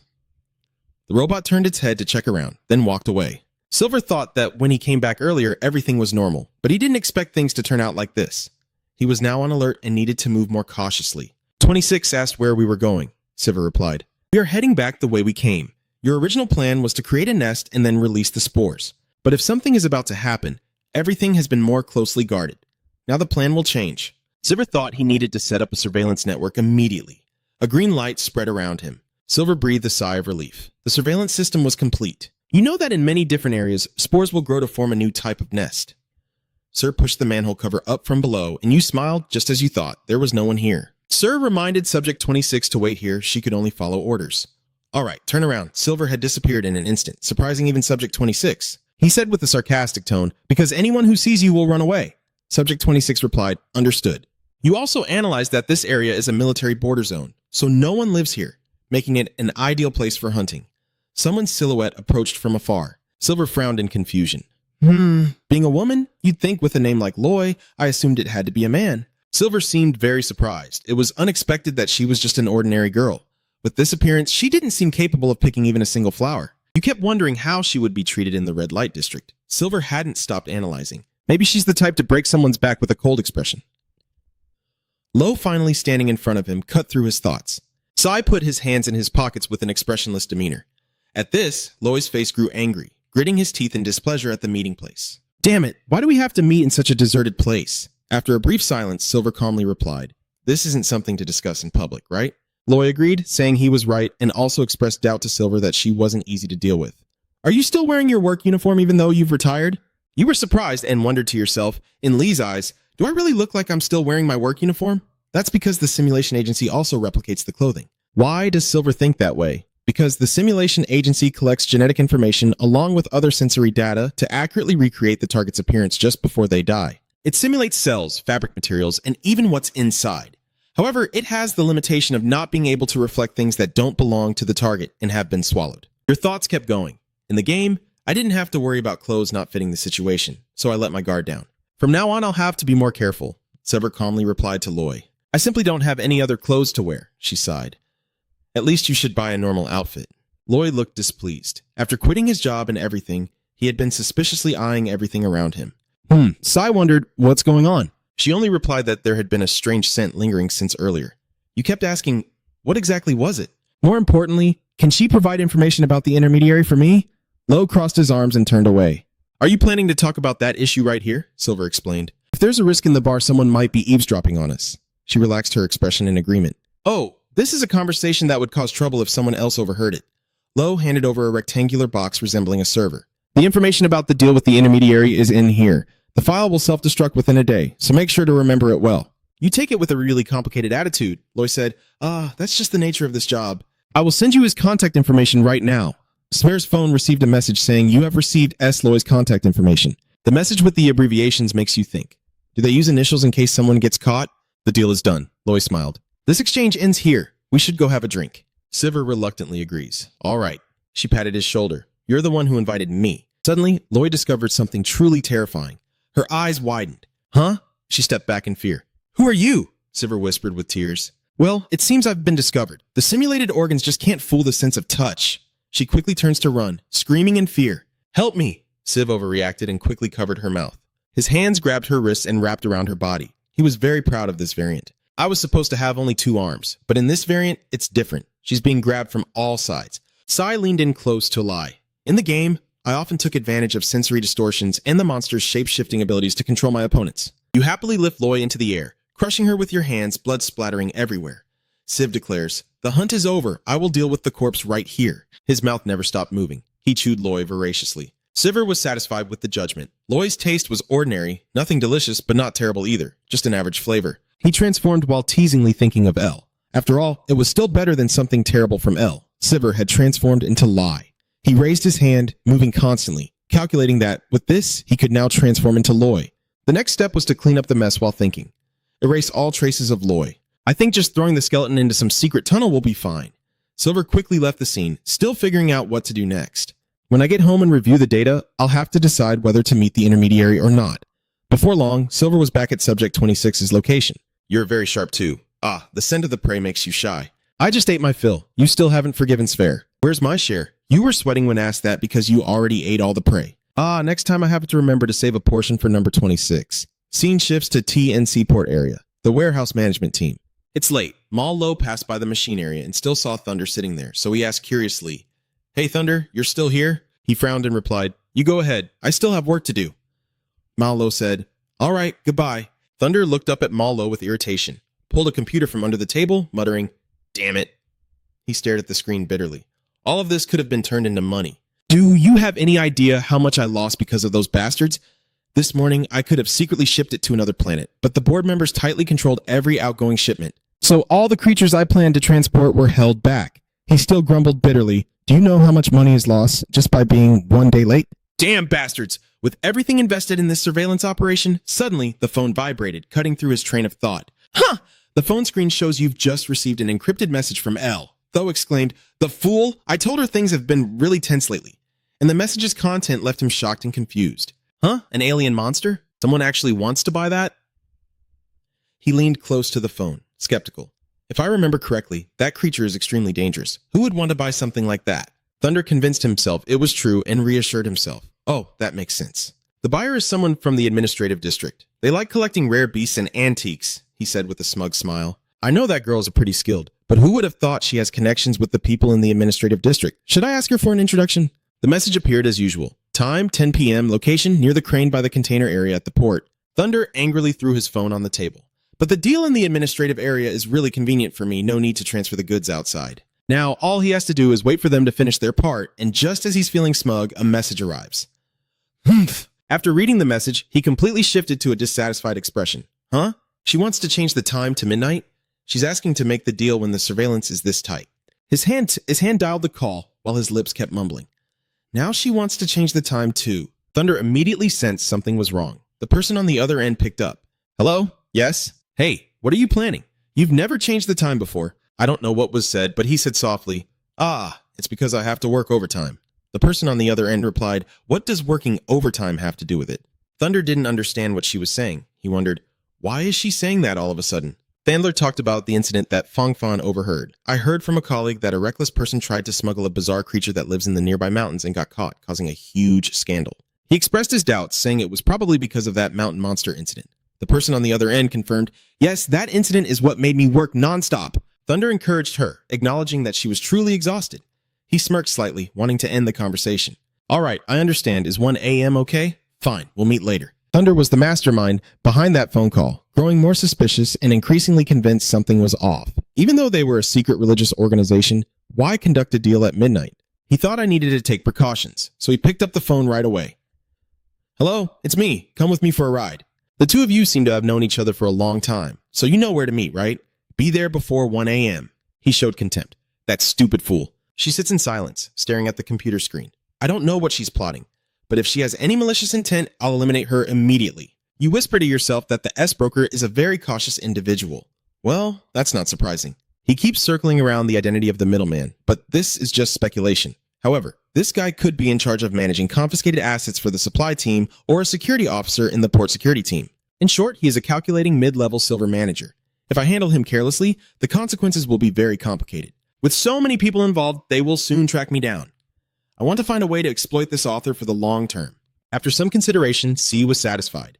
He searched on the computer, realizing that T might not be a bad option after all. The information found is promising. That alien creature has a trait that could help me solve this problem. The question is whether I can obtain that trait through hunting or not. It all depends on luck. Sir left with many plans. For now, I will make a decision after reviewing the outcome of this deal. I have quite a few things to finish before leaving. You open the manhole and climb up to the container port area. Silver knew what he had to do. I arrived on time. He said we would meet near that crane. You carefully observe that there are 3 surveillance cameras in that area. The pathways have no blind spots. Cameras are installed everywhere. It seems he also has connections with the security staff. Sai arrogantly thought, I'm not someone who falls into traps so easily. You were surprised. Sensing movement right next to the crane, Silver predicted there were 100 people, all armed. Except that I knew he was careful. I never thought he would bring so many accomplices. Sai escaped the transformation and stepped out, thinking, I want to resolve this as peacefully as possible. All the gunmen aimed their barrels at Silver. He asked Thunder, who are those guys? He crossed his arms and replied, they're just a safety measure.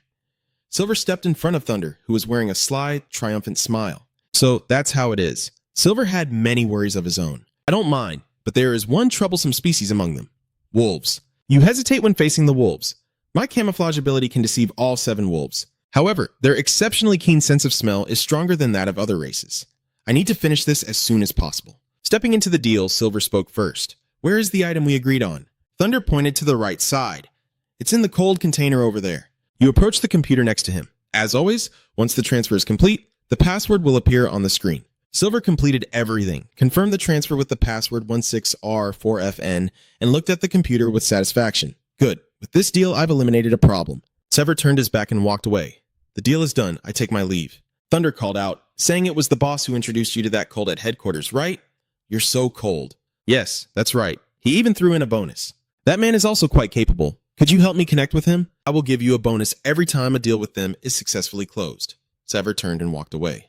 I'm sorry, but I have to decline. He frowned. That's unfortunate. Thunder tried to persuade further. If you change your mind, feel free to contact me anytime, you reply.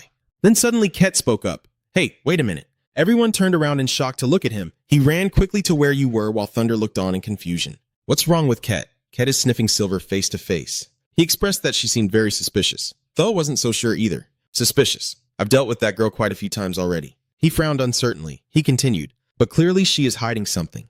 Thunder opened his eyes wide. What is this? What do you mean by that? Silver smiled faintly, thinking to herself, Ket's sense of smell is far superior to the others. I heard there's something going on with the security team, but who is she working with? The soldiers are rushing after her. Hey you! Catch her quickly! Everyone aimed their weapons at Silver. You sighed, and in the end, it still turned out like this. I meant to end this peacefully, but I have no choice. You're ready to fight. Now I'll kill them all. Except for S, who charged aggressively, but he fell right there. The remaining soldiers shouted loudly and fired relentlessly at Silver. The bastards tried to kill her. After a barrage of shots, everyone was confused. What is this? Why isn't she dying? Silver still stood firm. Damn it, he attacked with his hands, taking down each one in the chaotic scene as he rushed forward. Wherever he goes, he takes them down. The others are panicking. That woman is using some kind of control technique. We can't fight her. One of them is trying to reload but fails. He growls angrily. Damn it. He told his teammates that I would hold her off and they should escort the VIP to the safe zone. His teammates rushed forward with Thunder responding clearly. He still tried to attack alone, defending himself with his gun. When the gun was no longer effective, he drew a sword and charged at Civ. Even if I die, you won't get past me. Sivir finally switched to attack, pulling pieces of metal around him to hurl at the soldier, who fought back but ultimately fell. Even in death, he refused to accept the monster. He lifted him up and grabbed the sword, a blade of light similar to the one the pirates used to storm the research ship. Same model, too. So you're from the same organization? He turned his back and walked away. But no matter what, they would die by his hand.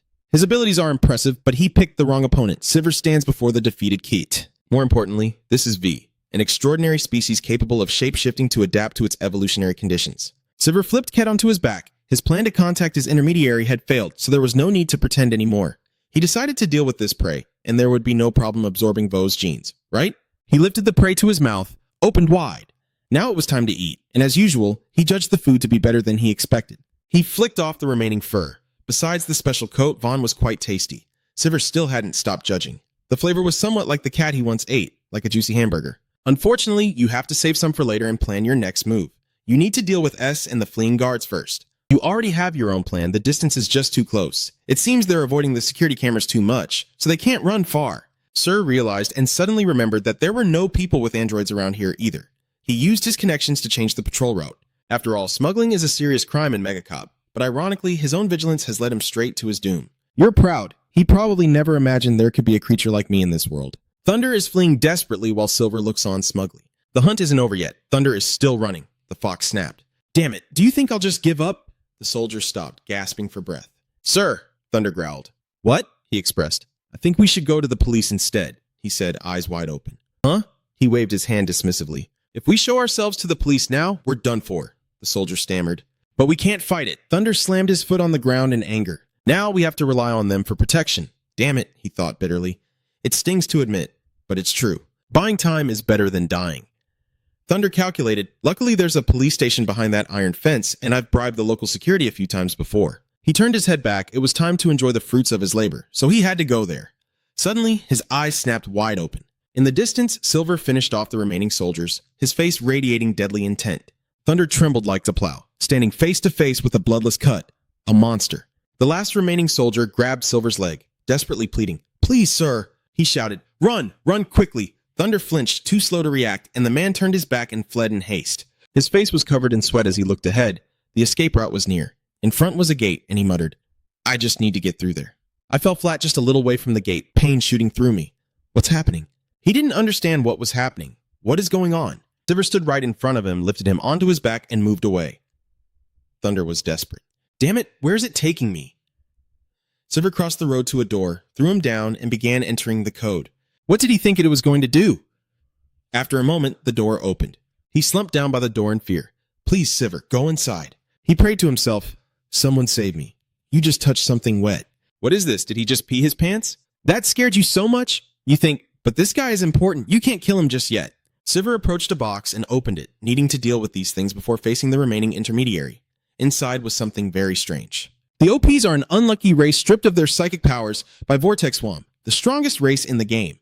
To explain further, their ultimate goal is to return to their home planet, which was destroyed by Vortex Wham. To do that, they must have enough psychic power to cover the entire galaxy. So they try to seize it by hunting down the cults. So this is the arch-enemy race of all the cults. Silver picked them up and examined them. They couldn't withstand psychic attacks from multiple species at once, so they only targeted him. He thought they looked too much like crabs, unsure of their status. Sai pretended to eat one, feeling nostalgic, like taking a frozen crab out of the freezer and eating it before it even thawed. Still his habit to judge, the first crab was taken down, leaving 19 more. He picked up another, still a dud. Sver chewed fiercely, knowing that extracting maximum genetic code from 2 species wasn't easy. But the game was full of tricks like this. He was disappointed again, the number dwindling down to just 2 left. Probably had to accept defeat in this round. Sver thought as he continued to try, but maybe the 20th one would be the lucky catch. His eyes suddenly lit up, as if he had found something. There it is, activating the predation effect, successfully acquiring the parasitic gene. You have obtained a parasite from the biological traits of space lava. Do you want to activate the parasite? Yes or no? It turns out to be a parasite of one of the pathogens originally in space. It can invade the opponent's body and control all their actions. It looks like a snake with a head full of fur. If Umwar gets the parasite, the enhanced infection type will be unlocked and it can combine with contaminated organs to create an enhanced parasite. You were thinking as you acted, the enhanced infection type affects traits related to DBF. And since I play ambush style, it's even more convenient.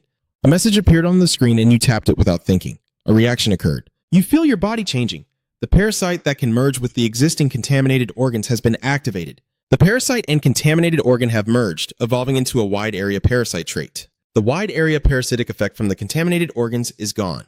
Instead, you can create enhanced parasites. You can control a total of 5 enhanced parasites. Currently, you can specialize in 2 types, Enhanced Extrasensory 5/6. Enhanced Infection 1/4. Sivir judged for himself, everyone would think the same. I really don't understand why you chose such a disgusting trait. Sivir is satisfied, but I already have the trait I need. You looked at Thunder and had to try it. Thunder's hands were veined, appearing amidst the slimy goo. The slimy figure dragged itself along, silently thinking, finally I can start moving again. Thunder didn't notice Silver had appeared behind him and needed to find a place to hide quickly. Suddenly, 2 hands grabbed Thunder's shoulders, making him flinch. Silver held him tightly and quickly pressed him against the wall. Facing Silver's blazing red eyes and the hand slowly reaching out, Thunder was terrified. What do you intend to do to me? A parasite with white objects like small fangs appeared from the middle of his hand. It penetrated into the eye, causing the man to stammer in fear. Stop! In the shadow between the two, Thunder's voice broke the silence. After a moment, he stood before him with a dazed face, veins bulging, and said mechanically, I will leave immediately. Sai watched him leave reluctantly, realizing the parasite implantation was successful, but only lasted 24 hours, so he had to time it carefully to remove it. He confirmed this. But now, he is my slave. The image of Thunder with the parasite coiled in his brain appeared along with strands of golden light running through his body. Sivir argued that after 24 hours, the parasite will disappear and Thunder will die, because the parasite has already taken control of his brain. You continue analyzing, and if Thunder shows any suspicious signs, the parasite will read all his thoughts and cause him unbearable pain. Sai thinks and then touches a male body with a large hole in the torso. But he already knows exactly how that pain feels. Unless something really provokes him, he won't dare to resist. He said firmly while using his hand to open an escape route, and besides, he's already seen how he was torn apart. This guy is very smart, he will understand on his own. Sai leapt into the air, carrying that body on his shoulder. It's time to go back, and Subject 26, lying on the soft mattress, hears the sound and stirs slightly. She pouts in anger, but it's too late. As I looked into the door, a wheezing sound was heard. Sorry, you wheezed again, here's some food for you. After saying that, a man's head appeared on the floor with a red substance on his face. Subject 26 jumped off the bed and landed on the floor. Ouch! Sivir stepped outside, leaving only 2 words. Eat up! She ate eagerly, only letting out a soft hum. Outside the room, he lifted one leg, thinking like a wise servant. There's no bathing twice in the same river. Clenching his teeth around his foot, he thought it was time to let someone else take his place. 1 week later, on a street lit up and bustling with people, a voice rang out amid the sound of keyboard typing, asking about the situation with Broker S. At the TNC Security Bureau, in Conference Room 5, someone spoke from the far end of the table. After the council meeting announcement, he had stopped smuggling, but suddenly resumed it a week ago. Specifically, he has carried out 6 cases in total. William, sitting at the head of the table, asked skeptically, Are they smuggling every day now? Has their method of operation changed? Bliss, sitting to his right, spoke up, saying that his main job now is as an intermediary trader between planets, but the last 6 deals were with city residents. Someone in the meeting suggested, Could it be because security has tightened too much? William retorted, No, operating within the city brings no profit. He rubbed his head in doubt. So the broker is very cautious, someone who always tries to make the highest profit with the fewest deals. Would he really do something like this? William turned to ask Bliss, Who are S's clients? He replied, I discovered a newcomer who has no prior transaction history. He questioned, A new person? Bliss replied, Yes, he was only discovered 3 days ago. The person sitting at the end of the table analyzed, This guy often wears pajamas. is very skilled at avoiding cameras and is likely professionally trained. That person continued, our side has followed him closely several times, but always lost his trail. William propped his chin, deep in thought, his gaze growing somber. Just the broker S wasn't enough. Now there's a new criminal too. Why does it have to be right now? William stood up, leaning on his hands, speculating that there must be a reason why S is acting so openly cautious. He summarized the meeting, saying they should first sketch this face for analysis and contact the port area to see if he shows up there. We need to keep a close watch on every move of this broker S. He spoke up to end the meeting. That's it. Meeting adjourned. Everyone in the room stepped outside. After dismissing everyone, William sat back down, deep in thought. This guy pays a fortune to his superiors, so he's hard to catch. But this time they won't be able to interfere either. His finger tapped on the phone screen. The rulers of this city are also nobles, and their orders are absolute. William stared at the screen, deep in thought. My old unit has a guy watching S. The screen showed a picture of Overlord. He hesitated because he didn't like taking advantage of friends. But just this once, William silently resolved. S, the broker, I will catch you before the council meeting ends. Sver, in the form of a man in pajamas radiating dark energy, appeared at the harbor. He took out his phone to check. 10:05. He's almost here. Sver looked up and sighed. It's really a pain having to keep changing locations. But if I get caught, it's over for me, so I guess I'll just have to accept it. He glanced suspiciously into the distance. These past few days I've been using this form to meet Thunder, but I keep feeling like someone is watching near the container area. Sver guesses it's probably the cops tailing Thunder, so every time we meet, we have to change the time and place. Sver was clear that Thunder wasn't very happy, but only dared to show a little dissatisfaction. Otherwise, he had to obey me. Subject 26 murmured complaints under his breath. I'm so bored, he replied quietly, waiting just a little longer. Suddenly, a noise came from afar, making him glance toward the source of the sound. He saw a vehicle approaching. It was him. The truck carrying a large container stopped right in front of Silver. A foot appeared, stepping down from the truck's ladder. He assessed the person in front of him. This guy's face had changed quite a bit.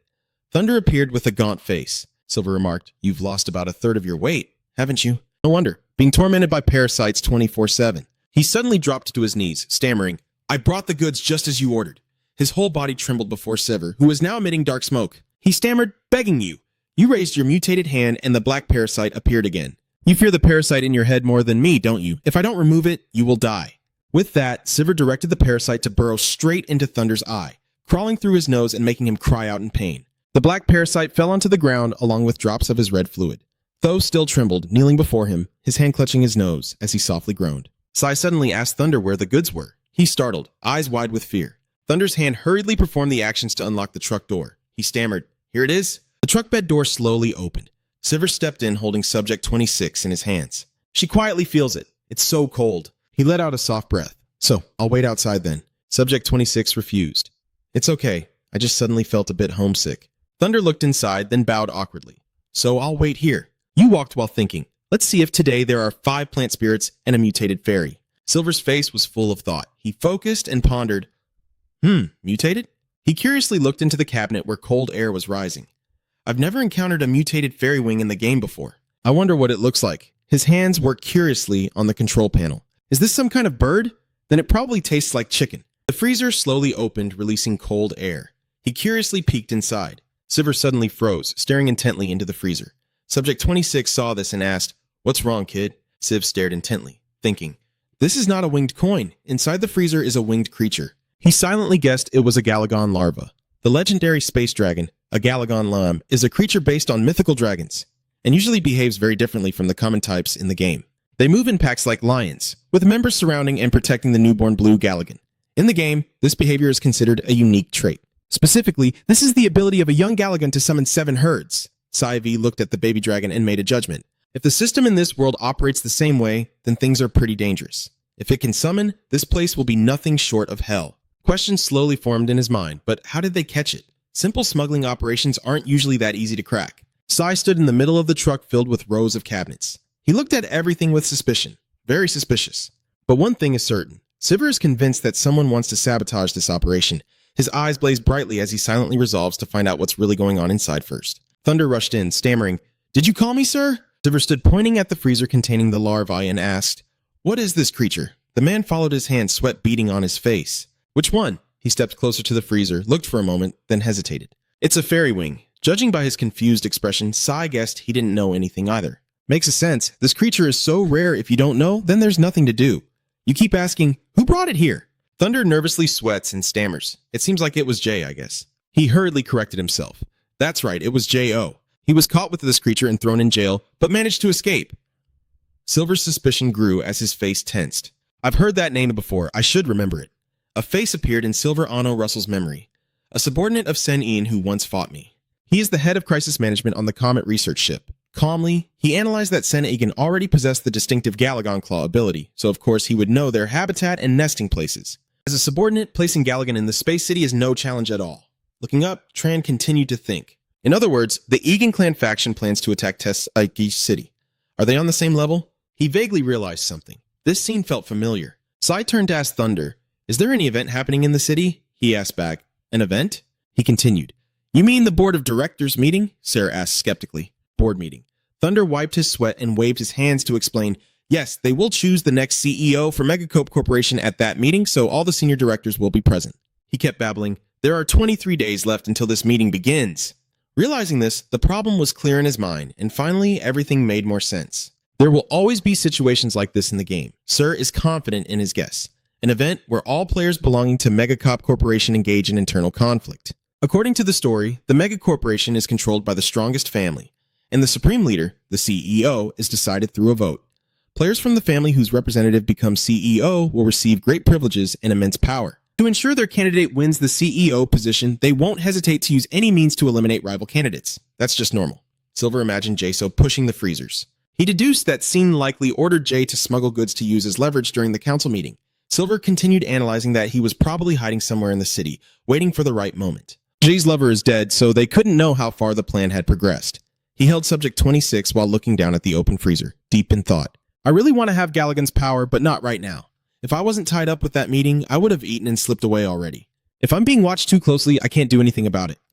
The leg of the creature lying in the freezer suddenly twitched. Here it is. Subject 26 has spoken. It's moving, Sai hissed in response. I saw it too. You hurriedly reached out to close the freezer. I have to quickly put it back in the freezer before it wakes up. Sai suddenly froze, sweat starting to form on his face. You suddenly realized the creature in the freezer was staring at you with wide, round eyes, its sparkling eyes brimming with tears. The tentacles around its mouth twitched slightly, purple sparks emitted. It cried out in fear. The shock of the electricity shooting straight at it made it fall back with a startled cry. He shifted back into his transformed state, approaching while thinking to himself that this one was still young, but already possessed the innate telepathic ability of a Galagon. I didn't expect resistance to psychic powers to be such a serious problem. The strange blue creature kept emitting electric sparks in panic. Too dark, too scary, I'm doomed! Sai stepped in front of it and softly hissed to calm it down. Stay calm. Facing the small monster with its mouth full of writhing tentacles, he gently hissed, I'm not going to hurt you. It listened and gradually calmed down, the tentacles around its mouth drooping as well.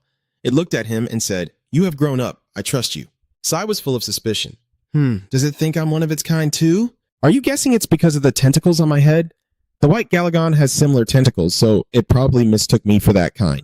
Holding Subject 26 in his hand, Silver silently calculated, knowing he had to make use of it. He hissed and asked, Why are you here? The strange blue creature in the freezer replied, Suddenly I became a mutant, then was expelled from my homeland. Silver kept questioning, suddenly mutated and then expelled. But Galagon's mutations weren't this small. He imagined the monster's form, usually a parasitic creature mutated by immense spiritual energy. But Galagon doesn't lie, so it must be true. Silver looked at the small monster staring up at him anxiously and assessed that if it had been expelled, no matter how many it summoned, none would come. At this point, the subordinate has failed miserably. Silver suddenly thought, wait a minute. The strange creature's eyes suddenly widened. It opened its mouth wide. So it's okay if I just kill it then? It trembles in fear. I want to live. Silver's tail stretched out as the strange creature continued to speak. I want to live. Promise me that. It continued. I will give you a reward. Hearing this, he suddenly stopped. Sai let out a long hiss, questioning. What do you intend to give me in exchange for your life? The strange blue creature replied, sweating. The dragon's nest, I can take you there. Sai pretended to be full of doubt. It knows where the dragon's nest is? His eyes lit up with consideration. That place is more than perfect. Going there to hunt Gagan genes is the right move. He swung his tail thoughtfully. Besides, at the stage of becoming a half, I have to catch a Galagon. Aside from rare skills, this is also one of the necessary conditions to evolve to a higher level. Seer is still carefully considering, so even if I eat it now, I'm not sure what I'll gain. They took advantage of this opportunity to find the dragon's nest location instead. Then, he calmly said, Don't resist or do anything foolish. Civ questioned himself inwardly. So this Galagon is letting me decide on my own? He quickly made a decision. Great, let's finalize it. A bird sang among the leaves as the warm sunlight filled the scene. The woman sat on the chair under the tree bathed in warm sunlight. A hand in a butler's uniform raised and snapped with a click. The warm scene and the chirping gradually faded away. In the room, only the woman sitting on the chair and the butler on view remained. He placed his hand over his left chest and bowed slightly. "Yes, my lady," and Vi gently said, "It's time to eat." The woman in the white dress turned to look at him. It's Shun, as several staff in black uniforms pushed food carts forward. A Western-style set of cutlery was placed in front of Cian. Anvi said, "Sorry to keep you waiting, miss. I have brought your favorite dishes." Dishes were continuously placed in front of her. The sauce was poured over the meat. "Let me introduce. Today's main dish is grilled beef with duck sauce and bay leaves." She gently moved her hand towards the cutlery. Suddenly, Si-Hyun froze, a dark aura emanating from his hands. And Vio, standing beside him, quietly asked, "Miss," he's gently probing, "is something wrong? This is one of her favorite dishes." She glanced at the plate of food. Si-Hyun clenched his teeth bitterly, thinking it must be Suan-E again. Am slowly stepped closer and called out, "Miss?" He continued, "You once mentioned the side effects of cloning and ordered us to provide everything exactly the same. Food? Eating habits, clothes." And Vio gently questioned, "Did we do something wrong?" Sian's face turned pale. The fork touched the meat. She silently analyzed that they were very successful in cloning technology and soul transfer. Si-Hyun puts the meats in her mouth, but Van keeps thinking. And memories of every detail up to the moment of death prove it. She tenses up with a bit of anger. But because of that, she begins to feel these memories are no longer her own, but Suen's. Sion questioned herself about the cause. Some images of her memories appeared. Advisor Bomho not only taught me combat techniques, but also how to use spiritual powers to protect and transfer souls and memories. And he said it so casually, like anyone could do it. Sion made an argument, but there will definitely be side effects even her advisor doesn't know about.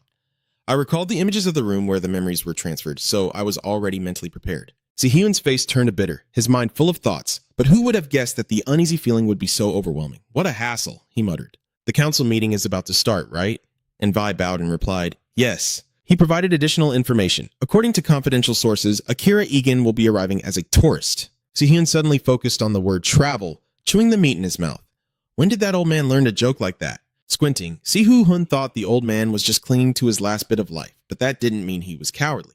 She imagined that whenever he traveled, he would always bring at least 2 bodyguards, and she knew all their weaknesses. Taking the last remaining piece of meat.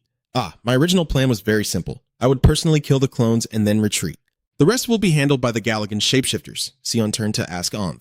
By the way, how is the transport of the Galan for disguising as fairies going? Based on the information Jay provided, the shipment is currently in the city. She rubbed her chin thoughtfully. He still didn't know he was alive. No matter how experienced that wise old man was, he wouldn't care about someone he believed to be dead. The successive arguments form in Sion's mind. The best condition for an assassin is when the target is unaware they are being hunted, and she quietly concludes what she truly desires. And this is also my chance to deal with the nobles. I can't miss it. Sion's face showed a hint of triumph as she gave orders to continue the plan and told the weaver that nothing had changed. Anvi bowed to accept the mission. Weekly orders. Sion slammed his fist on the table, making the sauce splash, and said with determination, "That damn monster, I'm going to take it down. Once this is done, I will definitely turn it into minced meat." Sai placed target 26 on his shoulder, holding 2 mutants in his hands and slammed them onto the ground. The person secreted a slimy blue substance and he signaled to her, "Eat it." Subject 26 jumped off the server's shoulder. "Wow." She called out to the strange green creature poking its head out. "Hey, come here now, won't you?" It peeked its head out from a corner. "Is it food?" Sivir rasped. "Let's eat together." The creature flew over, not forgetting to show its gratitude. "Thank you." Subject 26 eagerly invites you to eat, it replies. "Thank you. 2 days have passed since Thunder brought the mutated Galagan here. And in the end, instead of killing Quetch outright, I captured it so it would serve me. It introduced itself as IA2 from the OA group, but since I didn't form the group, I'll just call it IA2. Sivir looked at it and silently made up his mind. Back in the game, I had to put in so much effort to find the nest. I absolutely can't let it die before getting there. Target 26 waved its tentacles to call him. The baby looked at her. Sivir sighed. "Another tentacle, huh?" She jumped up excitedly. "I have more hands now," he quietly confirmed. "That's right." Sivir crossed his arms, noting that 26's evolution wasn't significant, and judging its strength by appearance alone wasn't reliable. Object 26 waved 3 of its tentacles and declared, "Now we have to protect this kid too." Sivir rubbed her head, thinking to himself, this is completely different from the game. He quietly analyzed that Am was originally a solitary creature that evolved alone, but now was moving together with other beings. So I suddenly noticed something. I see it now. Subject 26 jumped onto him. That's right. IA2 has also flown here. He kept thinking that when he first entered this world, he had 3 goals: survival, hunting, evolution, and of course, reaching the pinnacle. He places IA2 on his head and holds her in his arms. That goal remains unchanged. Although the path is very different from what I imagined, Sai pretends to admit, but by interacting with humans, Maybe I am also gradually evolving in my own environment. He left the brightly lit city behind, silently affirming himself from a solitary, aimless figure to a predator who hunts and builds society. Perched on a rooftop, William scanned the surroundings. Suddenly he noticed something in the distance. He spotted a big guy. Is there a bulky guy outside the door? Ken is standing there with a long scar on his face. Sivir raised a suspicion, looking at him as if he wasn't an ordinary person or a cop. Who exactly was he? He signaled to Subject 26 and IA-2. Hide for a while, she and he immediately jumped away. Taking a step forward in the familiar outfit, surrounded by a black aura appeared. Ken stood with his hands on his hips, grumbling. When is that idiot going to come back here? Sivir spoke up. Do you need something from my neighbor? He asked suspiciously. Do you know the owner of this house? You replied. Ken has to continue. So, do you know that bastard is hitting on someone else's girlfriend? Sivir asked again. What? He raised his phone and explained. I was so worried that I installed a tracking device on my girlfriend's phone. She hasn't responded at all for a week. When I checked the location, it was here. Seeing the GPS signal flashing, Ken was sure Lola came to meet someone. Sai immediately realized this was a golden opportunity. No matter how you looked at it, this guy was definitely involved in some illegal activities. Maybe that's why he didn't call the police and came here himself. He turned to answer Ken. It seems like he just went out to buy groceries. He said loudly and irritably. I've been waiting here for a long time, Sivir offered. Then come wait at my place. He should be back soon. Ken hesitated slightly. He stepped across the threshold. All right then, that's better. Ken stood with his hands on his hips, looking around and reminding them. You should clean up your apartment too. Sivir didn't care to respond. Sorry about that. He glanced around. But why does it smell like a sewer in here? Ken suddenly froze, his eyes wide open, sweat pouring down his face, stammering. What was that? Two strange glowing creatures stared at Ken from the corner. Sivir touched his shoulder from behind and said, Didn't anyone teach you when you were little? You turned back into your mutant form. Keep talking. Wasn't it wrong to enter a stranger's house? Ken turned around in panic as Subject 26 gently closed the door with its tentacles. The door was firmly shut amid echoing screams. After an unknown amount of time, a knocking sound echoed on the door. It was William, hands in his pockets, waiting outside. He thought that no matter how busy this guy usually was, he would still keep in touch regularly. William stood firmly at the door, full of suspicion. But there has been no news for a week. Something must have happened. A few blue sparks flew as William pressed the device against the control panel, and the door slowly slid open, revealing the room ahead. He stepped in and sighed. It's so dusty here. Has he not been home for a long time? In the middle of the room was a table with a cup placed on it. William looked at the cup on the table, a half-drunk cup of coffee.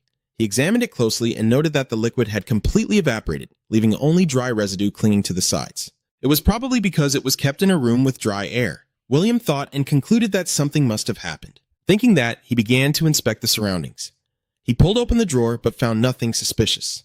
William continued to open the chest placed beneath the floor. Looking inside, he suddenly discovered something. William was surprised by what he saw. His favorite weapons and equipment were gone. The chest he opened was completely empty. William kept raising questions. So he left without taking his weapons? What if he's already dead? He fell silent in thought. Before coming here, I checked all recorded violent incidents at the port but found no cases confirmed to involve weapons stronger than laser rifles. He clenched his teeth and reasoned tensely, which means someone secretly eliminated him. William pulled his phone out of his pocket, certain that the organization of the guy in pajamas was involved. He called with a tense expression. It's me. Order them to report the investigation results on the new identity. A response came from the other end. Yes, after reviewing all the camera footage installed throughout the specialized commercial area, we have identified 20 suspicious individuals. William replied, I understand, well done.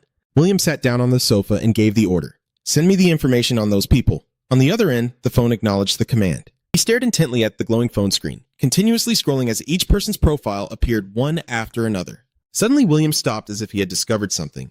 The screen displayed a photo of Sivir looking like an uncle, and he wondered what he was thinking. He leaned back in his chair and called to Probe. It's me. There's a guy who seems to be a worker in the industrial zone named Jerry. Do you have any additional information about him? The other side replied.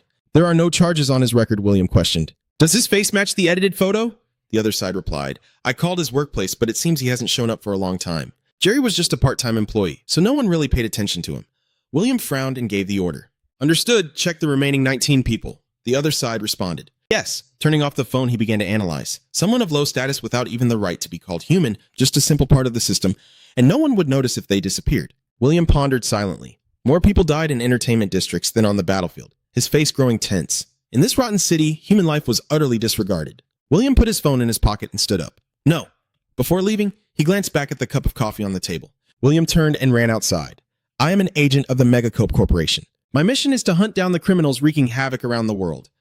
Ha is determined. I will avenge him. A foot clad in black with high boots appeared.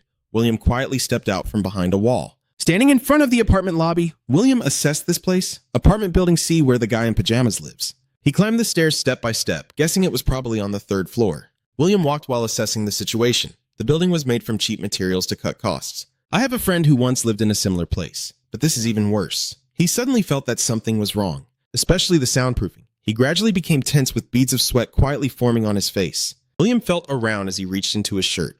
It was too quiet, as if no one lived on the entire 3rd floor. He suddenly drew his weapon swiftly from inside his shirt with full alertness. William moved cautiously, but this silence was just too strange. He raised his arm to knock on the adjacent door to probe, but there was no response. He searched around. No one answered, and he thought that entering should require a search warrant. Then William used a lockpicking tool to open the door panel, but that would only give the enemy time to escape. He carefully held his weapon and began moving inside. A strong metallic smell made him grimace and involuntarily make a sound. Huh? Standing at the door, looking into the house, the stench hits hard.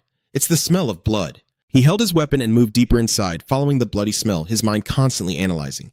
At first glance, everything seemed to have been cleaned up. William stepped into the kitchen and continued assessing the situation, but he couldn't fool the instincts of a seasoned detective. He reasoned that this was the act of a killer trying to cover up the crime scene.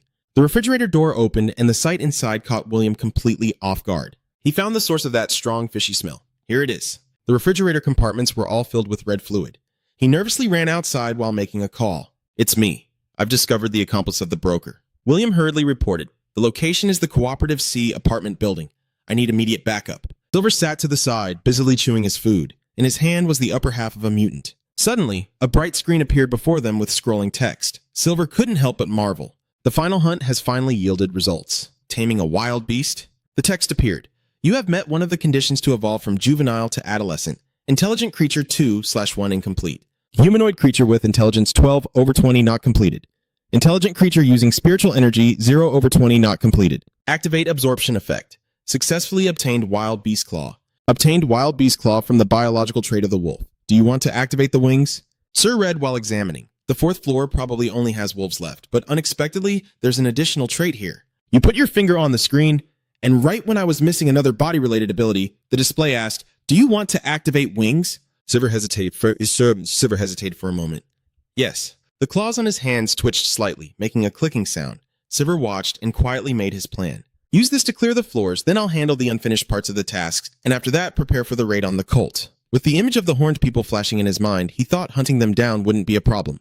The key was the location. Attacking the administrative area was still a big challenge for him. Sir analyzed that evolution also requires time, but it is already in progress, so there is no need to rush. The screen displayed information. More race. A violent heteromorphic species from MDHK space in a juvenile state survival target has successfully evolved for the 2nd time.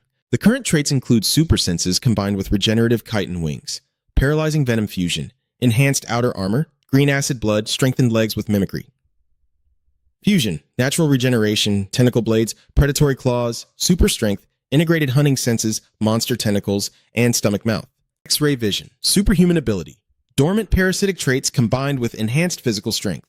He carried the mutated body oozing red fluid on his shoulder and thought about waiting until he gained this enhanced super strength before attacking the administrative area. William thought for a moment, then suddenly saw something in the distance. It was William rushing out while talking on the phone. He shouted, I repeat, the location is the Cooperative Apartment Building C. He is not only colluding with brokers, but also an armed and dangerous criminal who has attacked security personnel. Send reinforcements immediately. Silver watched him run away with a somber gaze and guessed. The police arrived faster than I expected. Sir carried the body oozing red fluid and turned around. Now the challenge was to fulfill the evolution requirements for the intelligent creature. Sir thought as he walked there were only 2 choices, run or fight. He pondered deeply. This battle was intense. Reinforcements had been called. Running wasn't safe.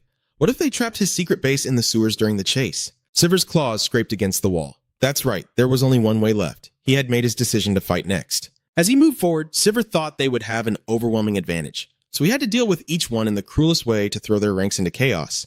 Relentless reasoning flashed through his mind. It's not always the strong who win. This is the only way to get out of this situation without suffering serious losses. The lower half of the mutated body was thrown onto the floor, hissing, "Food for you all." Subject 26 jumped over curiously. Wow. Iahai also opened his mouth, thanking for the meal. He slowly sat down and began calculating the next plans. All right, while she and him are still enjoying their meal, lost in thought, there's still some time left, so it's time to make a battle plan. Let's do a quick inventory of what we have. The cooperative apartment building has 3 blocks, 6 floors in total, each floor with a hallway and 6 apartments. The slices of the apartment building appeared in the imagination. The basement has service rooms, electrical rooms, and laundry rooms, but no elevators. To move between floors, they will have to use the stairs, creating possible scenarios. Civ calculates that the main force of the assault team will likely be robots, with the building layout loaded into their memory. He speculates, but as far as I know, they have trouble making decisions on their own, so the robots will play a support role. The key is the humans. Sever sat and considered carefully. They would be equipped with Gus rifles using Von Fram ammo. This type of defense is not difficult. He recalled the greenish wounds on his arm from the last clash, but the real problem was the weapon they used against him then. They might have changed the ammo too, and if he got hit by that enhanced bullet, even his natural defenses wouldn't hold up. Subject 26 and I. A2 are still eating well, while Siver is still considering removing that factor, and the police will definitely be fully equipped, so I will prioritize taking down those with that kind of weapon before they spot me. He looked at them and silently assessed. By the way, those 2 kids are classified as dangerous NPCs with a high threat level. The little dragon is still young, but strong enough to hunt the police. Civ is figuring out how to use the abilities of Subject 26 and IA2. If you hit their weak spot, you can take them down without any trouble. I will tell you where to strike. You called both of them over. She and it looked up in surprise. Subject 26 jumped over and asked what was wrong. IA2 spoke up. I also said so, Civ replied. We'll have plenty of food soon. You think about it, this neighborhood used to be a peaceful place, and also my hideout. Sai is determined that if they choose to invade an Ammo's territory, they will show you the fate of fools who dare to do this. The siren of police cars blares repeatedly beneath the apartment building. The robots have arrived beneath the apartment building. Orders rang out to send robots to the main entrance to surround the building. William sat in protective gear as the task assignments continued to come through. Assault team, check your gear. If you find any abnormalities, report immediately. Lahat Hai ran over and shouted, "Hey, are you guys crazy?" He looked at the angry man in front of him and asked softly, "What is going on?" The port security commander. La angrily shouted right in William's face. Why was the reinforcement deployed for a mission just to catch an accomplice of a broker? Why are you making a big deal out of something so small? He shouted, losing his temper. You have conducted surprise searches at one of the warehouses unrelated to this case multiple times. Then Law pointed directly at him and said, "That's clearly an abuse of power." William spoke up, questioning, "How do you know about that?" He hesitated. "What do you mean?" You held the weapon in your hand and asked suspiciously, "We didn't inform the port management about these inspections. It was just an internal investigation." "Then how did you know we took action?" He stammered. William, will continue the analysis. It's not that simple. The people in Broker S's team are not just pawns in his game. From what we know, his bodyguard, a former soldier with an excellent service record, was killed. What else could he deny? But I haven't received any reports about a murder. Please confirm calmly. Of course, I'm just reporting all of this to my superiors. From my findings, it can be concluded that the situation is very critical, and I have already been assigned a support team. Law suddenly raised his voice. "What? Do you know what you're getting yourself into?" he stammered. This is rebellion." William's eyes hardened, and suddenly his hand grabbed Cola. A grunt escaped as William glared fiercely and demanded, "So what?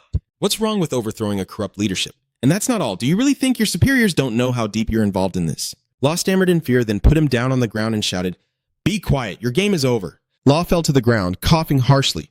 William turned and walked away, leaving behind a warning. Better think about how you're going to cleanse yourself from this mess. He faced the robot army and spoke up, saying the port security commander will not participate in the operation. "Thank you for helping me capture him." Mechanical voices sounded. "Welcome, detective." A robot introduced itself. "I am M01, the security service robot for this area. Please take command of the operation." He continued mechanically, "We are ready to follow your orders." Detective William nodded and replied, "Understood." M01 continued to explain. "Our objective is to seize evidence and apprehend a member of the organization connected to Broker S. The latter is currently in a coma. For more details, please check the PIDA on your suit." He held the gun in his hand and reminded, "Please note that your gear has been updated.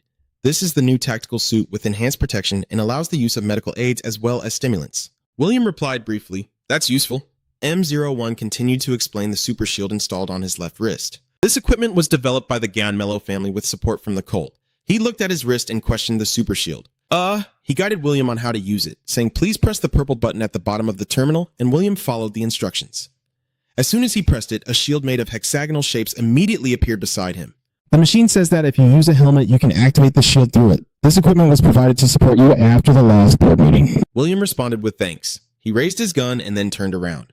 All right, let's get started. Directive 1, investigate the first floor. M01 speaking. Put on your helmets, everyone. William put on the black helmet, thinking to himself that things seemed to be going smoothly.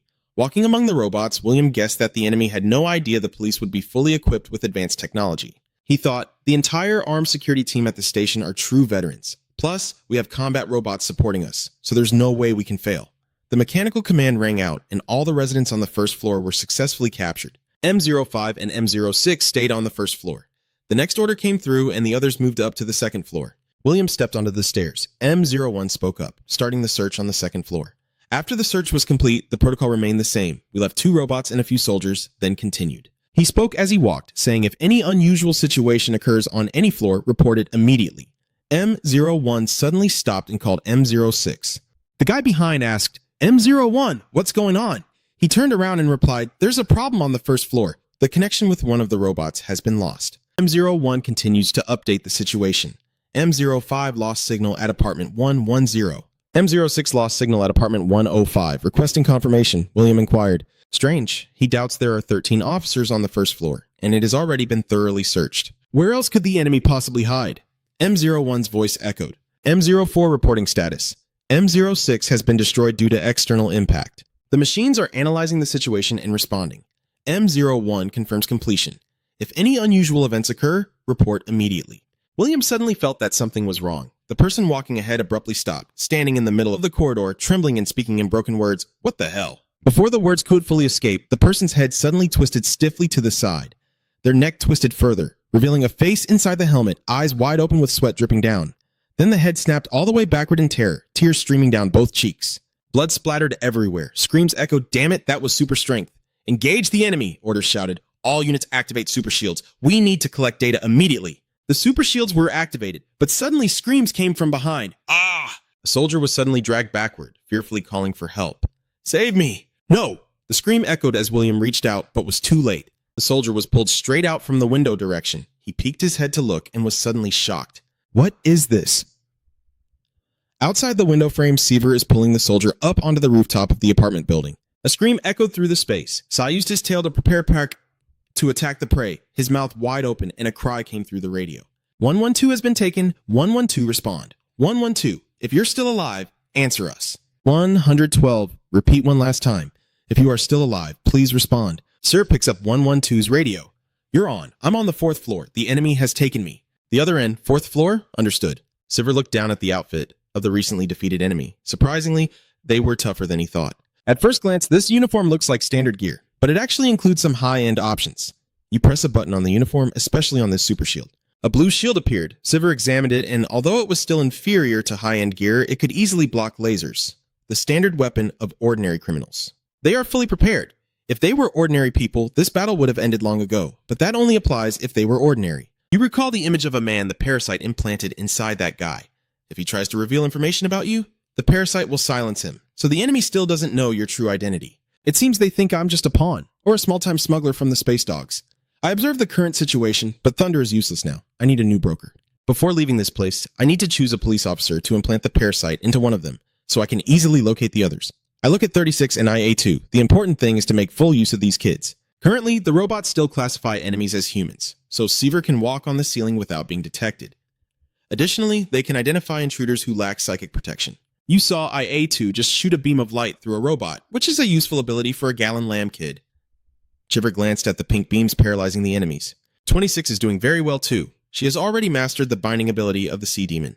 Ziver thought to himself, thanks to me they've understood the weaknesses of humans, but I'm still not satisfied. Not perfect yet I really want to see how strong they can become. Ziver thought, well done, now it's your turn. You opened your mouth and roared loudly. A robot kicked the door open and announced that human traces were detected scanning the 4th floor, but Ziver immediately took off. You see someone about to enter the room while the robot is announcing it found traces inside, continuing a detailed search until new orders arrive. Ziver uses his tail to hook him and pulls him out the window. Voices came from the room calling 106. I lost track of 110. 110's radio crackled, calling out, 110 respond. 110 respond. 110 trembled, looking at Ziver but could not make a sound. As soon as the call ended on the radio, 110 took action. 110 collapsed to the floor. Ziver silently thought to make them panic even more. He stepped through the window, knowing fear and panic would paralyze the mind. You pick up the walkie-talkie. It's hard for them to stay alert. But I will keep going. Sai scratched the wall beside him fiercely, pretending to scream. The enemy is trying to capture me. The others are panicking, which is annoying. Sver continues, I'm on the 5th floor. The other side is trying to calm down. Stay calm. Silver screamed desperately. Please, someone save me. Bran and a strange woman opened the door. Hey, it's late at night. What's all the noise about? Just as Bran told him to leave it alone, he saw him standing right in front of them. Silver let out a roar and the two scattered in panic. Monster, save me. M02 and another armed person appeared. They saw Bran and the woman M02 order a ceasefire on unarmed targets. The other reminded them they were civilians and to watch their fire. Silver's tail slipped past Bran's head and wrapped around M02. M02 said in a steady voice, enemy detected igniting fire. It requested permission to attack, but its body was struck by Silver, causing it to break apart into separate pieces. The glowing bullets aimed straight at Silver. You dodged the attack while thinking to yourself, annoying. Silver quickly slipped into the nearest room. You're a bit annoyed. This is why robots are extremely troublesome.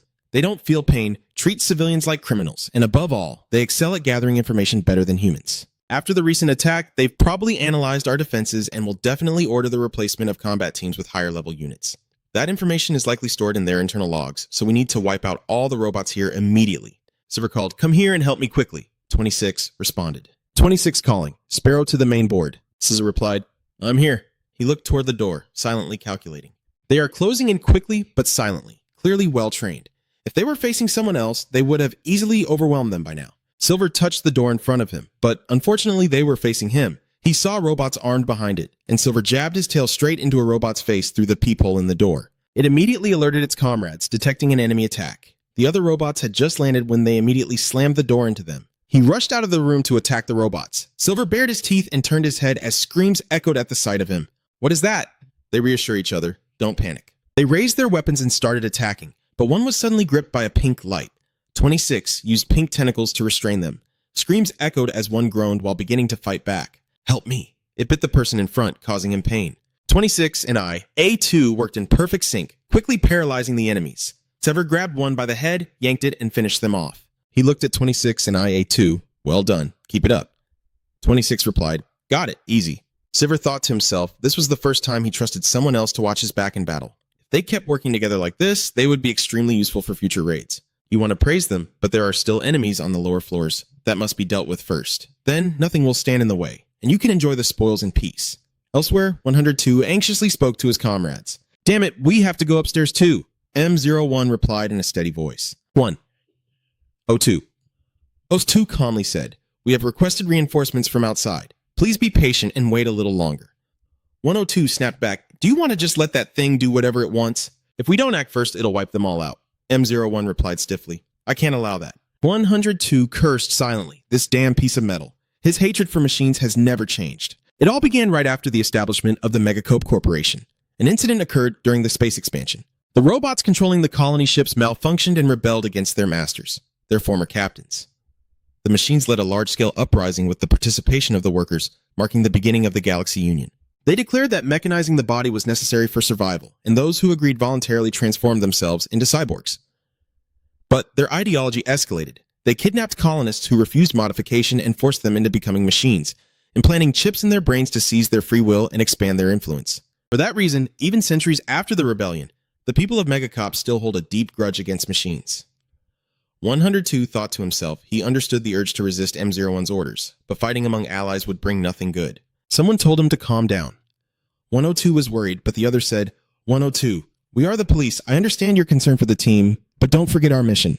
He said to M01, the robot commander must also be receiving data from the lower models. Is there any information about the enemy? M01 replied, no, nothing like that. But in recent years, security policies have changed to deal with electromagnetic pulse attacks. All current units are equipped with shielding technology that neutralizes the effects of electromagnetic pulses, so data transmission over the communication network has been limited. 102 asked, so can we analyze the information we already have? The enemy might not be human at all. M01 hesitated. Do you mean the target could be an intelligent creature? 102 told him, when 112 was taken away, I saw it for a moment. It's not human. How should I put it? It looks more like a monster or some kind of beast. M01 replied, understood. I will proceed with the analysis. Begin analyzing data. 10200M01. After the rebellion, Mangacap implemented certain restrictions on robot production. One of these measures was isolating individual units to cut off their network of thought and sharing. It was a natural step because the robot network was what had strengthened the rebellion. But on the battlefield, where information means life or death, this measure becomes extremely ineffective. So only robot commanders are allowed to temporarily lift these restrictions. You frown? How foolish. How many soldiers do they think have died because of this policy?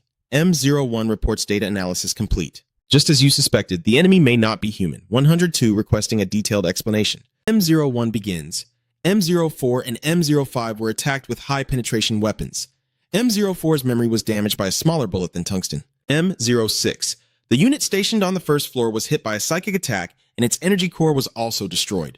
102 muttered that the enemy seems to possess both psychic powers and high-penetration weapons, while M01 continued. Additionally, decoding M03's data revealed information about a biological weapon from an abnormal creature. 102 asked him, "What do you mean?" M01 replied, "Expanding the search parameters shows that this weapon resembles a large alien jellyfish with tentacles, originating from the deep waters of planet E101. 102 was amazed by E101. That planet is covered by water, so it's very unlikely that aquatic creatures could appear here. Could it be a prototype of a giant mutant? There are no such specimens existing anymore. It could be a new species, or something completely unidentified, possibly a prototype of an unreleased mutant giant." He pondered, "The technology to create mutant giants is exclusively owned by the Egan family. Are they using these creatures to destroy TC?" M01 reassures, "Please rest assured, when deploying shielding technology, we also added recording and storage modules. Even if we are completely wiped out, as long as one unit survives, the information will reach the Earth Security Command." 102 is pleased. "Very good." He continues, "For now, I approve waiting for reinforcements, but since the enemy might attack while we wait, I want to be ready to request permission for the booster injection." M01 asked again, "The side effects will be reduced thanks to improvements, but are you sure?" 102 replied, "Better than dying." M01 agrees. Permission granted for the booster injection. 102's muscles transform, his eyes flash, and a strange power surges through his body. Suddenly, a scream rang out. 102 panicked as 112. "Cut M01 off." "Wait, let me answer. This is M01. "Speak up." The other side of the radio replied, "The enemy is torturing me, please help." And I asked, "Is the one torturing you human?" The other side was silent for a moment before calling for help. M01's eyes suddenly lit up, detecting a 1.5-second response delay. "The probability that you are Unit 112 is below 30%. He pulls out the radio wire. From this moment on, 112 is considered out of the fight. M01 announces everyone change frequency immediately. Based on data analysis, the enemy is a creature capable of mimicking the victim's voice. If contact is lost even once, that person will be considered dead. On the other side, Sai clenched his teeth. "I've never faced an enemy like this before." "So they realized I'm not human?" "Probably because that officer caught a glimpse of me earlier. I thought in such a dark room he wouldn't notice, but there's no fooling them anymore. There is only one way left. You have to crush the radio and launch a direct attack." Sai clearly sees the officers are wearing heavy armor and have been injected with enhancement drugs. The amplifier units have also been upgraded to match the armor, so be prepared to lose just one skill. At this rate, no one will survive. They realized I could mimic voices. Galagon's monster tentacles resemble dragon tentacles. With reinforced armor, acidic blood, enhanced 6 legs, mimicry of tentacle blades, regeneration traits, parasitic type, physical enhancement, silver consideration, and the ability to use Galagon's psychic breath. A move inspired by the energy beams monsters shoot in Japanese movies. Using it can wipe out all enemies at once. You look at the system screen, but the problem is it consumes a huge amount of energy. And after using it, I will have no defense at all. The screen displays the species. M violent space heterotype MDHK, juvenile state. Survival target that has successfully evolved once.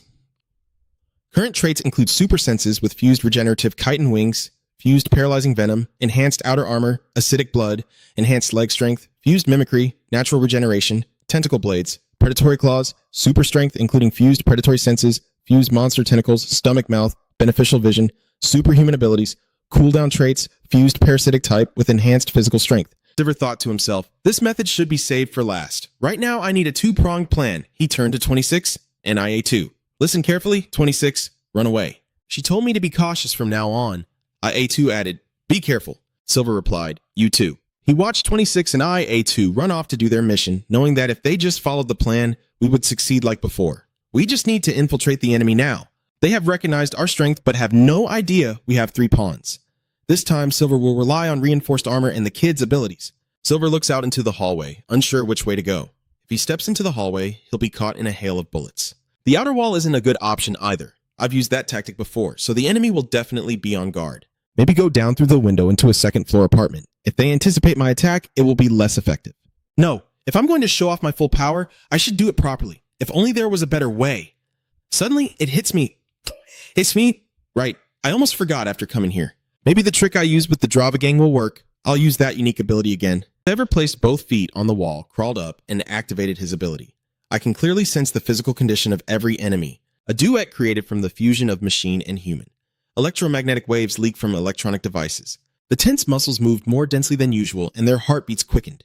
He sensed the heat flowing through their bodies, likely from stimulants, vividly transmitted to him, and even their touch was as sharp as wild beasts. Approaching them unprepared is certain death, but no matter how enhanced their senses are, it doesn't mean their thinking becomes sharper. You stop and wonder, is this spot okay? Sai digs its claws into itself, releasing a green fluid. You watch the corrosive fluid eating through the metal, slowly creating a hole in the floor. Maybe they're waiting for you to come from the stairs or outside, never expecting you to come down from the ceiling. In a few minutes, a huge hole will open in the floor. Then he crawls down. Inside the building, terrified screams echoed. The ceiling was melting. The acid is the worst. Everyone stay still. Silver lunged through the window to attack the nearest enemy. M01 raised its weapon, spotting the attacker and beginning its counterattack. Silver quickly grabbed a human as a shield. A barrage of bullets targeted both Silver and the person in front of him. Silver thought to himself, what else could you expect from robots? Silver thought, they're aiming straight at me to open fire, so using a human as a shield isn't a bad idea. M01 reports analysis complete. Standard bullets are almost ineffective. All units switched to armor-piercing rounds immediately. Civilians scattered immediately. Damn it, the bullets kept firing, tearing down the walls. A few of the bullets hit Silver while he was running.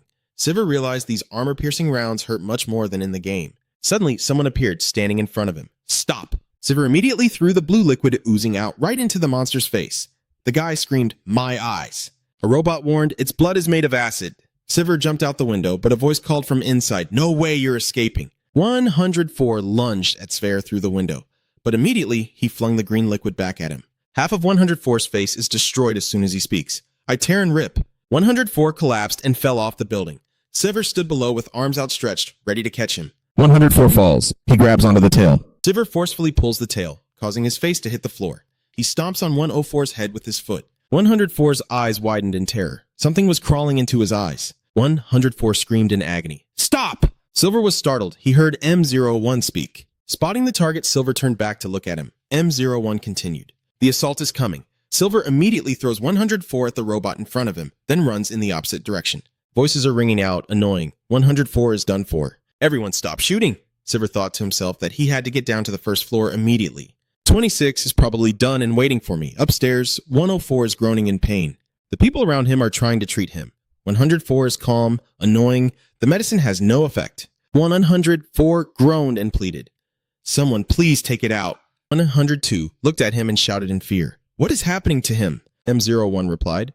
Judging from the symptoms, either a virus or some small organism has invaded his brain. 102 asked, what should we do? Then M01 replied, I'm not a medical professional. He needs to be taken to the hospital immediately. 102 helplessly slammed his fist against the wall. Damn it, he thought to himself. With so few people, we can't defeat the enemy. Its abilities surpass even the mutated giants. That Thunder guy, what kind of deal did he make? Meanwhile, 104 groaned, I won't. 104 cried desperately, please spare me. 102 encourages 104 to hold on. Suddenly, 104 points the gun at 102 and shoots, causing 102's comrade to scream in pain. 104 laughed maniacally, saying this is what should have been done from the start. M01 rushed over. 104 had fallen into an abnormal state, as if something was controlling him. He rushed over to 104 and hit him once. I will suppress that influence. Control suppression complete. A call suddenly rang out. M01, the situation is extremely urgent. Call everyone waiting on the first floor to come up here immediately. This is M01 with a weekly order announcement. Everyone on the first floor, move up to the second floor immediately. 102 was startled to realize no one was answering. M01 calling again. This is M01. Everyone on the first floor, move to the second floor immediately. Then, he announced that everyone except the team on the second floor was considered dead. It seems this happened because of the enemy's two-faced strategy, leaving 102 panicked. So, I'm done for. The enemy is not alone. Silver examines your body. The wound is deeper than expected, but everything went according to plan. All penetrating wounds will heal within 10 minutes. 26 and I. A 2 come to your side. 26 asks if the baby is okay. A 2 is worried. You're bleeding, Silver warned the kids. Be careful with my blood. A 2 looked at the blue liquid corroding the floor. It responded that it understood. Silver praised it. You said not to worry, it will heal soon. Silver looked at 26 and IA2. You guys didn't get a scratch, right? Thanks to you two, the first floor has been cleared, but the enemy isn't stupid. You silently think that they must have realized we are a team and will regroup to head down to the first floor soon. You pause for a moment, then wonder if you should use your psychic breath.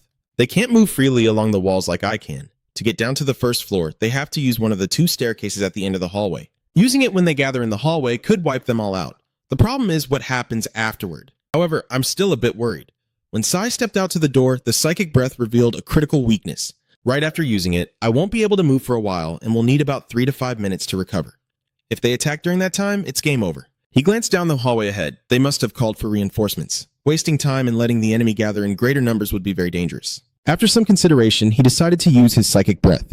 He told 26 and IA2, "After the upcoming attack, I will be weak for a while. During that short time, protect me," 26 asked. "The baby's planning to grow bigger again?" Sivir replied. "No, not this time." 26 obeyed. "Got it. I will protect you," IA2 said, "but I don't understand." 26 told it to take a quick nap sometimes. IA2 replied, "I understand." Sivir looked at the kids, thinking it wasn't entirely right, but there was no need to explain further. Suddenly, he turned around and realized they had arrived, so he lunged toward the exit. A barrage of bullets fired at where he stood. Sivir thought to himself, "I need to add bulletproofing later." He saw the enemies through his X-ray vision. The robots had created a shield with a concrete wall, and the police were closing in from behind with firepower and support. The tentacles waved behind him, a clever idea, but the wrong opponent. He stepped into the corridor, which meant nothing against psychic breath. Suddenly, Sivir was startled, realizing he was feeling tired. Damn it, the energy consumption was too high. He only had one chance. M1 issued a warning detecting extremely dangerous psychic energy levels. Evacuate immediately. 102 startled. What? He and his gang immediately turned and ran away. Damn it. Mao! A flash of light appeared, a purple-pink beam sweeping away dozens of people. He was lucky to raise his protective shield in time, but a few seconds later the shield shattered and he screamed in pain. 102 narrowly escaped, but he was slammed hard against the wall. 102 screamed in pain and hatred. Suddenly, he saw a massive figure with many arms standing right in front of Sivir. 102 screamed in terror and ran away. Sivir, worried that his body couldn't move, told himself he had to catch him, but he collapsed.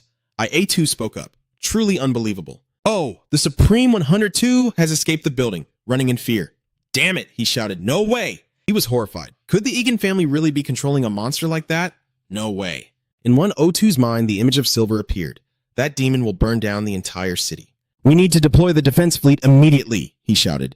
"No matter how many casualties there are, we have to kill him." 102,000. Looking at the police cars in front of us, reinforcements like this won't make any difference. The robots approached him, confirmed the enhanced police combat suit of the security team, and analyzed that it was likely Inspector Tran William.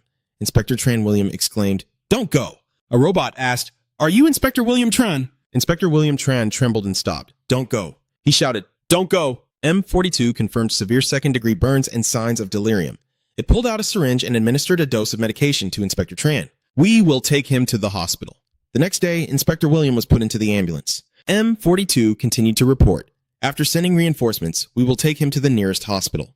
Suddenly, the ambulance driver noticed something strange. He opened his eyes wide in shock and exclaimed, "What is going on?" In front of him stood a building adorned with strange yellow and black markings. A voice called out, Mr. William, can you hear me?"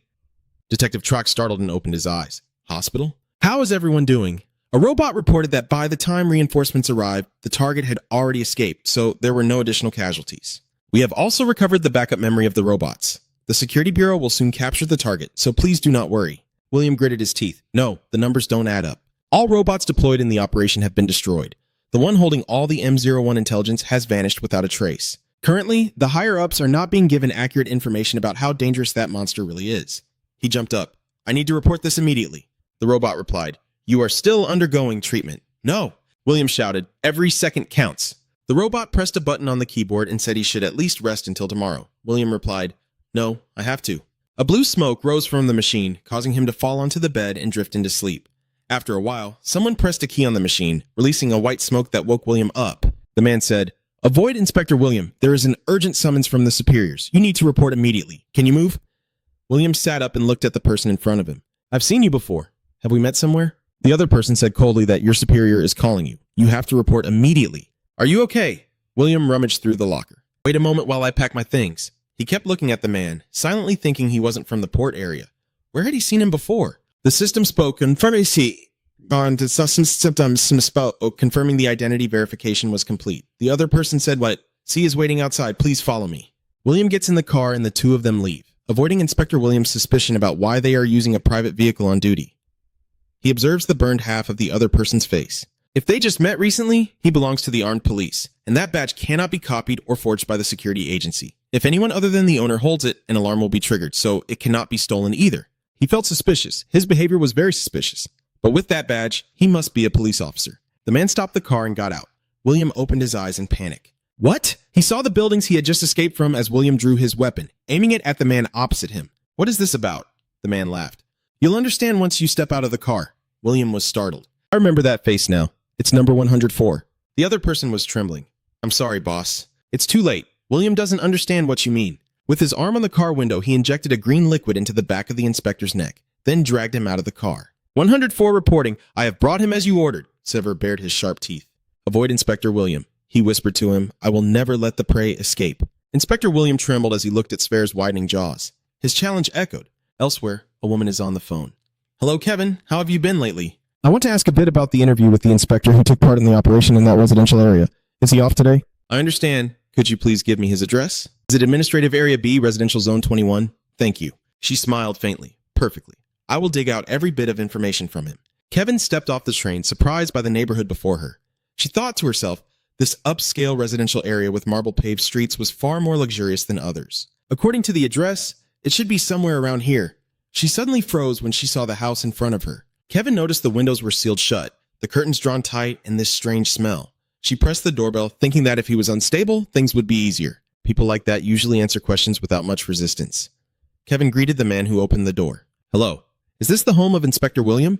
I am Kevin, chief reporter of Delamus. May I ask you about the incident in the residential area? The man silently glared at her irritably. Kevin ignored him, stepped into the house, and continued. Many people died in that operation, but the inspector replied, I can't answer that. Kevin persisted boldly. I am very curious about the cause and exactly who the target was. If you cannot answer, then with too little research data, I will have to write the article based on the limited information available. Can you cooperate for the public's right to know? After a moment of silence, William said, Please come in. Kevin quickly thanked her for cooperating. She frowned as soon as she saw the room full of trash. Inside, it looked very different from the outside. Kevin looked at the pill bottle on the floor. It was the strongest over-the-counter painkiller available. If it were PTSD, antidepressants would be needed. In that grumpy attitude, am I really lucky today? The man snapped. I'm busy. Make it quick. Yes. Kevin cheerfully. Then I will start the interview now. First, could you briefly explain the campaign? I understand. Next, there was a report that Mr. Thunder had passed away. But do you know anything about the people he was dealing with? Inspector Avoid didn't respond, so Kevin started to get irritated. I'll ask again. Thunder interrupted the inspector. I can't answer that, he continued. I'm saying this for your own good, Kevin snapped. What do you mean? If you're trying to threaten me, Delamus and the Jiao family won't stand for it. Avoiding the inspector cuts in. Do you really think those useless fools can protect you? Kevin looks away from the inspector. He is being interrupted by William. Be careful, but now that you've stepped in here, my warning probably doesn't mean much anymore. The interview ends here. Kevin storms out. Thank you for your cooperation, Inspector William. Suddenly, she startled as William's voice rose with a warning. Your name is Kevin, right?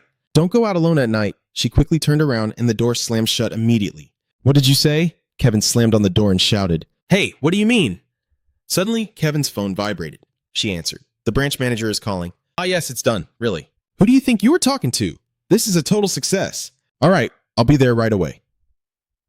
Just as Kevin turned his back, William pulled up the curtain to watch her. He picked up the phone and a voice came through. What's going on? Avoid the inspector's response. Someone is targeting him. A branch swelled with something green. It released a puff of green smoke. Silver watched the smoke drifting before him. He thought to himself, nearly half a month had passed since the bloody battle with the armed police force, and his new nest was now almost complete.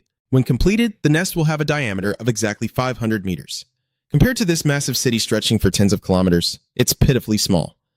But with the right connections, he can still cover up to a quarter of the urban area, industrial zones, administrative centers, downtown, ports, residential areas, and nightlife districts. Silver was proud that the entire residential area was under his surveillance, along with 30% of the industrial and entertainment districts. Of course, he thought to himself, he couldn't sense every tiny movement, but at least it was enough to detect those targeting him. Building this nest has drained a lot of energy. I'm starving right now. And speaking of hunger, today is the day I go hunting for some contraband.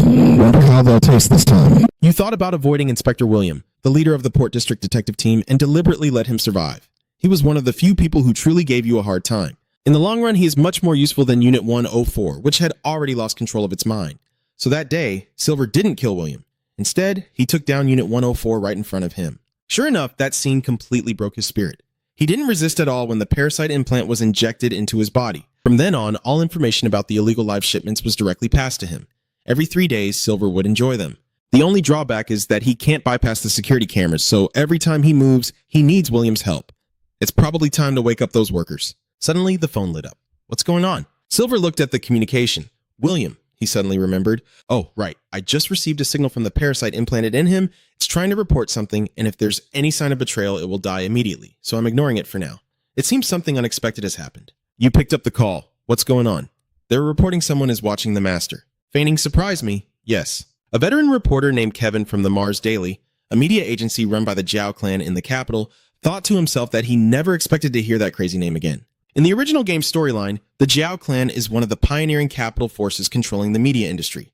They are not strong in combat, nor can they infiltrate restricted zones or dangerous planets, but they are crazy about launching reconnaissance satellites around and spreading false information. Because of that, they are deeply hated by players of the opposing mangacap faction.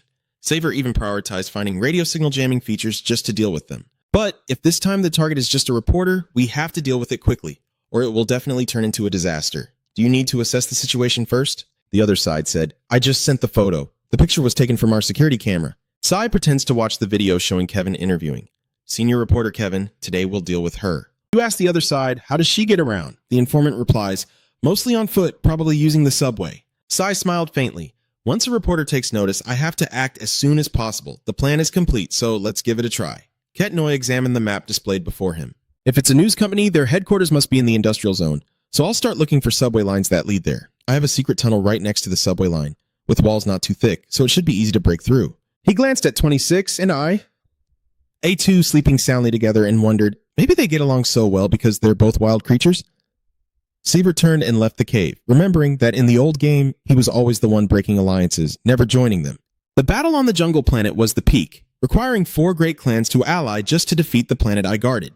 Countless powerful figures surrounded my planet, but in the end, they all fell into a tactical trap, clashing with each other and being completely wiped out. Unexpectedly, I, who was once abandoned by my own clan, now have the chance to journey alongside true comrades. Seaver's eyes sparkled with excitement. All right, it's time to start. You slam hard against the wall, and it breaks. You stick your head through the pink hole you just made. Glance down the hallway ahead. The path is clear now, so let's go bait.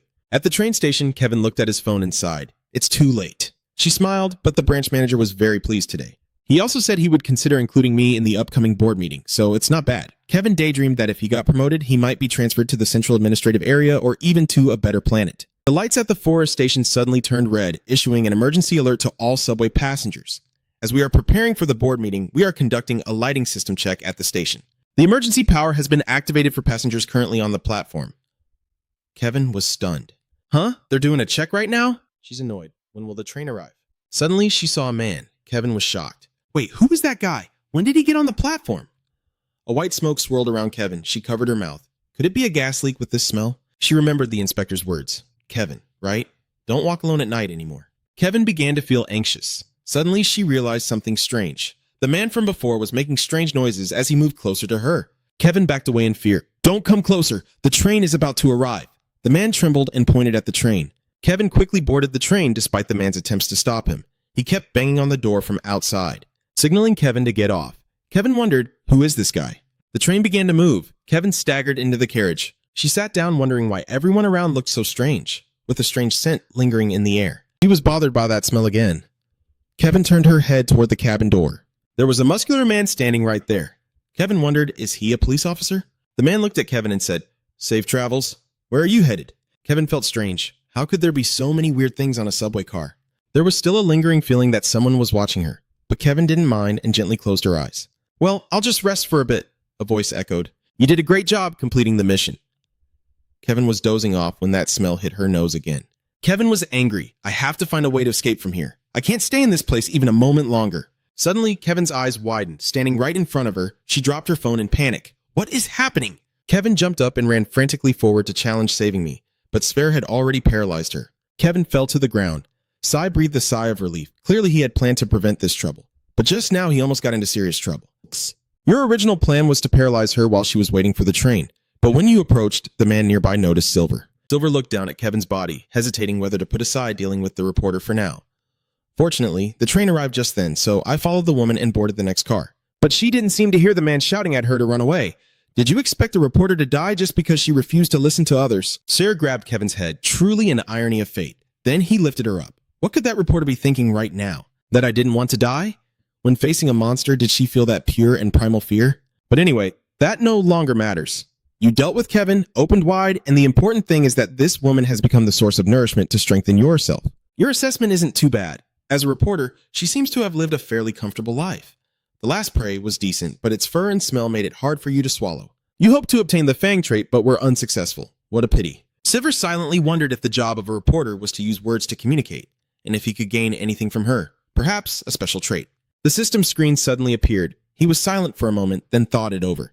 The screen showed that half of the maturity and some evolution conditions had been met. Intelligent shapeshifting creature 2. 20 incomplete. Intelligent humanoid creature 1320 incomplete. Intelligent beings using psychic power 0/20 incomplete. The hunting effect has been activated and the biting force has been absorbed. By stealing the biological trait of bite force from humans, Sivir felt a bit disappointed. Slightly different from what he expected, but he had truly obtained what he needed. What you're looking for is the trait that enhances fangs. However, the biting force was acquired from human biological traits, stealing and applying the bite strength. After all, the bite force is not significantly different. The creature's mouth structure is a combination of a snake and a predator, allowing it to open wide to swallow prey, much like a snake optimized for hunting. The chewing process and observing the prey then resemble that of a carnivorous beast. By possessing a bite force, the act of biting itself can become a weapon. The act of biting, it can be considered a trait similar to the claws of beasts. With this bite force, Silver will have a total of 12 physical system traits. Just one more and you can activate the Transcendence system. Silver touched the button on the screen. With my current condition, this is more than enough. Silver's teeth became sharper. You grew 2 long fangs. You looked at them through the window frame, thinking to yourself that in the game, she looks cute. But in real life, her appearance is quite scary, so it's best not to anger her. The subway system announces that we are approaching the final station. Please use the right door when exiting. Sivir really wants to try it now, but he has to get off the train. Since this is the last train, the station will definitely be very quiet. The man I took from the platform earlier. Based on the situation, the station incident report has probably already been sent. The security forces are definitely waiting for me at the subway station. In that case, there was only one option. Sivir opened the entrance door before the train arrived. He jumps off the train. Sivir clings to a nearby wall. As the train passed, he landed on the ground. Sivir activated his power. You saw 2 men board the train to inspect it when it stopped. Just as I suspected, the 2 men said to each other, "What is that smell?" This window is open. Then they panicked. Wait, isn't this blood? No way. Elsewhere 26 the branches, she was pleased to see it performing its task well. She ran out to greet Silver. You're back from eating already? A2 also ran out. Have you changed as you've grown up? 26 asked Silver. Kid, do you see any clear changes? Yi's eyes shone brightly as he looked at Sver. It said the tentacles around the mouth look really cool. At a glance, its appearance truly lives up to that of a great predator. Sivir looked at it. The Galagon clan was interested in the shape of the tentacles, and as long as it liked him, there was nothing to worry about. 26 felt frustrated. That red one eats a lot and is getting bigger. I also hope to grow big soon. Sivir rubbed her head. In the long run, raising number 26 is an extremely important task. My ability to fight alone also has certain limits. If from now on I can gather more traits, that would be a different story. As it stands, I hardly have any time to rest. Without these 2 here, my recent battle would have been much more difficult. If I had encountered bad luck, I might have failed fighting alone. Right now, the condition and development of 26 are still unclear, but sea anemones are deep-sea creatures from ocean planets. If I feed it similar deep-sea creatures, it might grow faster. You pick up the phone. The secret is that the list includes a creature perfectly suited for this. I'll try calling William again, Silver encouraged 26. If she eats a lot of food, she will grow very fast, 26 said in surprise. Really? Silver replied. That's right, let's find out together. 26 happily. All right. A2 spoke up. I'm feeling hungry. Sivir said so. Me too. At the Special Trade Center in Complex E, a news channel blared. We have an urgent news bulletin. At 10 p.m. at the residential subway station, bloodstains from an unidentified woman were discovered. According to the report from the man who filed the incident, a lone armed police officer named Nam A chased after the woman from the alley and boarded the subway. The regional security team has declared this information baseless and completely denied that any armed police were deployed from the start. Moreover, with the council meeting about to take place, they urged the public not to make statements that could cause unnecessary panic. Mock noticed the phone in his hand lighting up. M picked it up and read the message on the screen. He smiled with satisfaction. Mock sat down. Finally, the call had come.